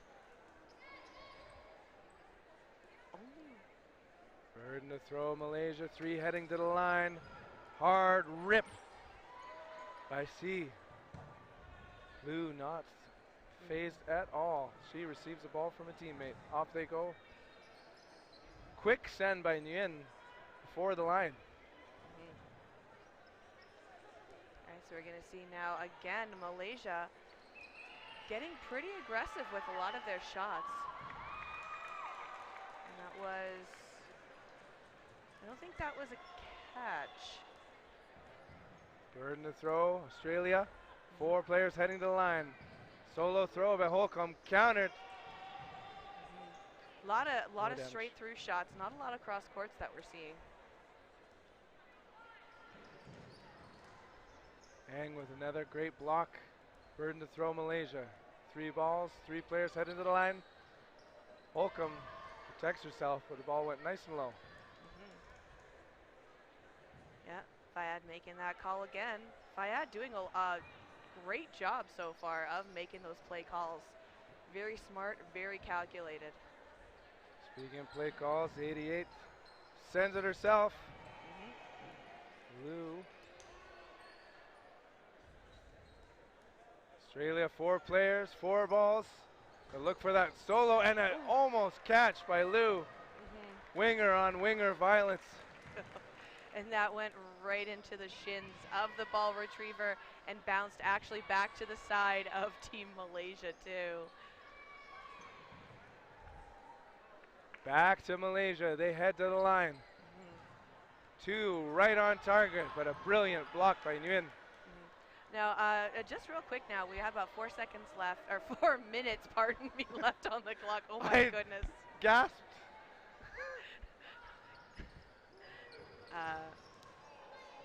Again, we still have 2-6 for Australia and Malaysia. I think this is actually the first time today we're seeing Malaysia wear these jerseys. That's Canadian as well. 2-6. Oh, yeah. We really notice it when we're surrounded by international players, eh? That's right, eh? And a solo throw by the right winger. No damage. Burden to throw. Australia, Nguyen with 2 balls. Lets one go. Missing. Back countered. Fayette slowing it down and shaking her head. That was a beautiful shot by that player too, getting a lot of heat off that ball, absolutely whipping her leg up into the air to get momentum. Fayette taking that wing. Not indicating that she was hit on her shoulder. No, just adjusting something or just rubbing it. She has been making a lot of throws, so arms are probably pretty sore today, Ben. Could she be your Beercade player of the match? Holcomb with a solo throw. Vice captain Eng sends it on. Fayed. 2 players left for Australia. And a little swipe there by Malaysia, getting an extra ball. Clock down to 3. Malaysia still with their line of 5 players. Malaysia staying alive during this half. Or this set, pardon me. Speaking of staying alive, Holcomb 2-ball drop. 3 Shares minutes the now. Right on target. 47 Cheng off the board. Play call by Liu on defense. Let's see what happens next. I expected a quick charge. There they go.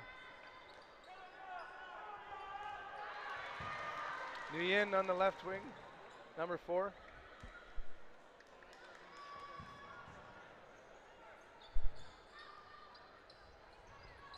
Nguyen, she's out. Holcomb with plenty of every ball. So all right. Yeah, she has all 6. So temptation could be to 1-2 it, but she's going to manage the clock as best she can. Expect at least 2 balls in hand. Absolutely. She's going to have to send another 2 over before Malaysia's going to get and a rip. Over goes Eng, pushing to the line. You hear that collective ooh from the crowd as the ball bounced up, but not hitting that player in the leg.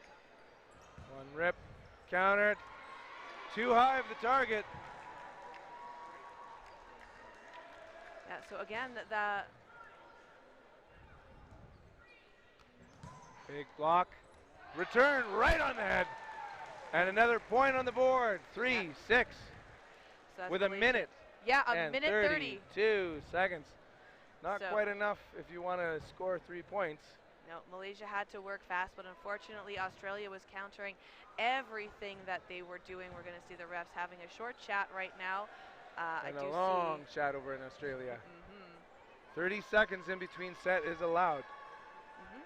And then we are going to see shortly the end of this second half of this game, and I think Australia is probably going to take it at this point. Lots of emotions on the Malaysia side. I mean, Malaysia, they did an amazing job. Oh, so actually, sorry. We're seeing a clock being counted here from the commentary booth. That's actually the timeout clock. So a timeout was taken by one of the teams. That's why we were seeing that huddle from the Australian side. All right, so there is still now a minute and a half left in this game. Australia 6, Malaysia 3, the women's bronze medal match here at the Saville Centre. And that Edmonton, timeout Alberta. is over. The timeout is over. Both teams lined up.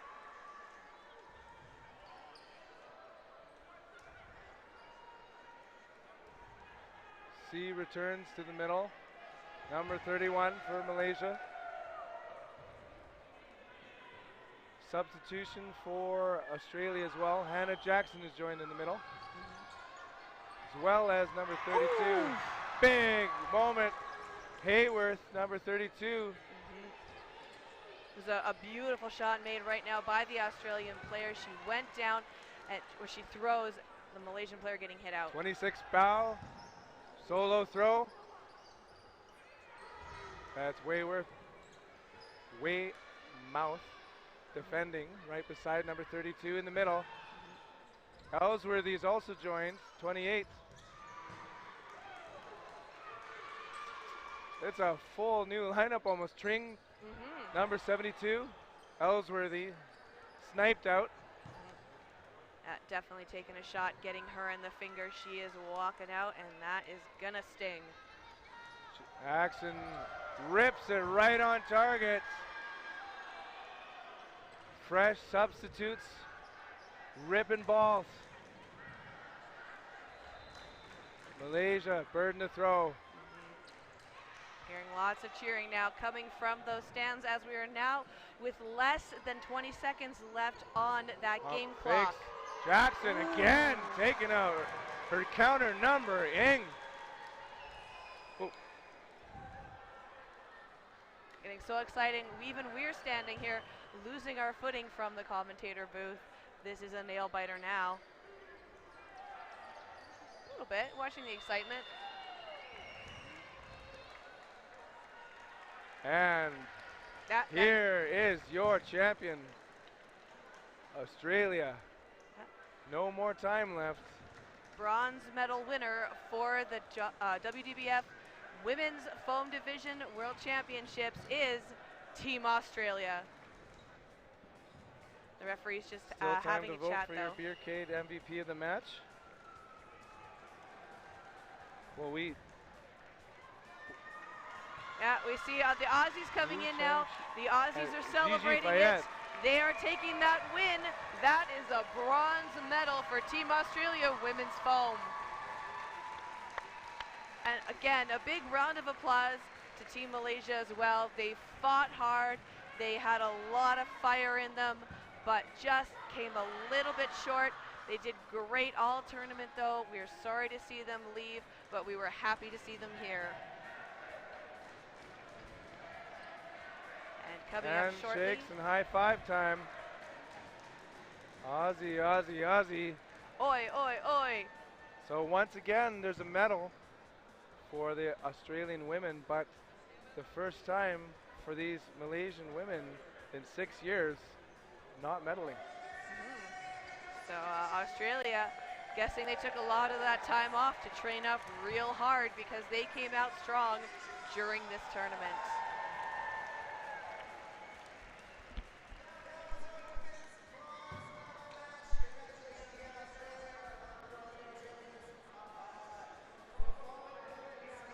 Well, Jake Mason's on the court.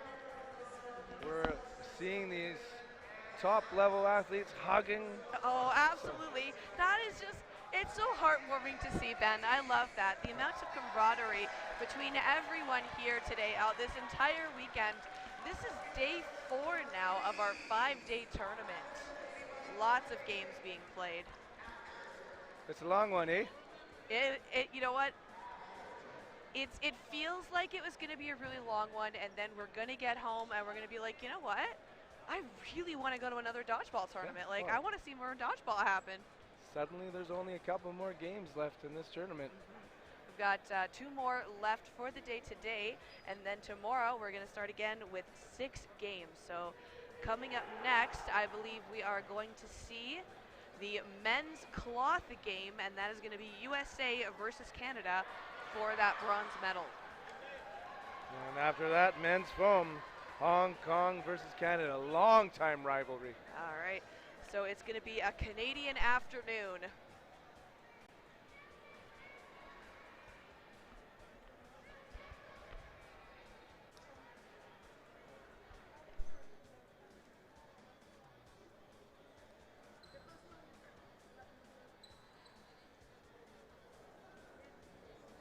All right, come on over here, Esther, on from Malaysia, number 88. Very exciting game. Not what the outcome you were looking for, but how do you feel right now? Honestly, a bit sad, but like, to be honest, Australia are playing a good game today. Yeah, so have to. Yeah, they're really good. That's so professional of you. Yes, it was a really, really good game. You guys are a really fast team normally. I feel like in the second half you were a little slower. Was there a reason for that, or was it? I feel like today maybe compared to theirs, our hitting rate is not as just high as normal we usually play. So yeah, overall, like, but my team, okay, good. We are playing good also today, like just as compared to them. So good game. Yeah, it was definitely a good game. Is there anything you want to say to anybody, however you want to say it at home and to your team? You can say it in English, you can say it whatever you want. Okay, thank you guys for supporting us. Sorry that we didn't bring back bronze medal back home, but like appreciate that the support from you all. Like we'll come back stronger next year. Absolutely you will. You always do. You guys are amazing to watch. It was a great game. Congratulations. Thank you, Esther. And I'm gonna get the one, the only Gigi. Our beercade. You're gonna look right into my soul. But also, that's our camera right there. Say hi to everybody. Camera, that camera. That one right there. Just That there. one right there. Oh. Yeah, and Hello. wave, because you're live. Yeah, there it is. I pulled my neck. Ah, there you go. At least you pulled it now. How are you feeling? I am ecstatic. I had no voice since day one, and that was the best way to finish off a tournament. Come in now. I want to play in. Oh, there we go. Okay, let's get it. I can't do anything without this guy right here. Exactly. The best coach in the world, except Jeff's cool as well. But, also the best captain, and Alex. But no one will is see this. awesome. It's fine. You know what? I'm gonna fucking start crying. Ah. I'm so sorry. All right. You're fine. You're fine. You're fine.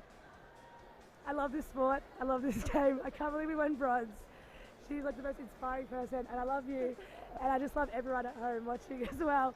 And I need to ice my neck because I'm gonna start crying from pain. Is that?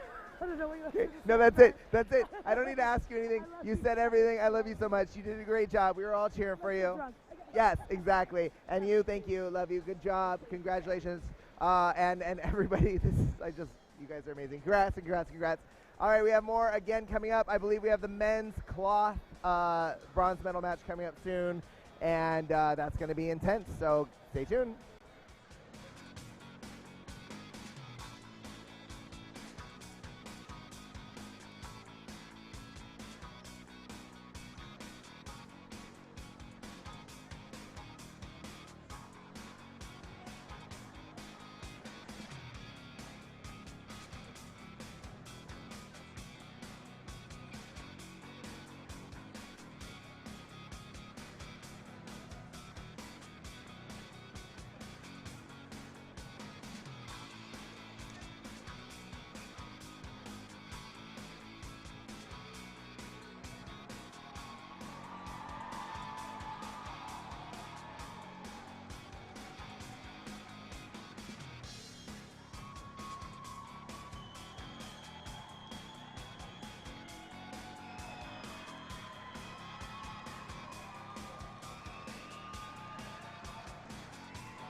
Welcome back, everyone, to the World Dodgeball Federation Championships 2022 in Edmonton, Alberta, Canada.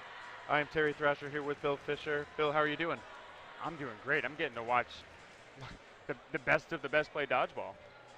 Yeah, these are somehow this is a bronze medal match. I guess this is cloth. This isn't the most familiar way we've seen some of these players from these countries play, but both of these, like North American countries, have showed up fairly well in the cloth division for the first time under the WDBF banner. Yeah, I'm so impressed. Getting to talk to some of the players on Canada, notably Pete Decker and those like Ruwan Chapel on the American side. So much of it comes from that transition from like 8.5 rubber and 8 1/4 foam and that VDL style, and so there's a lot of transition from those ball types to this, and they felt more comfortable coming to this, and so yeah, we just got to see two countries that weren't at the last Worlds, like in this format, be competitive, right, to fight for a medal position. Yeah, I think talking to one of the Canadian players, he told me that this was probably close to the top of what they expected they could possibly achieve. And so I think they're pretty happy with their performance. Obviously now they would like to win a medal while they're here, but I think even making it to the bronze medal match is something that they would consider a pretty significant success. I think for the American players, as you said, they were pretty confident in a lot of ways coming into this tournament, having experience with ball types that, you know, if you come from just 7-inch foam to cloth, it's a rough transition. But one of the things I think we'll be able to watch for from Canada, number 69, Jake Lowe, has been one of the fastest players off the rush in this division. Has been able to contest for that center ball really often and pull it back for his side. We've seen a lot of teams go for Billy Schmidt, that first out, as their first target. He's got such a big arm. I'm not surprised by it, but also such an incredible catcher. But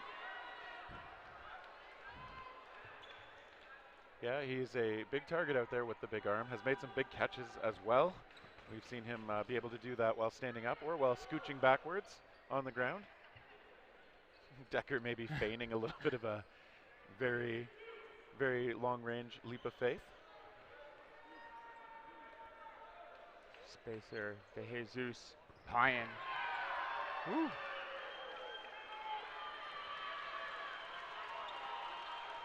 Yeah, some good arms out of Team USA. What caused De Jesus to go out there? I don't think I caught that. I think he did get caught, but I was also looking the other direction. It happens sometimes. Payan that time taking it a counter, 2 counters from Canada. They don't connect though. Great job by Moses getting between I think Burke that made those throws and Payan just keeping him alive with that blocking ball. Ooh. Okay, 1 for 1. 1 for 2. Fantastic spot by Spacer on the sliding Burke. Decker last in. Decker, who is used to that 8.25-inch foam, played on the west coast of Canada. He's been able to adapt quite well to these cloth balls. Yeah, Decker is so phenomenal at both staying alive and catching. Right, it's a deadly combo on that back line for offenses to play into. Payan has shown good variety in his dodging. I've seen a lot of like up and down motion from him, good confident blocking. He is a tough target to hit. Oh my God. I was talking about this with someone the other day, that it almost seems like Payan has cut out like so much of like his game, so to speak, to be like, to know everything about his game that does remain. And great job on that charge. That collapse on that opposing Canadian team. Decker taken out on that slide. Yeah, and I like that both Payan and Spacer were showing the charge. They were, you know, recognizing that the player was going to be vulnerable, having that opportunity to just close the distance immediately. You can always run forward faster than they're going to be able to run back. Oh, yeah. Okay, maybe a jump on the Canada side. So the Americans are going to start with 1. I noticed earlier that the Well, what team was that? It was mixed cloth. The Australian side took the start to do the flight kill. What was it called in cloth? Leap of faith now, I believe. Leap of faith. Wow.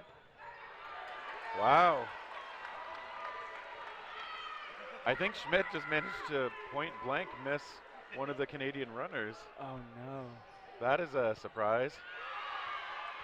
Okay, so again, one of those things we don't see too often. O'Brien up there catching the ball that was brought off of one of the American players. That does count as a catch. One of those things to note for the foam players, you do not have to make 2 points of contact for a catch. That's why you saw Lowe take that leap of faith again, out of bounds, so to speak, trying to catch that ball, because just securing it is enough for the catch. Yeah, some of the finer points that are a bit different between the cloth and foam matches have come up quite a bit. Some of the players have been doing both formats, which some of the refs have been doing both formats. That would break my brain, I think, after a little while. Yeah. We do have several players out here. See a couple of Swedish players who are acting as referees here. They're quite experienced. I think that's Modine and Rod, who you would have seen competing for Sweden earlier in the tournament. I just learned a new rule about cloth about 10 minutes ago. Berg tapped out there by a beautiful toe shot by Payan. That is where you aim, for sure. Okay, Canada missing to the middle. Payan looking very active on his pressure there. And yeah, we've seen a lot of this as well. Whenever Schmidt is in the middle for Team USA, I'd say there's like a 90+% chance he's going to be the one to let that ball go. Good commit, but yeah, Schmidt. Oh, he looks hurt too. He fully extended trying to find that catch that popped up off of him. He is walking under his own power. That's what we want to see. Yeah, it looked like that right arm. I hope it was just like a bumped elbow, right? Yeah. Those sting for a bit, but you can recover. He looks to be reasonably okay. Hopefully all's well over there. I need to double check with Greg, but the rule I learned, by the way, was if you have a 3 ball and you bring it into the neutral zone, you have to take it out, otherwise you're a dead player. I was unaware of this nuance. I think it's because you could put it down the other side and retreat, and you've essentially done an invalid throw in that way. All right, so Lowe tagged out. He's a quick mover on the court, so well done to track him there. And again, the aggressive shots. Payan connecting, as does Spacer. And just like that, Team USA takes another set. They're up 4-0. Fantastic job by that American side. Once again, using that collapse to finish the match off. I feel like the collapse in general is just such a cloth. It's so good in cloth, right? Like you have that neutral zone, you get those extra steps, as you were saying earlier. It's harder to run backwards faster than you can run forward, and it's so effective.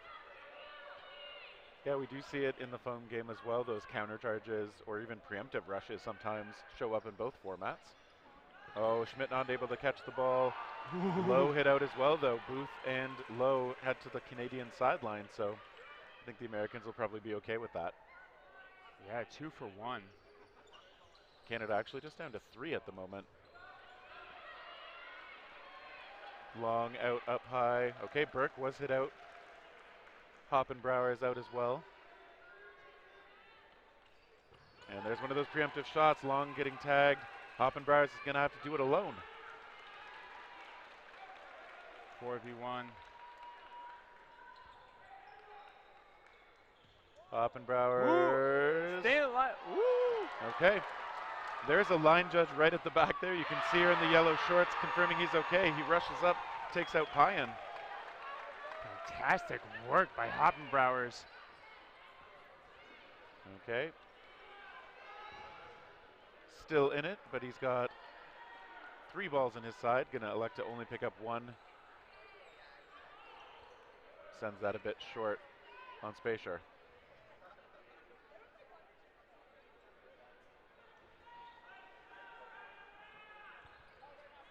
Okay, that collapse Doesn't come this time. They're going to slow play it. It's a 3v1 advantage. They only need to burn a minute 20. They don't want to risk a catch. Speaking of, Moses maybe a touch early on the throw. Hoppenbrouwer secures that one, brings back in Cameron Booth, co-captain of this squad. But he is still facing down 2 from the American side. Yeah. Beautiful catch there by Hoppenbrouwer.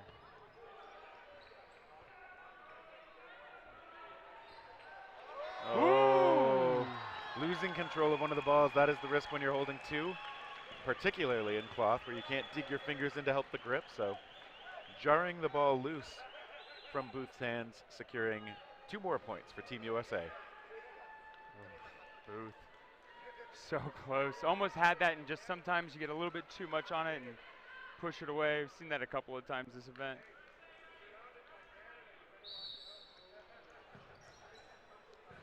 All right, Low again, super fast off the rush. We'll see if when the USA team was using Tyree Fraser to do the rushes in previous matches, he looked extremely quick as well. I was kind of hoping we'd see a bit of that head-to-head. Oh, yeah. He was winning a good amount of them every time I got to watch. Okay, on the back pedal, we see the players scooching back. Okay, one popped up, did get caught. Moses pointing at who he believes it was. Yes, Casey Moses securing that catch off the back of De Jesus.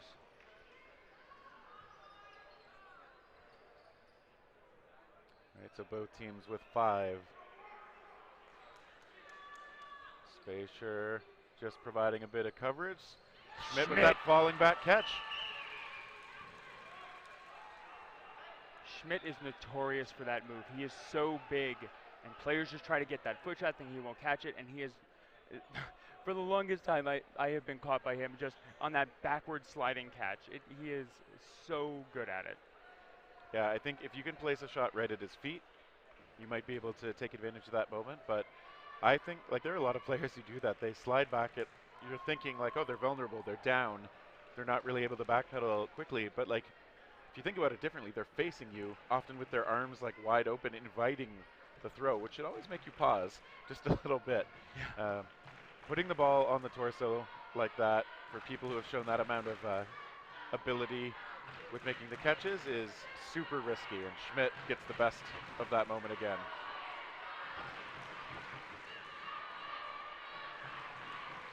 All right, we got the dueling cheers in the audience. I have to think there are more Canadian fans here since this is, you know, in Canada, but the American fans, of course, have the lead in the match to fall back on to help fuel their chants. So who's left on this Canadian side? It is Hoppenbrouwer, Lowe, Booth, and Long? Yeah, that is Long on the far side. So Lowe, Long, and Booth all play out of Hamilton, Ontario, which has been like the cloth dodgeball stronghold in Canada. I think all of them have, well, Jake Lowe's fairly young, so I'm not going to say for him exactly how long he's been playing, because I'm not sure. It's probably single-digit years. The other 2 guys, I think it's like 10, 15 years. Ooh. So definitely very experienced with the cloth game. Hoppenbrouwer is a relatively recent convert, playing out of Edmonton, so he is on home turf as truly as you can be in this match. It's so cool, right? Like, all of these players, like Hoppenbrouwer's, right? This is his first time here at Worlds, right?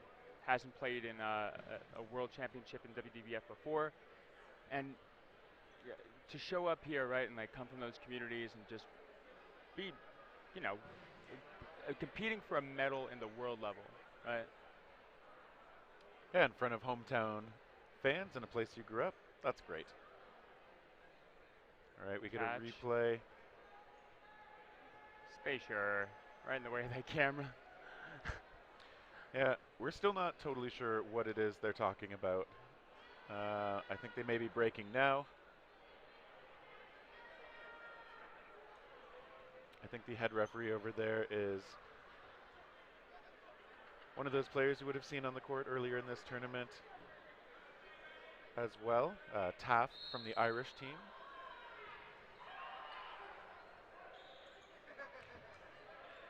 Okay, Long tagged out, so Hoppenbrouwer is still out there. There are still 5 for Team USA, though. Booth, this time the one who takes the shot. Payen scampering up, but just keeping attention long enough for his team to join him. Chris De Jesus letting go of that one. We see Hoppenbauer is doing the kind of holding the ball in the crook of his hand and arm in order to maintain the grip. Oh my. That shot by Brandon Kelly on the feet of Lowe. Okay. Yeah.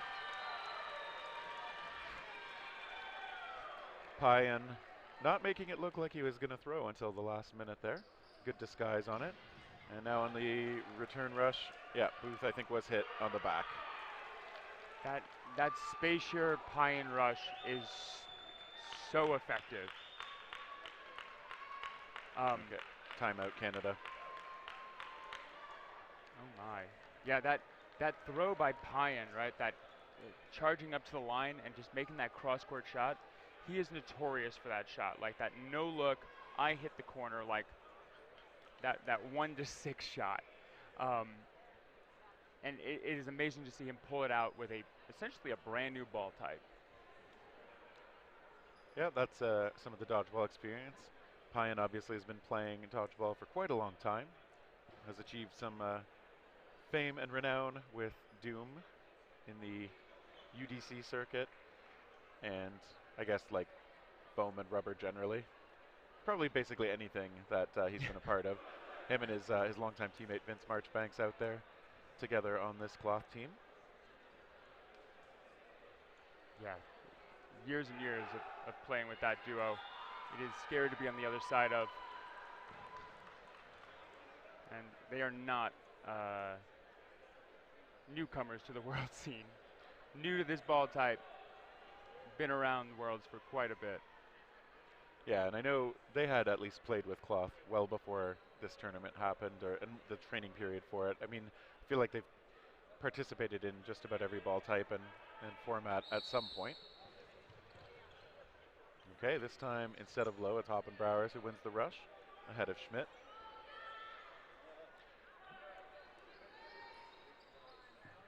O'Brien, okay, connecting on Spacier. Yeah, great job. I think he put that, it was hard to tell, but it looks like he put that right in the path of the charging Spacier, like knew where he was going to go, made him pay for it. Schmidt again. All right. You can catch him when he's falling sort of forward, too. The versatile drop catcher, Billy Schmidt. Potvin now out there as it calls his own number. Connects on Chris De Jesus. Canada still in search of their first points in this match. That's going to make it harder as Moses with the grips up high on his chest. Moses is such a phenomenal catcher. Definitely one of the absolute best. I saw a match with him. I think it was against Austria that he had like 12 catches. Ooh, okay. The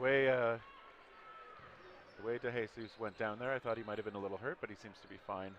Maybe just frustrated in that moment. Yeah.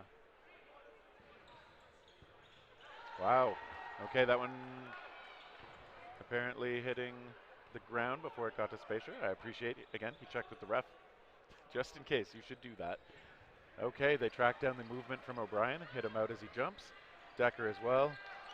Seeing those American arms firing on all cylinders now. Bryce Potvin gonna have to do it alone for Canada. Yeah, that was an unfortunate moment, right? That ball just bouncing back. The ball retriever on the sideline wasn't able to come up with grabbing it in time before it rolled over and led to a 4-ball play from that American side. And Potvin being elusive, staying alive. Oh, up high on Payen. Nailing that ball retriever. Great work. Potvin has run his own dodgeball league for many years. Playing out of Sarnia, Ontario. for this Canadian side. In the foam game, he's been playing with Fury. It's primarily an Ottawa team, and all right. Just as he pops up to Ottawa sometimes to train with Fury, that ball popped into an easy catch. Team USA goes up 10-0. Yeah, that's one of those unfortunate moments, right? You're making a good attempt, and the bounce just goes the wrong way, right, to a teammate that makes the catch. I got to give Potvin a ton of credit. He looked so composed against that American side, between the sliding, getting out of the way, getting up, and just doing his job. Just fantastic work by him. Okay, Team USA wins that third ball for the first time this match. Immediately taking it long. Able to get control of that ball on the rebound as well. Schmidt's going to get it in hand.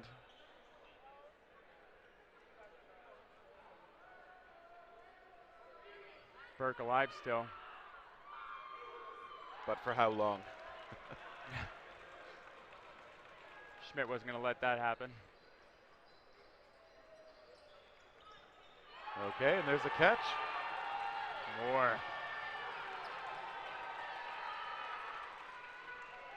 All right, Team USA looking very strong in this bronze medal match.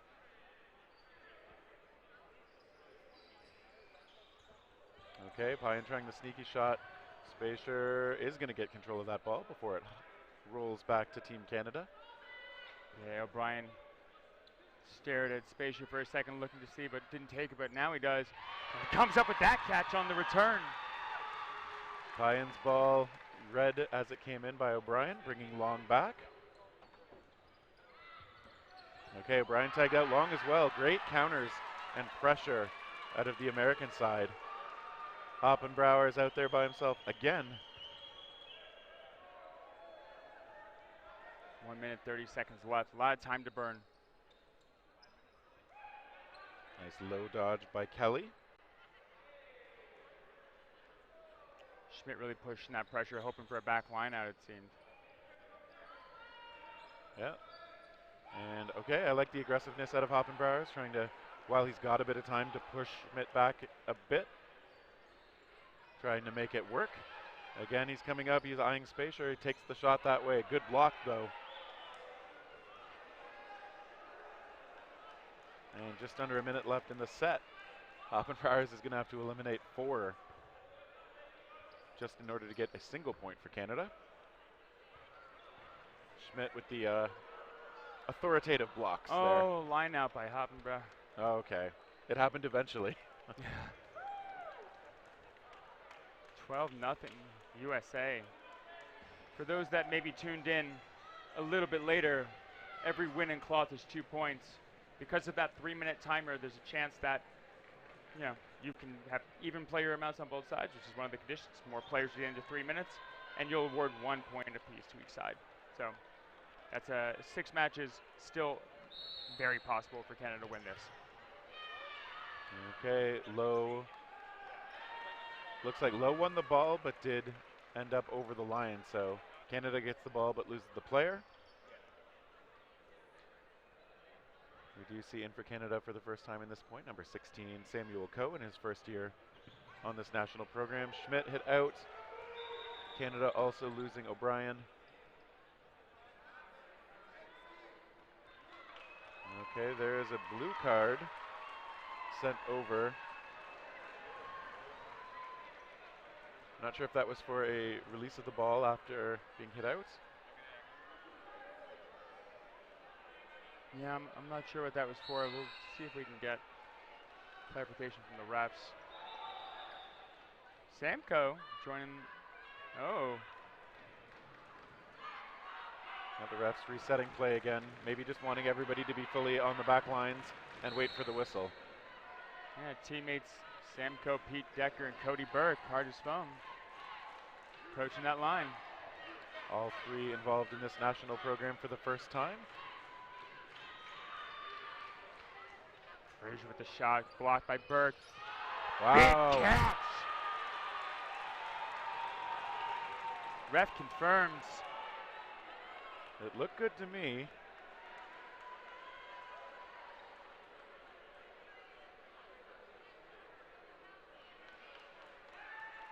Yep, That's what they say. Fraser, I mean, it was low to the ground, but yeah, it looked like he just drew it in right by his chest. Decker's block. Okay, Fraser gets grazed. I like the energy he was showing out there, though. Spatial Moore and Kelly left on that American side. Ko Long and Decker on the other. Long with the only ball for Canada now is going to keep it in the middle, it looks like. They look toward him, they find him. It's a tough role to play when you're out up high with a ball, your team's only ball, against so many good arms. Decker is now the only one out there for Team Canada. Yeah, I didn't completely see it, but Ko was not down on that play as well. The double crow hop from Decker. 2 crows are better than 1.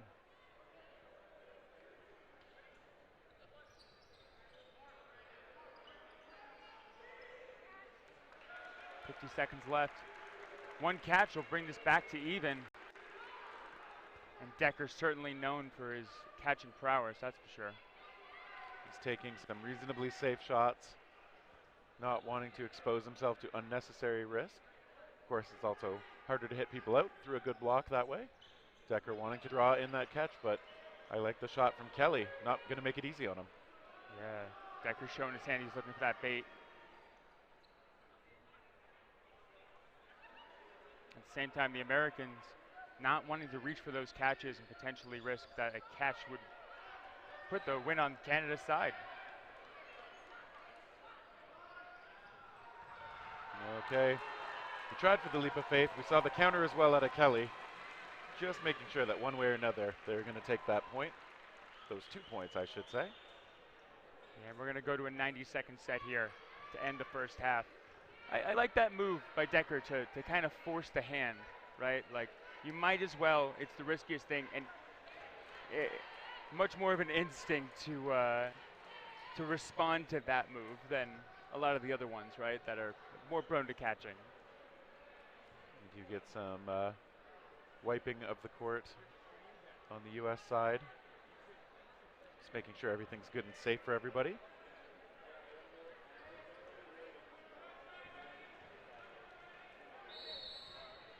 It's Ko on the rush this time. USA electing not to challenge. Landrio out there for the first time for Canada. Kelly tapped out to start. Were there only 5 on the American side to start this one? What had happened? I think that's because of the blue card from before. So I think they have to play this one down a player. Blue cards not as bad as yellow cards, which aren't as bad as red cards. So hopefully it stays at no more than a blue card in this match. Okay, O'Brien just tagged out and a good aggressive shot by Moore. Yeah, Fraser opened it up. The response by O'Brien. And Moore solidifies that kill. We're seeing Solberg out there as well. Yet another one of those hardest foam players on this Canadian squad, sidestepping the shot from Fraser.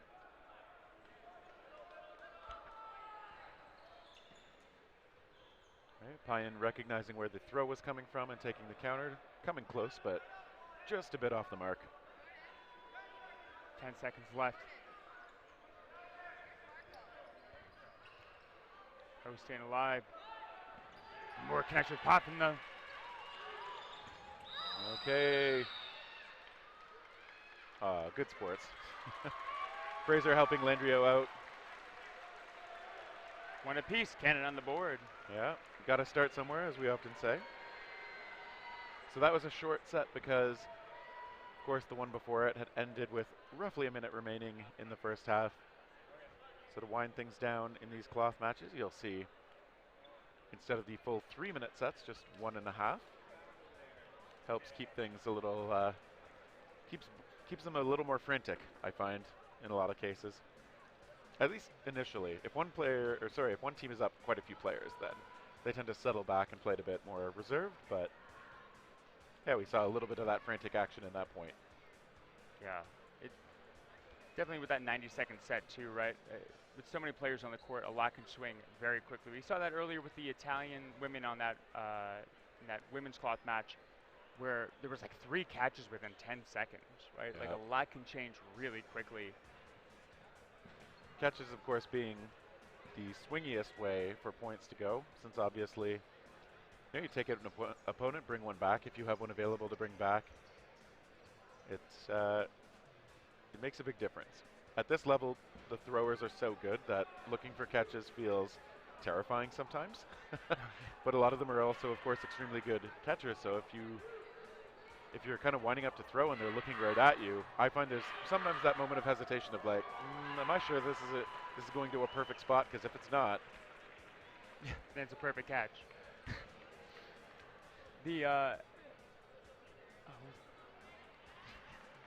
My mind had something that went right out the window. I was going to say, catches are so full of momentum, right? Like, there's almost this, you see it coming, and your whole team can, like, see that you're about to get hit. And there's that down moment of, like, it's going to connect, and then they make the catch, and the excitement is just that much more because of how, that swing of emotion that comes with it. And just with that can turn your team around. Some catching moments just bring that confidence to your team, can really turn a match around. And right now, Canada's looking to turn this match around, right? America got 15-1 that first half. There's no reason Canada can't also get 15-1 in the second half. We have a match. It's a tall order, but as you said, if one team can do it, I mean, there's nothing stopping the other from being able to as well. And I know what you mean. Those catches are such energizing plays sometimes, especially if your team's been struggling a bit. I find that those can be huge morale boosters. Just, like I said, terrifying to go for sometimes when you're facing top-end opponents. But, I mean, we've seen catches out of this Canadian side in earlier matches in the tournament. We know they've got it in them. Just going to have to string some together because the Americans have looked kind of overpowering so far. Oh, absolutely. There's a lot of confidence, right? Especially getting charged down by that Spacer-Payan combo. Like, over and over, the effectiveness of that. Schmidt with 2 catches on his back and then on his knees back-to-back, right? Just so much utility and so many different strengths on that American side. I don't know if Moore's had a catch, but everyone else, right? Frazier, Moses. I don't think Spacer had a catch, but Schmidt, Kelly, 4 of them have had catches so far. Yeah. Where do you put a ball? I mean, you've got to aim right for those feet, right? Or get them when they are in a more vulnerable position. Although, as Schmidt has shown, you have to, like, make sure even then, like, you put it in the midsection or, like, on the chest. They've still got a good chance at it. Speaking of Payan and knowing how much you love reality television, Payan mentioned that he was on an episode of The Bachelorette. Did you happen to catch that ever? No, it's on my TiVo still. Okay, we'll get to it. I'm still working on it. I'm on season 2. But yeah, as you were saying, right, like, you have to be so precise, and it's a game of inches, in this case with cloth, from 20 feet. It's close. And that ball thrown really hard, like, it can hurt a bit when it connects with you. So I feel like the instinct to turn away is stronger for me than it is in foam dodgeball. But, I mean, you can't make those catches if you do turn away. And it's one of those things that, like, facing it and making an attempt at the play is going to hurt less than, like, turning away and getting beamed by it when you're not totally looking. So, yeah, it's scary, but face the play. It's always hurt more facing away than, like, trying for the catch. My body doesn't react the right way all the time, he says. Yeah, sometimes the reactions where I'm like, if this was foam, my body would have done the right things.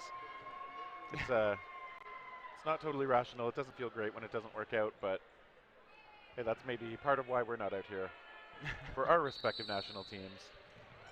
Okay, this time the Americans winning the rush. Yeah, beating low to the ball this time. Okay.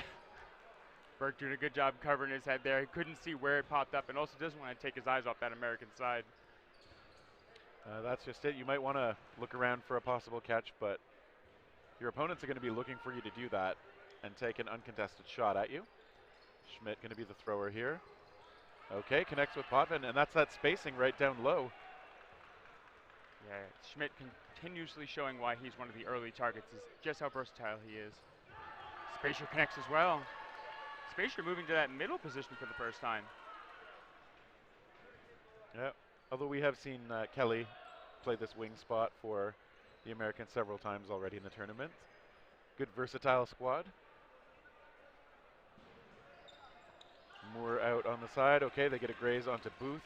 Brings himself off to the sideline.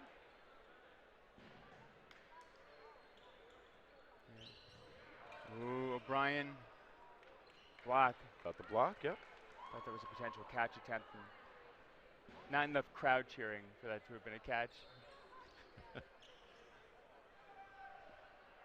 Solberg, another notorious catcher coming from hard as foam in that middle without a ball. O'Brien with the response.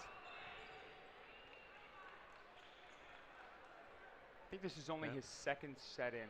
Let's see if he can come up with one. O'Brien, who's done a lot of work in the wings for Canada in this tournament. Okay, finally gets one on Schmidt while falling back, so we've seen it can be risky, but he makes it work. Oh yeah, that risk paid off handsomely. All right, they get Fraser as well. Okay, O'Brien but tapped that. yep. Burke reaching for that block back. This is another very variant that we don't see in foam, but if that ball's blocked back and you can make a catch on it, it is as if the blocking player threw it at you. Oh, there's just a clean catch though. Okay, and Solberg on the retreat, looks like he clipped the back line. Yeah, unfortunate. For those coming from the, their respective other ball type and joining us, that block back is called a block attack. Not only can you catch that as a response, but if you try to catch it and you fail to, you are out. Yep. A little bit of risk, but high reward when it works. Marchbanks joins the roster. Yeah, he is sporting a mask in this tournament in part because his family members have unfortunately come down with COVID. Ooh. No, okay, not a catch by Landrio. I That think was close. Or maybe it was a catch and he found the back line. It sounded catch-like. Okay, they call him back in.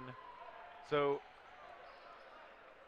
that is interesting to me though, because generally if a player steps off, even if they mistakenly believe that they should, typically stepping off means you are off. Was he brought back in because of the cat? I guess I'm confused exactly what happened there. He's the only player, and you have to be out to be brought in by a catch. So I think they may have just ruled that he shouldn't have ended up stepping off the court entirely. Got it. Kramer also new to this match, first time joining the court. I think this is the first time I've seen him active for this American squad in the tournament. I mean, I haven't caught every match, but they do have a lot of depth.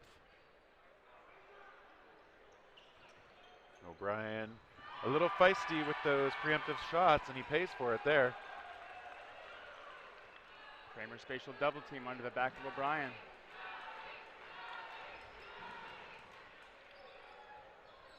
Kramer with the miss, staying alive on the response, coming from Booth. Okay, Canada does have a minute and a half to go here. They've been trying. Okay, Solberg with one of those catches you mentioned earlier. Once you get the one, they start rolling. Solberg's got his tempo now.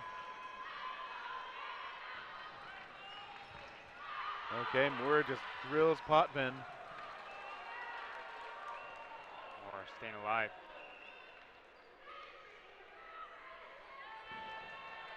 Solberg, line out? Yeah, Canada lost several there. Burke tapped as well.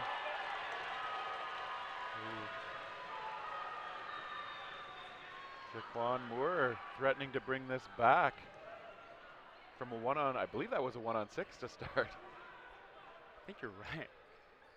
1-5 at the very least. There was a lot on that Canadian side.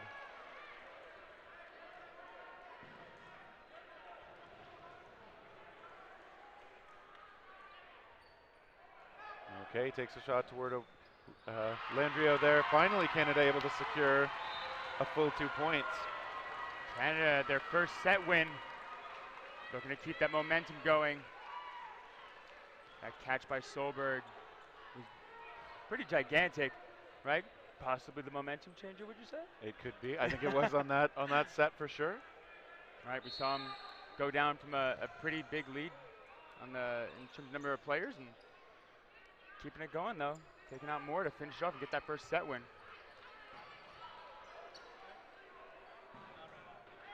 Okay, Canada opting to set up.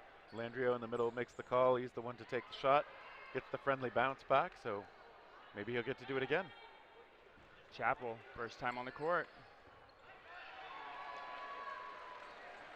Tapped out there by O'Brien. Okay, though, he'll be back on after that catch.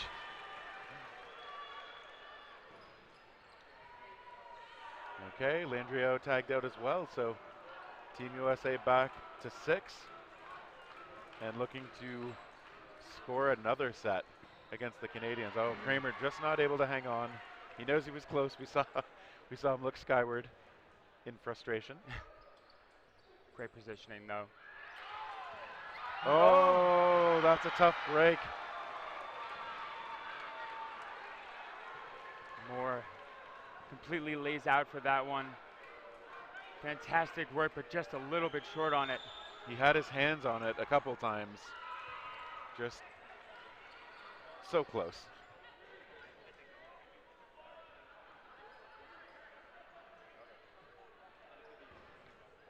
And it's Solberg letting go. Kelly with the block. Ooh. Okay. Great eyes for that Canadian side, catching Chappell out. Frazier. And Kelly, last on the American side. Canada looking to take 2 in a row. Okay. Potvin hit out.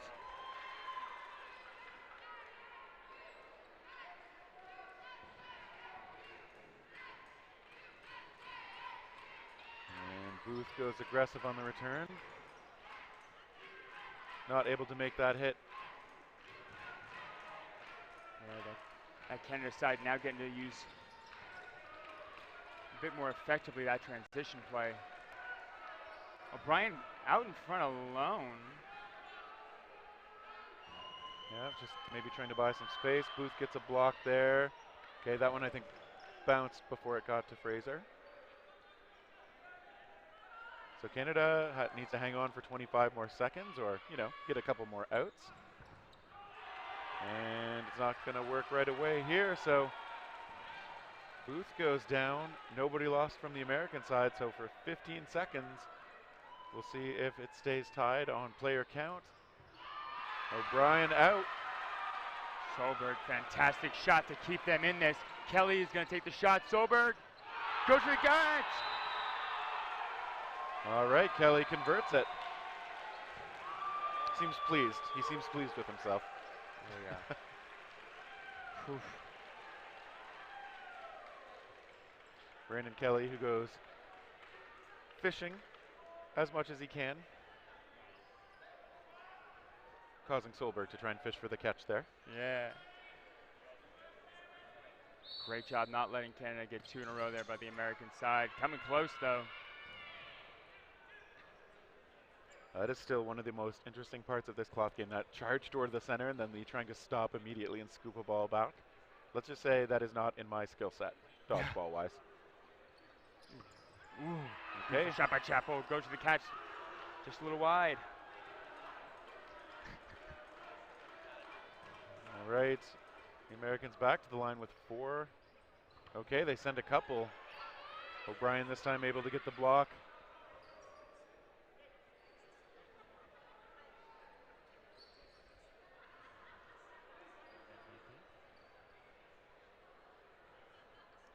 Americans stepping up. Okay, yep. Marchbanks, I think, trading with O'Brien there.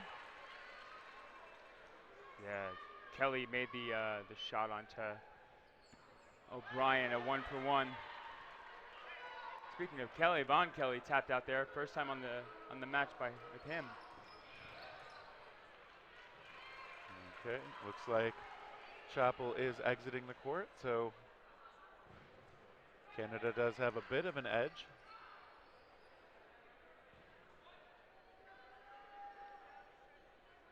Kelly and Moore last in on this American side. Decker, Burke, Long, I believe? Yeah, Long. Yeah, Long holding down the middle for Canada. 125. And now the counter from Canada. Decker does not elect to take it. Burke gets under the shot from Kelly. Canada with all the balls. Okay, Ooh. Kelly just backing up too far, out of bounds.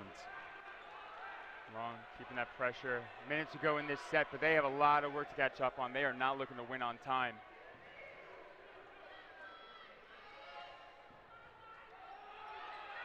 Long tapped out. Stops that rush. Decker and Burke out of BC. Looking to finish this set now.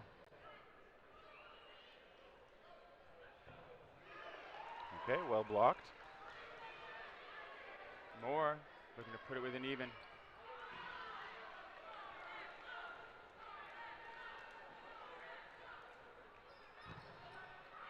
And okay, some good blocking back and forth. Burke just kind of shrugging back and underneath.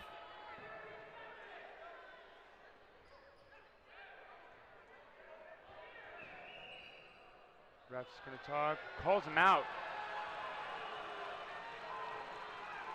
4-3. Okay, point goes to the American side.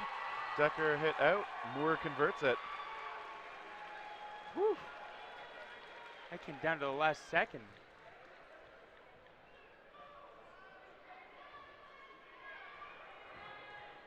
Yeah. 2v1 comeback and Moore.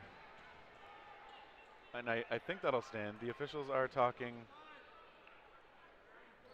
but I would imagine that is going to be the final call, is still that is 2 points for the American side.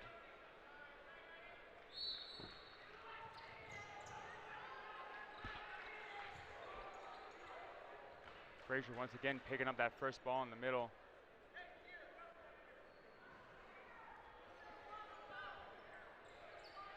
O'Brien on a Kramer. Chapel with the response and goes for the catch. Moore on the follow-up. Von Kelly with the shot. I think that was caught though. Yep, O'Brien has to tag back into the box to come back in. Oh, Frazier just catching the back line there. The line judge right there to make the call. Okay, big shot by Moore. Sporting the best shoes in this match by my taste, at least. Long, ooh, gets disarmed. Marchbank's looking for more. Not the player, but out.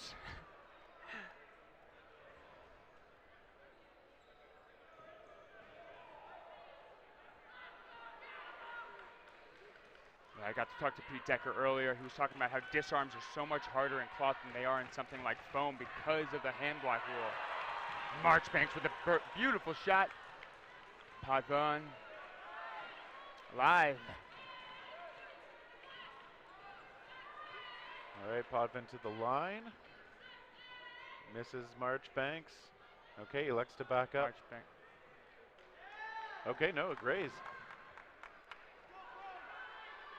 No, it was a line out. Oh, even better for him, but even better for Moore.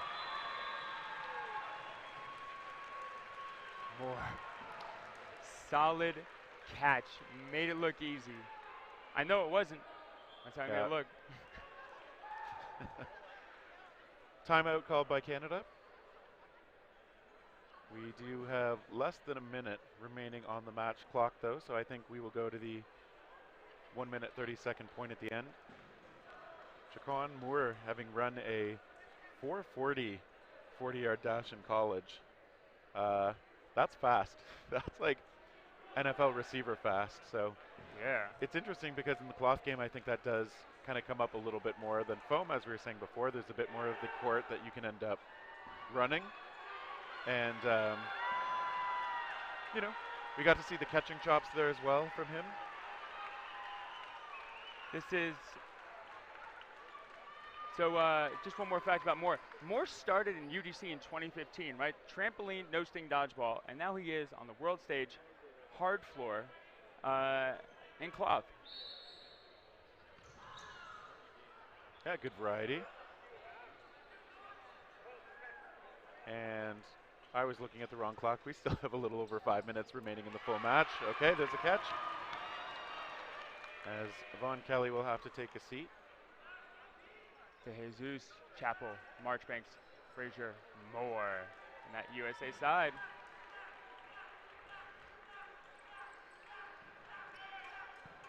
Okay, finally letting it go from the middle. That one popping up and retrieved by Booth, who seems to be okay as he came out of bounds. O'Brien's still in it. And I think that was a catch the other way too, though. Yeah, Chapel securing that pop-up. Decker back in? Yeah, Decker was the first tagged out, right? I think so. I think he was brought in on the catch that Booth was able to come back with. Okay, Marchbanks just leaning back, snaring that one. Yeah, Marchbanks puts him back there.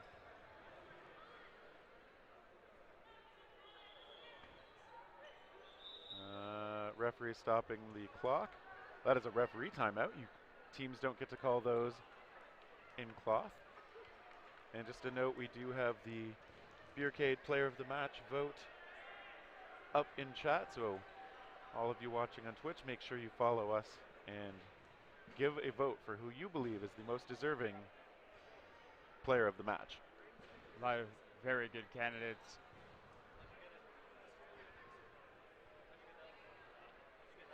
And what I appreciate about both teams so far, the score is now, I mean, I think it's fairly safe to say it's out of reach for Canada to close this gap, but both teams are still showing a lot of heart, still showing all the competitive drive that's gotten them here in the first place. Oh my God, yeah. No one wants to give the other more wins, right? They want to be learning, they want to be taken from this, they want to show that they can compete. There's a lot of pride on the line here. So Canada's not giving up for multiple reasons. They're going to keep pushing and pushing and pushing. It's going to be a fun match to watch until the very last second. And I'm sure for both of these teams, representing the first year of their country's program for WDBF cloth, I mean, they're going to want to represent themselves well. They're going to want to be in good position for future years as well in many cases. Okay, Marchbanks. I think that's his third in the match. Third in the set, I should say. Yeah, he's been catching really, really well.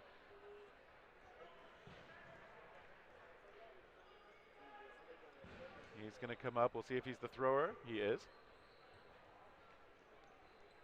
O'Brien and Hoppenbauer, last one's in, right? Yeah, it is just them. Okay, they get one toward the fancy kicks of Moore.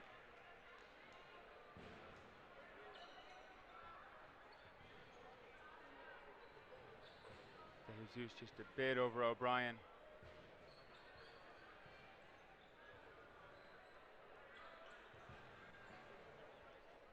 Playing patient here. American side. Okay, Great block by O'Brien. Oh, wow, what a well-placed shot, though, from Marchbanks. Cross court. Just like his longtime teammate Pyan, Marchbanks with that cross court. So phenomenal at it, so precise.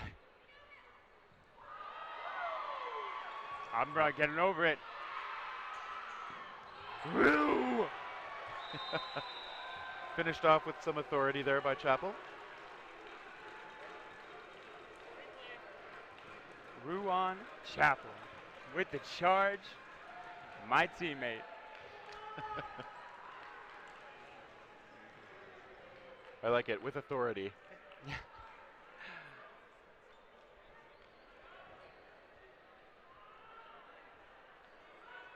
We will line up for yet another here. Canada gets that third ball. Spacier with the block, staying alive. Yeah, we see. Okay, well, that ball, not exactly a big shot. See Dorian in for the first time for Canada. There's a lot of scary depth to this USA team. Big roster swap and have Spacer and Pine be the ones that come back in. Yeah, when you consider we haven't seen them for quite a few sets and they're back and you're just like, oh right, they started this off. This match, they started to help build the Team USA lead, and now they're here to help close it out. Brian connects on the Spacer, beautiful shot. Chris DeJesus taking over that ball, letting it fly. O'Brien finds him. DeJesus, known for his catching, can't come up for it there, but great spot by, that was Hoppenbauer. Schmidt gets it though. All right, that exchange obviously favoring Team USA. Schmidt somehow able to survive up high in the middle there.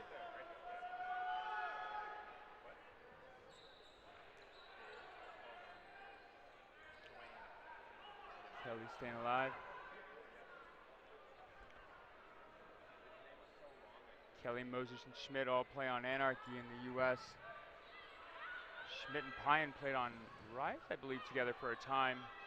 So all these players have worked together in some way, shape, or form before this match.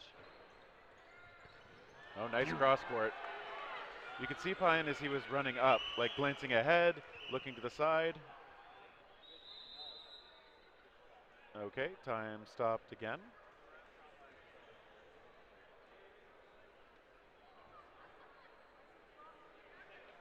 Dorian currently the only one out there remaining for Canada, playing out of Ottawa, Ontario.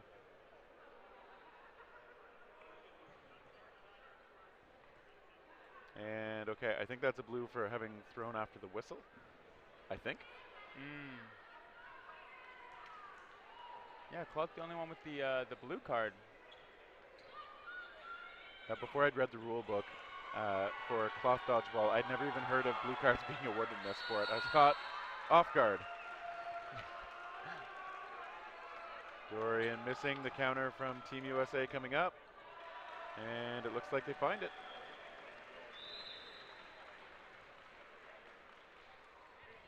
So that brings us to what will be the final time we set these balls up. Yeah, 90 seconds. Canada's going to want to show their stuff here. Not going to want to end on a bad note. Close it off with a bang. Sometimes that's all you want from a match, is just to end it the right way, right? Yep. Helps helps to make sure you don't leave with a bitter taste in your mouth. Pine and Spacer are still out there in the corners. Solberg the one to let that go for Canada. We will have just the 90-second set here, so we will see if it gets frantic at all. Jesus goes for O'Brien. O'Brien getting out of the way of it. Low. Won't take the shot. Booth instead.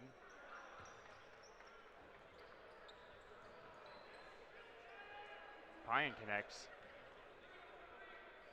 Another well-placed shot out of him, as we've seen so many times in this tournament. Okay. Kelly confirming he's still in. He is. Nice landing on the ground, proving again the value of knee pads. Low to throw here. That's some nice dodging from both sides.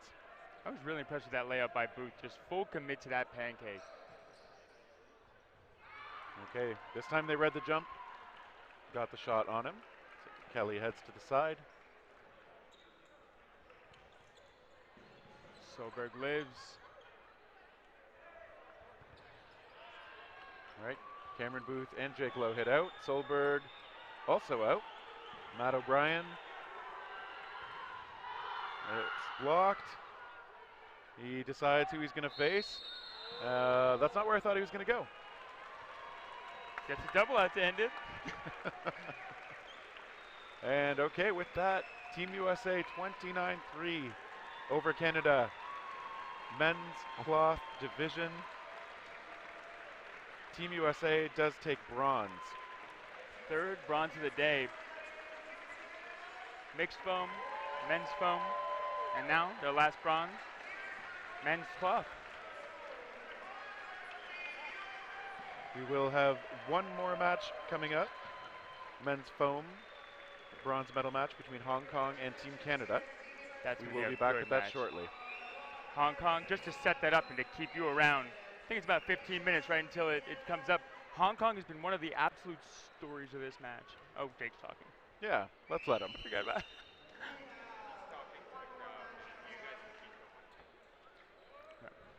I think he will be.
An exciting match here in Canada from the home team. Dwayne Hoppenbrouwers. I keep thinking I'm going to mess it up, and I keep getting it right, which is funny. But Dwayne Hoppenbrouwers here. You're local. You're from Edmonton? I am from Edmonton. Yes, I live here. All right. So you didn't have much of adjustment, like with the time and all that stuff. But how is this being on your home turf, playing for your international team, like here in your hometown? It's pretty surreal. I think it's been a whirlwind of a week, and I'm just really excited to represent Canada in my hometown. It's amazing to have all my family and friends come from all over, the city and kind of the province to support me, and I really appreciate everyone's support, all our fans out there. Thank you so much. Where are your friends and family? Are they behind us? Are they up there? They're all back over in that section over there. That section. Kind of over here, so. All right, so you guys, it was a bit of a rough match for you guys, 29-3. I think earlier, did the U.S. play you in the round robin? No, we haven't seen the U.S. play us. We haven't played them yet. So it was definitely I think there was definitely some adjusting and strategy there. How did you guys adjust as you went along? We kind of just tried to, keep our throws low, make sure we were taking the right counters, and consistently apply pressure. We felt like we were the faster team today, but their overpowering throws were a bit much. I saw you do some crazy cool things, and you definitely stood out, and I just think that it was just amazing to watch, and thank you so much for being here. And I know you already have family and friends here, but last thoughts on all of this before we get you to your team photo. I think my whole team would echo these sentiments. We love Canada, and thank you so much for your support, and we will see you at the next Worlds. Amazing. Next Worlds, but they got to see you in that team picture. Get there. Thank you, Dwayne. All right, we also have, where is he at? Jaquan Moore coming up.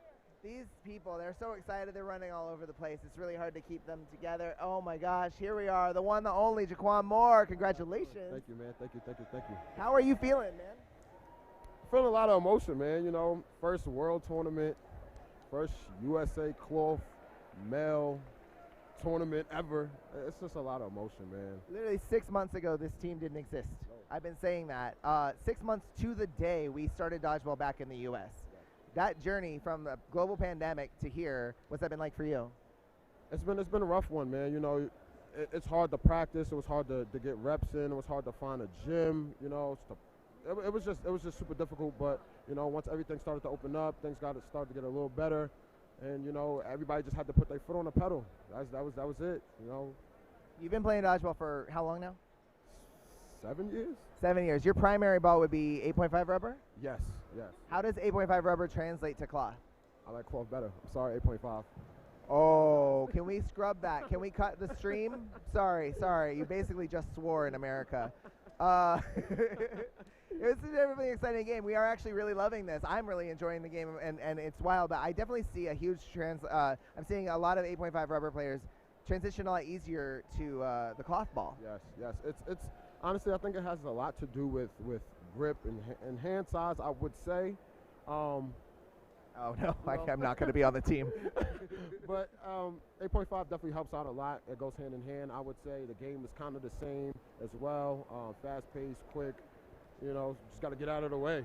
And now with that bronze medal and that flag draped over you, this is your new favorite, and I can't fault you for that. Really, really good job. Congratulations. Go ahead and say hey to anyone else you want to before we go. Yeah, Mom, shout out to you. I love you so much. Family back home, thank you guys. USA, thank you. Every team, foam, cloth, male, mixed, female. Love all you guys. Thank you guys so much for the opportunity. Thank you too, Jake. Thank you. Thank you. Congrats. Absolutely echo that. Thank you, everybody. Love you all at home. We have one more match coming up. We have the men's foam final, bronze medal match. It's been a day. And we've got Hong Kong versus Canada. So Canada gets another chance on their home turf to take that medal. Will they do it? We'll find out.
All right, welcome back everyone for our last match of the day, the last bronze medal match of this tournament between Team Canada and Team Hong Kong. Men's foam after a brief false start. We are off and running. Once again, Terry Thrasher here with Bill Fisher. Yeah, great to be here. Looking forward to this match between this Canadian side and this Hong Kong side. Both have looked fantastic. Yeah, and on the men's side, do you know the last time? Wow, couldn't quite tip it back in play. Good effort from Chow. Do you know the last time, no cheating, that Hong Kong medaled in the men's division? 2015. Close, 2014. They did earn a bronze. 2 years before that in the inaugural World Championship, they won a gold. That was 2012. But they have been out of medal contention ever since, so this is a big opportunity for them. And definitely that Hong Kong team is one of the stories of this tournament so far, right? First time they've been in a medal position for a while, but like coming back and just being steps ahead, right? They tied with Malaysia in the round robin. They've looked fantastic in all the matches I've gotten to see them play. Looking forward to seeing how this match goes. Yeah, I was told too. I remember someone telling me that they'd beaten Canada in the round robin. So this is a rematch that Hong Kong did win. And I was legitimately surprised because it's not what I initially would have expected.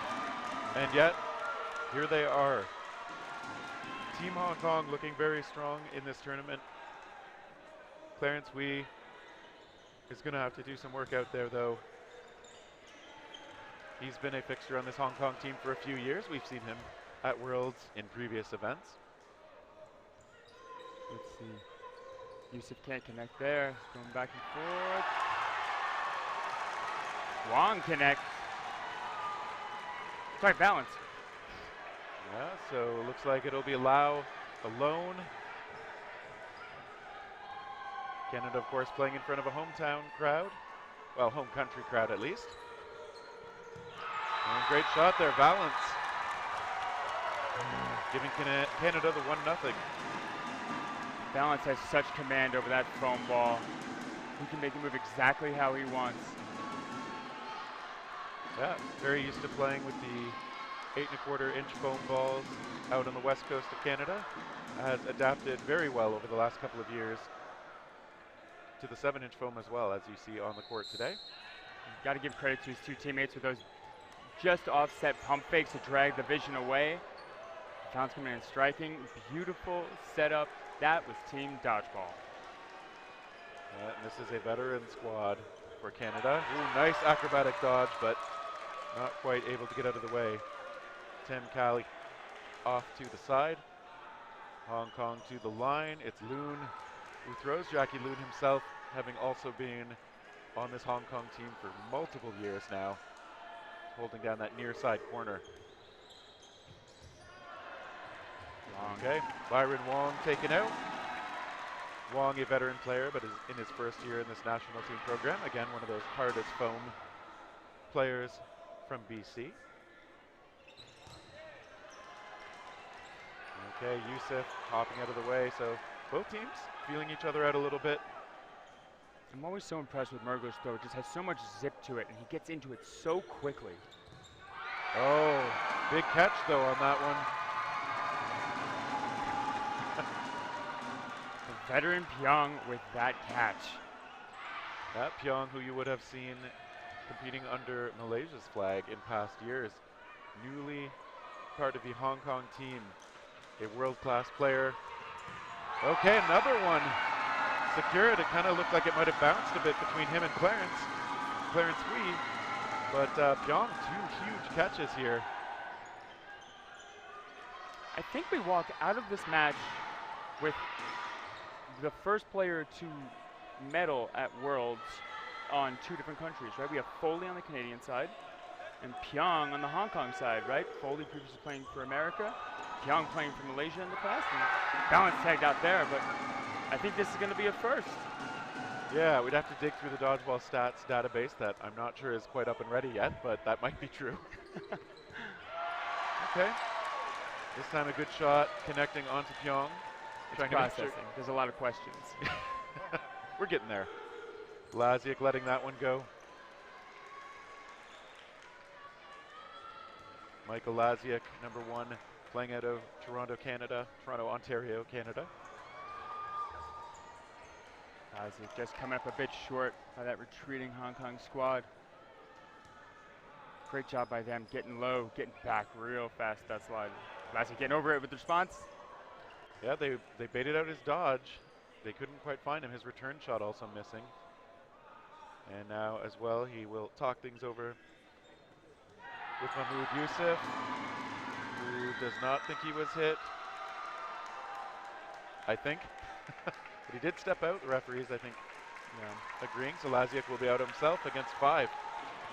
Good honesty by Yusuf. Even if he wasn't sure, just taking that out. A lot of pride in dodgeball. These players are playing for pride, really. Medals and pride.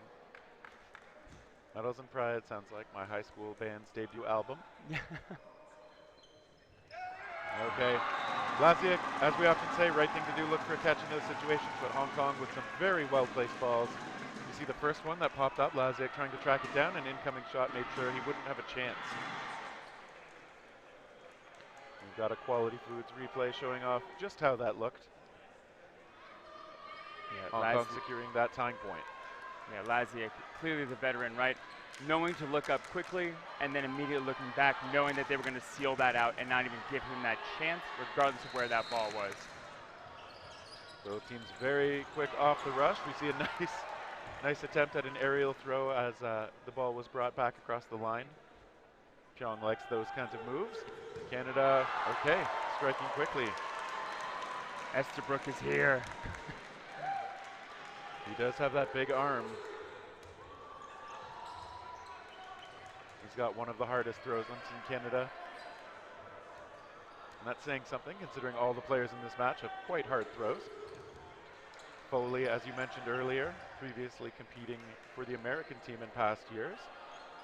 Yeah, it's his first set on the court. Let's see, a little bit short on that one shot, but an absolutely fantastic corner, Van Foley.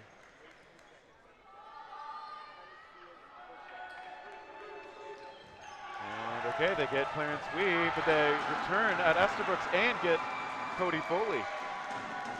Positive trade for Hong Kong. Yeah, great job using that vision on the transition and just using those cross courts super effectively. Balance tagged as well, okay. Loon hit out and an attempt at a 1-for-1. Pyong hit out as well. Yusuf doing work. He's flying around out there, letting shots go. Snow decides to take a turn finally. I could probably guess that right now these three, their years of world dodgeball experience could have a driver's license. I think that's fair to say. Lau is hit out, so that is going to leave just one for the Hong Kong side. Chan Mingyu holding 3 balls at the moment. And he thinks he's fine. And yeah, the referee's agreeing. Canada celebrating a little prematurely. He had those 3 balls in hand, dropped the one to guard his feet. Yusuf looking aggressive, but a great block. Whoa, retriever. Puts Yusuf in a bad spot. Yusuf getting away. Snow coming up. Merg with the fake. Yep. I bought it. Chan Mingyu just 2 in hand right now. He's going to play it defensively. Great block again. Blocks another. Okay, pops it up off of Moody Yusuf. Jeff Snow right there. That is why sometimes it is so hard to take a shot at those players when they're just laying on the ground. If you get it from a little too high, it's easy to pop up and sometimes into the waiting arms of a teammate. I am always impressed with this Canadian side, right? I've seen it through nationals, I've seen it at provincials, and I'm seeing it at the world stage. They are not afraid to commit balls if they think they are getting that out, right? They're not afraid to play that one ball, whereas like some teams, they want to at all times. They are not afraid to go down at 1. It is almost definitely part of the game plan, and you saw it there, right? Fantastic work by that Canadian side. Great positioning by Yusuf to get flat, get that pop-up, and Snow just keeping his eyes up. snatching that easy catch that popped right to him. Great job. 1-1. 2-1. 2-1. Yeah, Canada with that 1 point edge. And you're right, they have been often a more aggressive team. Right off the rush, we see aggression from Mergler, taking out Ho Sang Pai. Kluche, Snow, and Foley out there now being returned upon. Good pressure again by Clarence Wee. Very active corner. Kluche, right is this side his of first year? Sorry?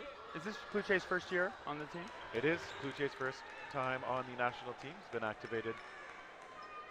I know he's represented British Columbia and Quebec in Canadian competition in the past. Okay. He was such an explosive throw. Matthew Kong, one of the big arms for this Hong Kong side, hit out. Hong Kong looking toward Joshua Sakura, who is still out there, looking fiery. Snow tries a sidearm, okay, and they drive Pyong off the court.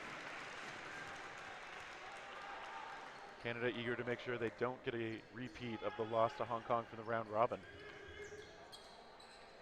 Yeah. How did that one go?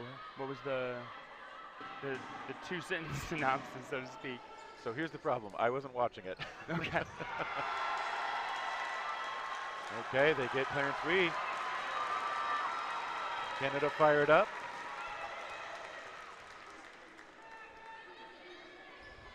Loon's throw missing. Foley not taking it, just buying some space. Hong Kong smartly keeping 3 for defense. Okay, Loon is hard to hit. Very. Yeah, the issue with commentating, right, is for every match you commentate in Worlds, you're missing 11 other ones. Okay, so heads up play by Kluche. We saw him get hit. The ball that hit him popped up in the air. He let go of a shot before that ball went down. You're allowed to do that. You're not out until that ball's out of hand. Canada making sure Loon is off the court as well. So timeout called.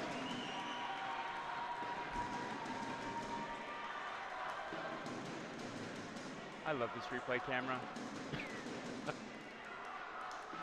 Yeah, you get the quality foods replay, showing some of the action as these matches progress.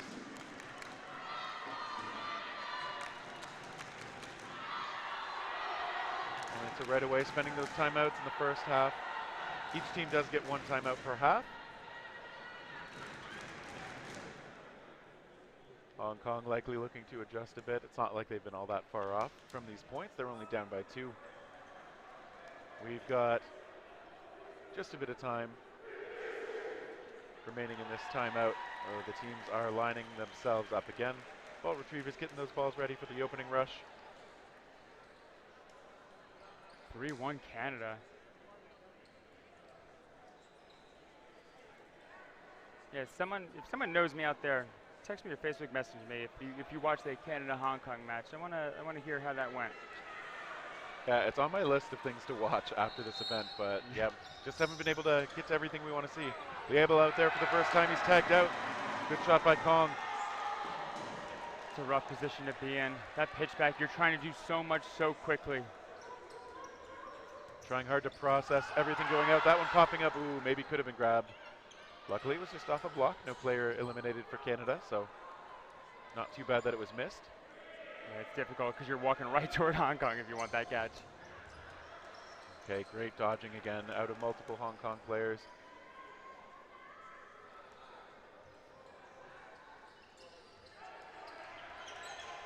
Foley, big fakes. Pyong matching before he defers the ball over to the corner. Oh, Sakura, call that a Sizravi, where I come from.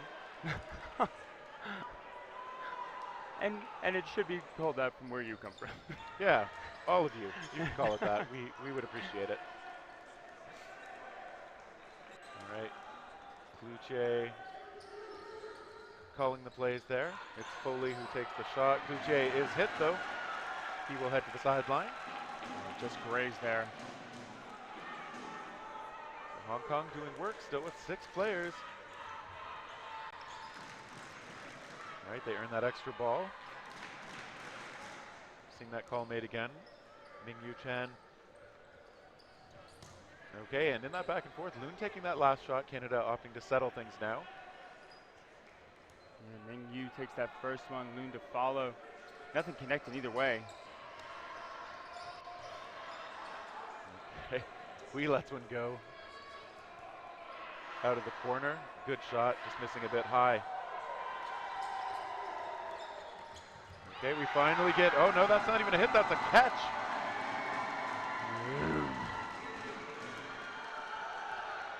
Nice grab, while almost horizontal on the ground. Oh, and Wang with the jumping dodge lands out of bounds. I think Sakura protesting that he thought the whistle had gone to stop play, but I think it was just a whistle to indicate an out. So play wasn't stopped, which means you can still be hit out. Hui taking a shot. Hong Kong does lose Matthew Kong. Estabrooks out there, he's got that big arm, he's got some momentum now. And the confidence. Estabrooks, unlike a lot of hard throwers, his power doesn't come as much from the legs. You see his whole torso kind of twist a little bit farther than I think mine does. He gets a ton of whip on that ball because of it. You know, he often likes to favor that sort of three-quarter arm delivery for sort of a nice little hooking curve on his shots. Okay, but he does get tagged there. Good precision. Pyong on that shoulder of Estabrook, that far one too. We talked earlier about how a catch can not only be the momentum shift in a single set, but can be the real big turning point in a match. Let's see if I'm seeing Pyong and I'm thinking Malaysia. If Hong Kong over here could turn this into 2 in a row and tie this match up, especially before we go into the half. I know, it's just like any other sport. When you see an athlete who's been competing in one jersey for a long time suddenly go to another team, it takes a while to really settle into your brain again. Off the rush, Kong does take it, gets Yusuf. Positive trade. It's not even a trade, I guess. It's a 1-for-0. Hong Kong now with 4 balls as well. Okay, they get Wu. It's tough getting 2 out. Yeah, Hong Kong building some momentum. They came out of that timeout just executing really well. Okay, they lose Loon. Ooh, maybe a tiny bit shaken up. Looks okay. Just a bit ginger as he got to his feet. Okay. All right, though, Canada with the catch. Is that Laziak? That was, I believe, Snow making the actual grab, bringing back Yusuf, and okay, right away, 1 shot, 1 out on the other side. Ho Sang Fei off to the side. All right, both teams missing a bit, trying to cover and counter. We talked about once again, right? That catches that momentum swing, and Canada responds right with their own. They cancel each other out. No momentum anymore. Yeah. Okay, Balance stepping into that. A nice return attempt from Kong. Timeout from Canada.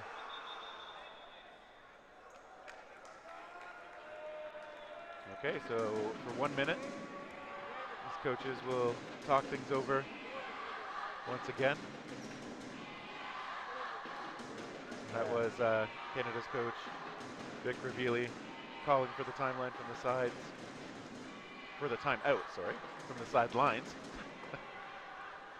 Yeah, Vic's been coaching for a long time now, coming in, making sure right as we go into like the final minutes of this set, they're going to close it out right. They want a 4-2 lead going into half. They do not want to go in tied. They want to give themselves that buffer. Yeah, lots of time and space to make adjustments here. Still, it's still pretty early, all things considered. We've got a little over 3 minutes in the first half to go. And only a 1-point differential so far. But you love to see good close matches. Oh, absolutely. I'm guessing this crowd would prefer to see Canada win, all things considered. Yeah, this is the hometown crowd, right? Edmonton, Alberta, Canada, here in the Seville Community Center. Day 4 or 5. We have more tomorrow too. Championship Sunday. That's right, it is a super weekend of dodgeball action. Matthew Kong missing a bit high balance, just faking this time, as well as Mergler.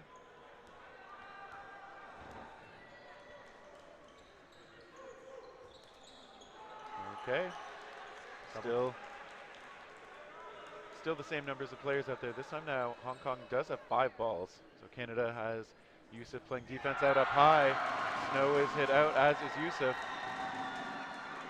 So Hong Kong making Canada pay for giving up those extras. That's that risk of going down to 1, right? You have to play that middle ball and the response. It's a big risk taking that, that double team with 3 balls, but you're up players. It's either, you're throwing singles or you have to throw a double and go down to 1. Mergler getting low and blocking. That ball is going to come in and go to Laziak's hands.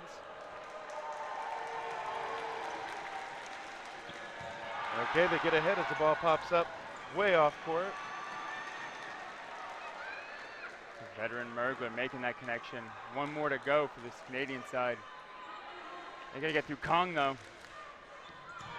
Okay, and they do. Mergler. So, yeah, once he started hitting, I guess it was all over. Not only, it wasn't even a body shot. He knew where that plant leg was on the way back, right? There is no way that Mergler, a veteran for as long as he is, isn't thinking about, you're taking a step, that's that plant leg, that's going to be there for a second. I'm taking that leg. Yeah, those legs when they're still weight-bearing legs are a great place to aim if you can get those shots away. Mergler, of course, with such a fast release. And great placement, as you said. Okay, off the rush, Kong tagged out because Yusuf got to that ball for the pitch back so quickly. Both of these teams quick, but Yusuf just a little quicker. Looks like Kong might have hurt his hand or jammed something up at the very least. Pyong with a catch. Mergler wants to check. Pyong certainly signaling that it is a catch. Referee saying no. Technically, the clock's still going. Mergler's still out there.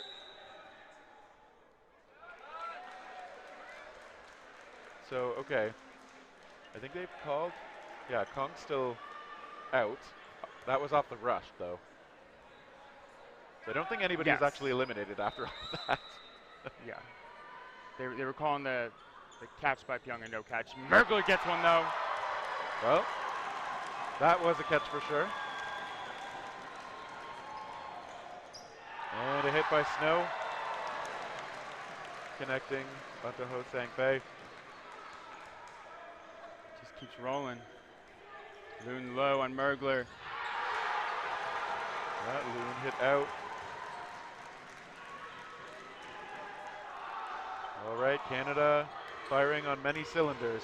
All the cylinders. Okay, wow.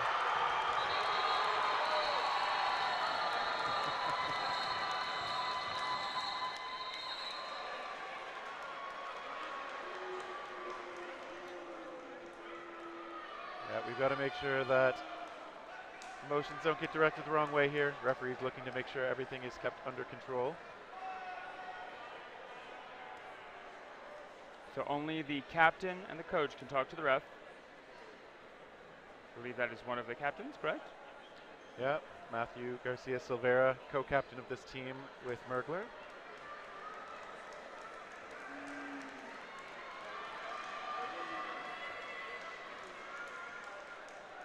What a catch by Valens. Yeah, it sounded solid. Was able to secure it. So the whistle did go for the end of the first half. As usual, that means we will be on for no blocking. Canada looking in good shape here, but we making a big grab to make it as far from easy as possible. Kong back out. He was hit off the rush, and he's back.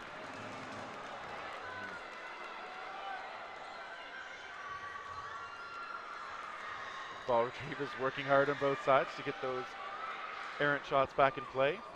Okay, that one popping up, taking out Valens. He's tagged twice to make sure. Yusuf drawing it out. That ball, I think, is called as a hit. The referees were able to see pretty clearly, but Yusuf was traded off. will head to the sideline as well. Kong's still out there, though.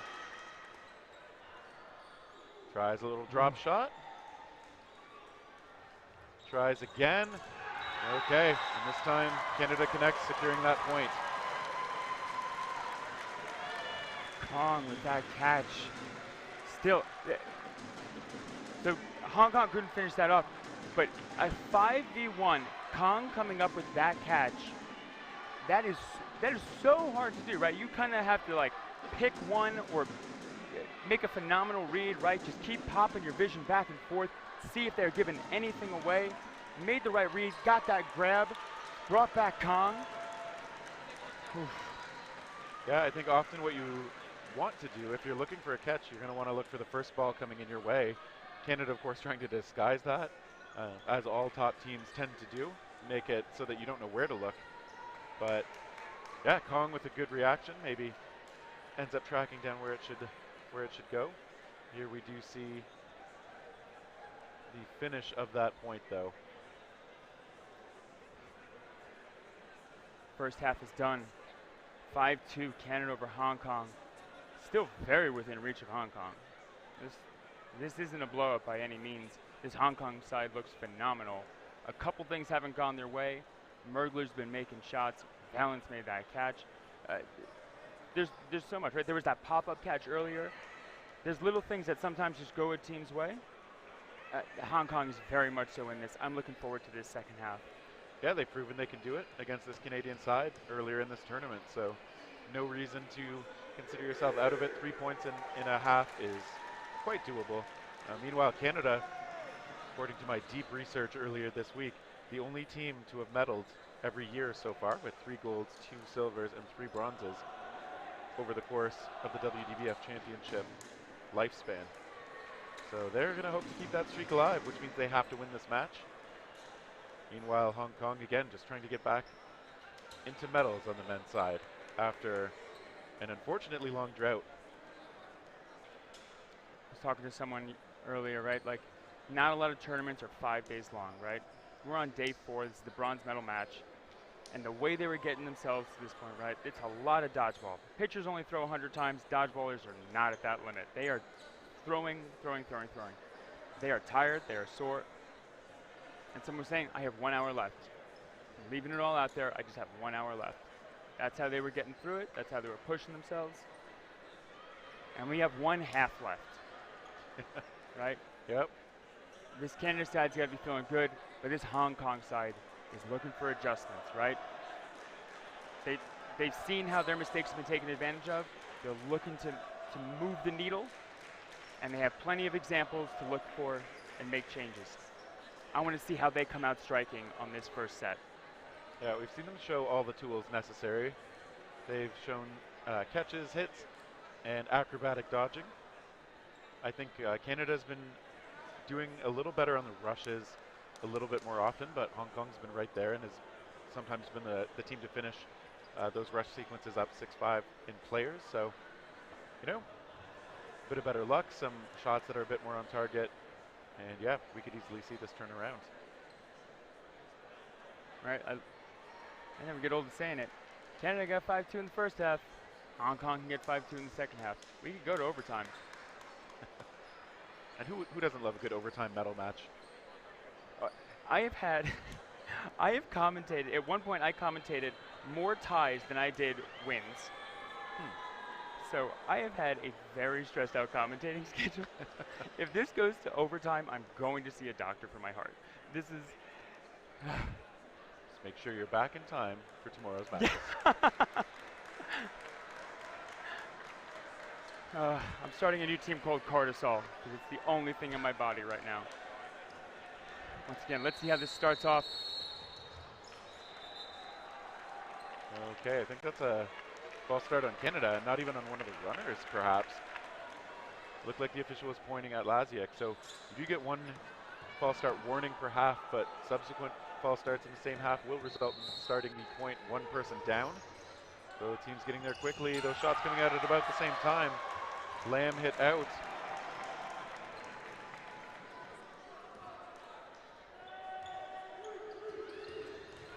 Okay, Hong Kong does trade tempo for Yusuf. I really like that. Canada just ignoring the one ball. We've seen this from a lot of these Canadian teams, just willing to take the shots in the face of somebody opposing them. Okay, that ball just tucking right in there.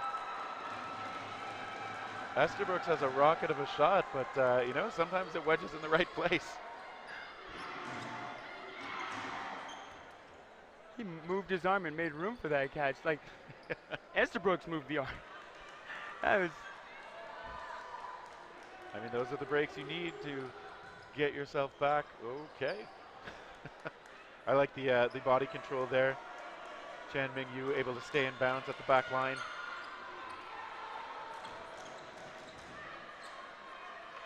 Pyong watching Hong Kong's right corner, Loon in the left. They will be playing defense here. Canada mixing up where it's coming from. Laziak hit though. And yeah, I think Pyong is fine. Laziak was winding up as he let it go, but that ball that hit him went straight to the floor. He was out. Yeah. Balance with a big shot. Pyong. Okay, providing a bit of cover while the ricochet catch comes in. Snow is out. Foley though with the catch. Oh, almost another, but that follow shot did get him, but Canada does get a catch. Yusuf out for the Canadian side. Balance out there as well. Still facing 4. Okay, Pyong still out there. Good dodging. Getting over that one. Getting under it. All right, Balance on defense. Lets one go immediately after he comes up. Yusuf and Balance out there together. Balance in his first year on this national team has been impressing in this match so far. Yusuf a fan favorite for those acrobatic dodges.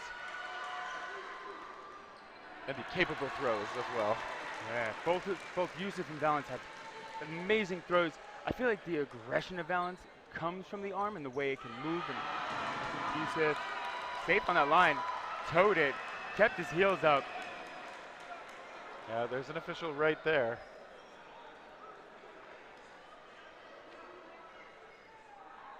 Right to the line, we see Hui looking toward Yusuf, but missing. Pyong holding on to his ball. Yeah, like I was saying, I feel like the way Yusuf and Balance command a court is the same in like a different style, right? Like they're both very pressure driven, but the way they produce that pressure is different. It's interesting to see. Okay, that ball taking a friendly bounce toward the Canadian sideline. Balance able to pick it up again. Hong Kong with just one in hand. Pyong's got it. Canada looking his way. They make those throws come in a little too staggered, and Yusuf pays for it. Balance as well.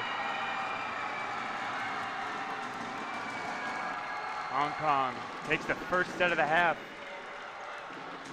Pyong looking like he was wanting to make sure his team stayed settled, but as we see on this Quality Foods replay, Canada getting stuck out there a little too high. Yusuf hit out and then Balance as well. Those good shots under pressure from Hong Kong. Timeout from Canada. All right, they're electing to spend that timeout early.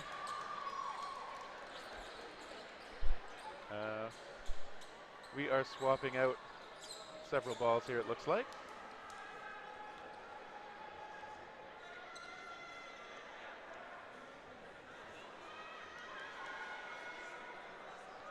These foam balls can wear out, certainly, as they get squeezed, as they hit players and floors, and I mean, walls not so much in this case, but I mean, you're a league runner, Bill. You know how much the balls can get worn out sometimes.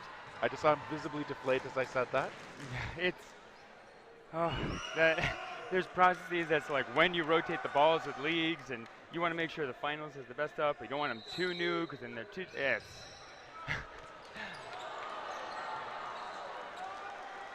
That sounds like we were down on the number of green balls available, so switching them out so that all of them are the same color.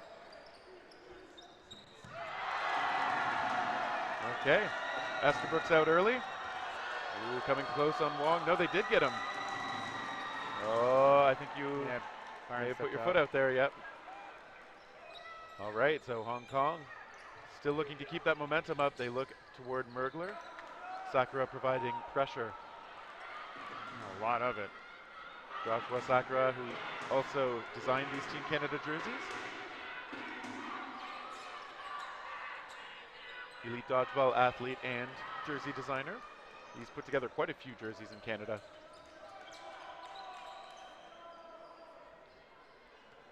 He also has some credits in some Marvel movies. Oh. As a visual artist. That Sakura pump fake was very Dan Foley. Right, Yeah. Keeping it out here. There are a few players who like that style these days. The incomplete follow through and just hold it there. I feel like it's one of those things like the ball is out here and it almost looks like it could be coming at you, right? Like it stays in your vision. I want to know the philosophy behind it. I gotta poke their brains. I don't know if they're just having fun or what. I find it fun when I fake that way sometimes, but not sure if it's optimal. We do see another fake out of Snow. Canada getting that fourth ball. Are going to talk about the plan. Loon and Pyong still in the corners. Okay, and Pyong tapped. Yeah, Canada giving up all but one. Last time that happened, Hong Kong made them pay. Pyong is out. Sakura doing what Canada really likes to do. If they only have one, they send that player out high and they very often take the shot. They'll take a 1-for-1 in that situation. Yeah, it took 3 balls to get Pyong out. Staying alive through 2 and just getting tapped on that last one. He's a hard out. For years, we've seen just how hard an out he is. Still showing that off here in 2022. Playing for a new nationality. And there's a call. Back ref.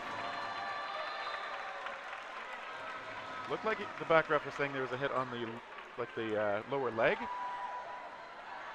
They will meet in the middle. Head referee David Armstrong calling everybody in. Yeah. I wonder if it was I don't think it was a line call, right? They usually call those pretty quickly. No, it looked like the gesture from him was like the ball brushing a leg, something like that. So yeah, I believe that's what they will be talking about. Some officials will see things sometimes that others did not, and referee did see that one. It looks like Mergler heading out. Not thrilled about it. Players seldom are when called out like that. Mergler we've seen take a ton of outs, so I know that he will take his outs when he knows they've happened, but look at Foley with the half windmill arms. Ho is out on the shot from Snow. Chan Mingyu is going to have to do this now for Canada.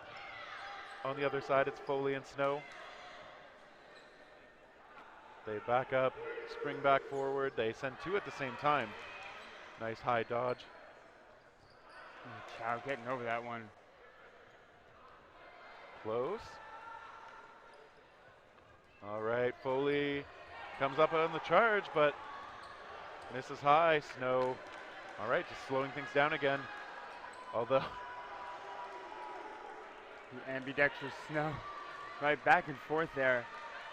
Chooses not to take Dan Foley, goes for Snow instead. I'm always interested when players decide to make that swap for the closest player versus the charging player. There's not a science to it, it's kind of an art, right? Like you don't want to do the same thing constantly to eat an easy read, because then pressure shifts are a little bit too easy to deal with.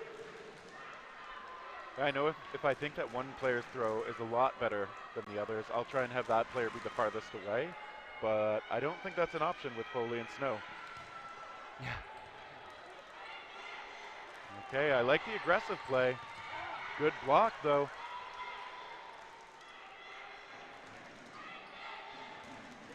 Okay, finally Snow able to get there. Chow unable to reset after throwing. Unable to get that blocker all the way in. Timeout now called by Hong Kong. That was well fought, but... Oh my god, yeah. Chow just doing such a great job of managing the pressure keeping up the offense, not letting anything slow down too much, not letting them get away with too much, and set up and get to that line, gets up, making them do a little bit too much to get him. Just couldn't come up with it, but man, he looked good. Yeah, and we saw the timing from Snow there, able to get the shot in when the player had released a ball for a throw, but not able to get all the way back into that defensive setting. I know this is something that at the competitive level, when players recognize those opportunities so quickly, when they can release the ball so quickly, you have to get back into a defensive position so fast. I know that the windows for that are so small, because if he was able to get his blocking ball back, then that's almost a wasted ball that you're sending toward him. So you've got well under a second to deliver that ball and have it be a good play. If you're a little late, it becomes usually a not so good play. Okay, we're about to get started here again. I think both sides have used their timeouts now. I think Canada used it around the 15-minute mark, if I'm not mistaken. Yeah, Canada had used it early. Okay, Mergler tagged out. Last slid for it. I think his shoe caught a little bit. It looked like his shoe dragged and slowed him down from that potential catch. Wong in there now for Hong Kong, the first time in this match, number 3. Okay, big shot onto Sakura as he tried to go low. Yeah, I think at this point, right, Canada's going to try to drag time a bit, right? They're going to use every second on that shot clock that they possibly can. But at the same time, you're dealing with a team of Hong Kong that plays incredibly quickly. And so you can't slow down. You have to keep your foot on the gas to deal with them. But, like, you got to use everything available. Yeah, I mean, the clock obviously on Canada's side. Hong Kong's going to have to take this match away from them. But it's only a 3-point lead with 10 minutes to go. It's not safe enough to play too slow.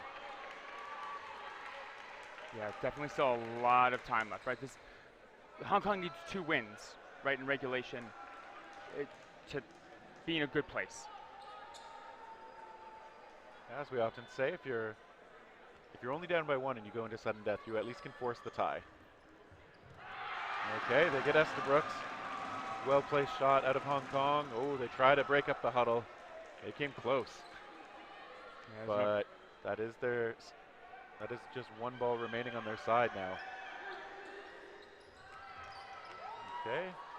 Canada only sending 1. I'm surprised they didn't let go with 2 or 3. Yeah, you know what? It's burning time. Yeah, if they're playing it safe clockwise, then that would have been exactly the right call. Good point. Okay. Wong hit out. Yeah, confirmed by the refs as well. It looked like Wong. Yep. And that was Wong and Ming Kenton with the throw, so a bit of Wong on Wong violence. Okay, they look toward balance. Foley doing a good job just showing it out. Balance pumping back, putting that long range pressure. Yeah, once again, right, didn't commit 2. They hit the 5-ball play potential. Yeah, just 1 again. Although I do think it would be unlikely that Canada goes below 3 balls on defense here. Foley and balance. Looks like Hong Kong's been targeting balance more often. Perhaps preferring their chances at hitting him. Balance is not a jumpy aerobatic player, right? He still has jumps, but like Foley is the 1 step up in terms of like elusiveness in that sense. Balance is a rock, fantastic at blocking and controlling his body. Balance really good at staying square and going for catches too. Well, both of them obviously are phenomenal catchers. I think both of them have had at least 2 catches in this match. Might be a little bit wrong on that, but okay. Canada just playing the long game. I think they've already burned 3 minutes between just these 2 since Mergler was tagged out. Yeah, and working out well for them at the moment. Okay, good defensive play from Ho. Hong Kong at least with 2 balls now. Yeah, Canada being patient, coming to the line. Yeah, there's multiple things going on here, right? It's not just using the time that they have. It's also playing from the back line because you don't want to deal with the play in transition from Hong Kong, right? They're going to swarm on you. They have 5 players, right? They can take a 1-for-1 trade because that situation is 50% better. Yeah, exactly. And if you come up too far, wouldn't be surprised to see Hong Kong like force you into a probable 1-for-1 situation. And kind of like that, like Loon timing his throw for when he recognized that Foley was releasing the ball as well. Foley, oh wow, connects on that one. Cross court with a big curve. He knows it. Tag, that curveball. Oh my. And staying elusive again.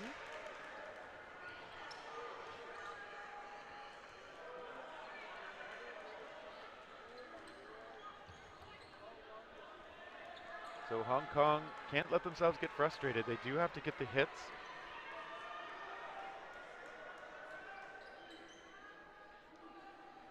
Foley again, willing to go cross court.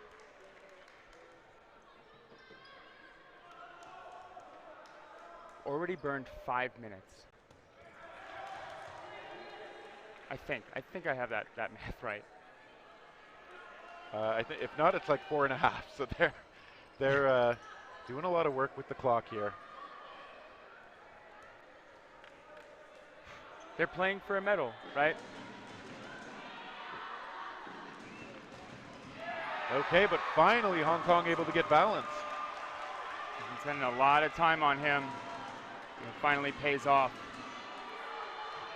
Yeah, it's a lot easier to deal with one opponent than 2, even if that one opponent is Foley. Hong Kong comes together with 3, looking to close this out. Okay, that first shot skipping a little short.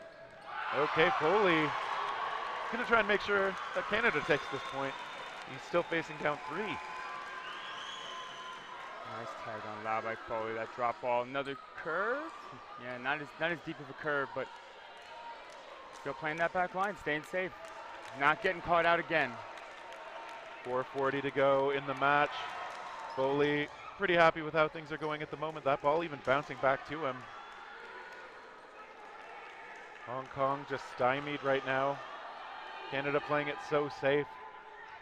Yeah, even that last, not that throw, but the one before that, right? You saw him hustle back a bit, and like even that seemed a little bit too fast pace. Okay, Loon finally gets him. Loon multiple times had looked for that shot when he was pretty sure Foley was releasing it. That one did clip Foley. So Hong Kong, it did take about 6 minutes to finish that out, but they do get their 4th point. They're still only down by 2. Under 4 minutes to go. Hong Kong has to finish this in regulation. It's the only way to be in medal contention. Look for them to play fast. Look for them to take risks. Yeah, if Canada grinds this one down, they'll take the match. So Hong Kong will look to not be reckless, but take smart shots. Canada probably only going to send 1 ball most of the time, keeping 3 on defense as much as possible. Okay, looks like they managed to get Cloutier out. Clarence Wee connecting. Also, Valance and Foley sitting this one. Right, they need the rest. They burned so much time. Exactly, no need to pressure yourself to stay out there when you've got such a deep roster. Okay, Loon hit out on a nice cross court. I think that was Snow's ball that caught him. Snow, the famously ambidextrous threat for Canada. Wow, Mergler just with the grab. Mergler has added so much catching to his game in the last year, showing it off there again. Canada not willing to try and play for momentum now, trying to keep it slow. 2.5 to go. Yeah, this is, so that catch brings back Cloutier, right? And Yusuf knocked out. Tag on Pyong by Snow. Okay, Chow out as well on the far side. Yusuf was traded for him. Hong Kong fighting for that ball in the middle. Sakura able to get one away, get up and under. Oh, that one just popping up out of reach of his teammates. It did take a third ball to do it. I've been trying to say it over and over. Kluche was brought in because he has such a strong throw and he can play from that back line phenomenally. Okay, Kluche hit, that one popping up. And I think that was actually a double. Kluche and Mergler. What a break for Hong Kong side. Are they getting extra timeouts now? Maybe in the playoffs it might be different.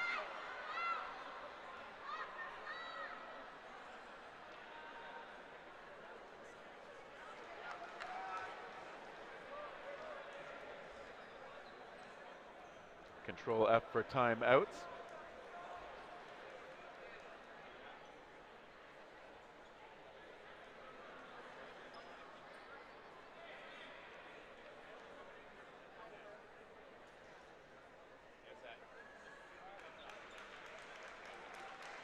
See that replay.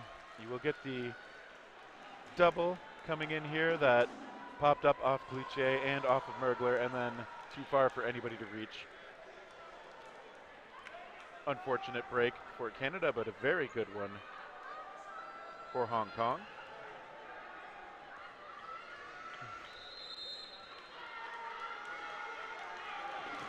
Okay, and right away, that shot was going into the corner. Looking toward Ho. All right, Laziak hopping over that ball. Hui delivering. Canada now with 4 in hand.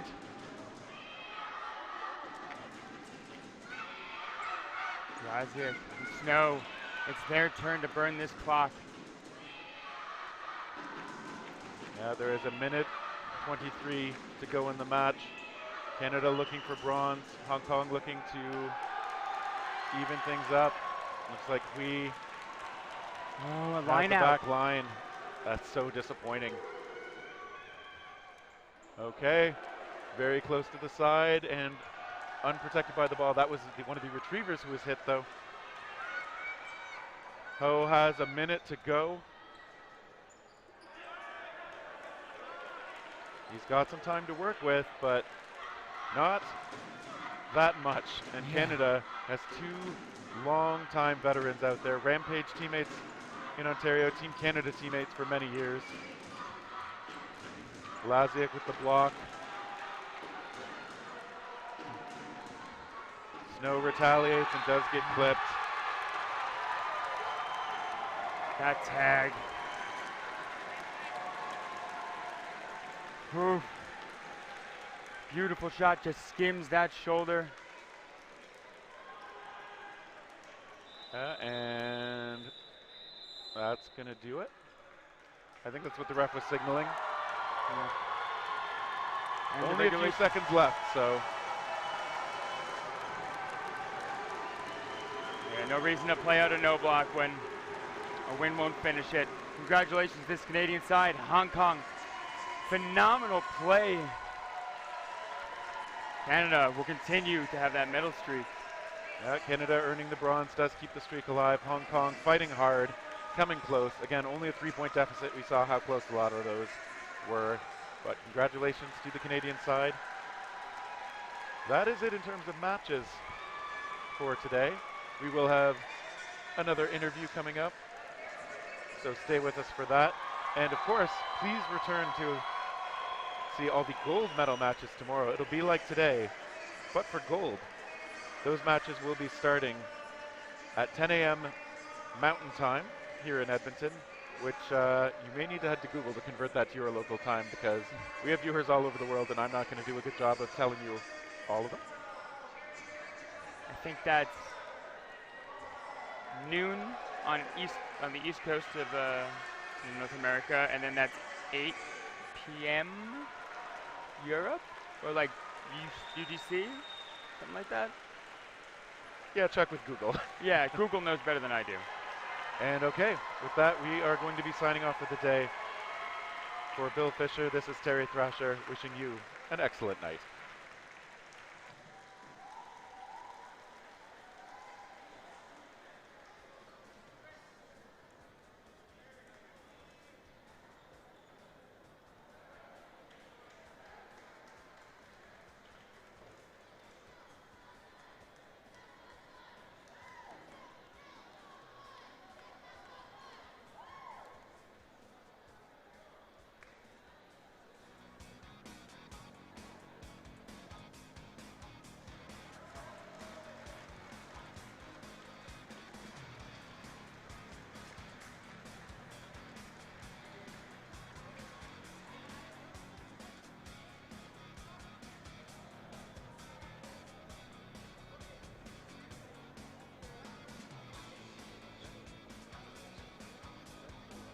All right. I have the one, the only Pyong here from Hong Kong. I was just asking how you're doing, and you said? It was stressful. It was a very hard game. Indeed, really, really tough game. Hong Kong has done amazing. It's had a fantastic show up this year.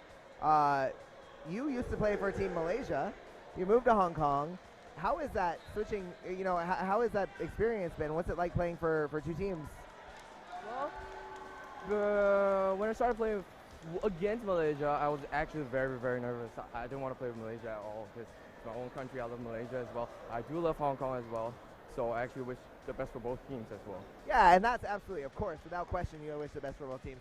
But how's the strategy when you play against a team that you used to be on? You have kind of an inside knowledge of their strategy. Did that really help you guys this tournament, you think, for Hong Kong? Of course, Hong Kong has never really had much exposure to a lot of international dodgeball. Okay, there's not much involvement in dodgeball, but recently, after Brian Lee has hosted a lot of different competition leagues and even open up Dodge City, we all have get together and train more often together, and that's when we actually input more skills, more trainings, more strategies to come to here today in this ground in this third, fourth placing. It really, really, really shows. I mean, you guys came out the gate just so strong this whole tournament. I've watched you guys play. I've watched Hong Kong play since 2012. I've watched you play for years. When was your first World? 2015 Las Vegas. 2015 in Vegas. I do have a couple Pyong jerseys. They're kind of my favorite. You know, I might see. Yeah, I might like this one too. No. Anyway, this guy's the best. But you've been there. You've been around for a while. It's really neat to see, from my experience, you guys come up. So thank you for that. And anything else you want to say to anyone? I just want to say I'm really proud of Team Hong Kong this year. They've really put in a lot of effort, a lot of time to training 3-4 times a week to prepare for this day. They're still young. More to come, and we'll come back way, way stronger. I think first in 2024, Austria, right? Not verified yet. We'll see. We'll see. Japan or Hong Kong? Oh, all those places sound like an amazing place to visit. But yes, you're going to come back stronger. You already did. Very proud of you. Good to see you, man. Congratulations. All right, thanks. All right, we're going to get this one in here. Oh, Chris. Sweaty Chris. No, you're allowed to be. Coming off that game. Okay, what are your feelings right now? Just from the moment, from the heart. It's amazing. Like being part of this group, it's been unbelievable from the start. We got 25 guys that came to practice all the time, never missed a beat, and yeah, it's just been a pleasure to be here. How geographically, how is your team set up? I mean, you say practice, but isn't that pretty hard? I mean, like the United States, Canada is a big country. Like, how did you guys coordinate that? So we have training camps once a month or so, and we've got people from across Canada, just like you guys, and got like some really committed teammates, and it's really quite amazing. That is commitment. Once a month to travel, like basically, where were your camps usually located? In Ontario. Ontario, and you're in Vancouver, right? Yes. Myself and Byron and a bunch of other guys here are all from the West Coast, and yeah, it's really just amazing to be here, man. That is some commitment, because I am also from the West Coast, and I could not commit to that travel. I know it's been tough. It's been like a lot of weekends away from family and friends, and yeah. And how does it feel? Worth it? Yeah, in this moment, it's totally worth it. Of course, in this moment, of course, it is worth it. You guys have a medal match. You guys did really, really well. It was a strong showing from Canada.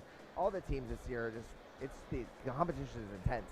So to even be here and to go home with some hardware, that's pretty impressive. Thank you very much. Anybody you want to say hi to on the West Coast? Stella and Jello, thank you for watching and supporting me, and my dad and my mom, thank you very much. Thank you. Congratulations. Really, really good job. That was like fun to watch. All right, everybody, this is it for our bronze medal matches. We have the gold medal matches coming for you guys tomorrow. It's going to be an intense showdown. Want to hear what you guys, what you want to see, who you want to see, and who you think is going to take gold. Put it in the chat, or don't. Just think it out loud. I'll fill you. We're out for today. We will see you very, very, very soon. Thanks to everybody for watching.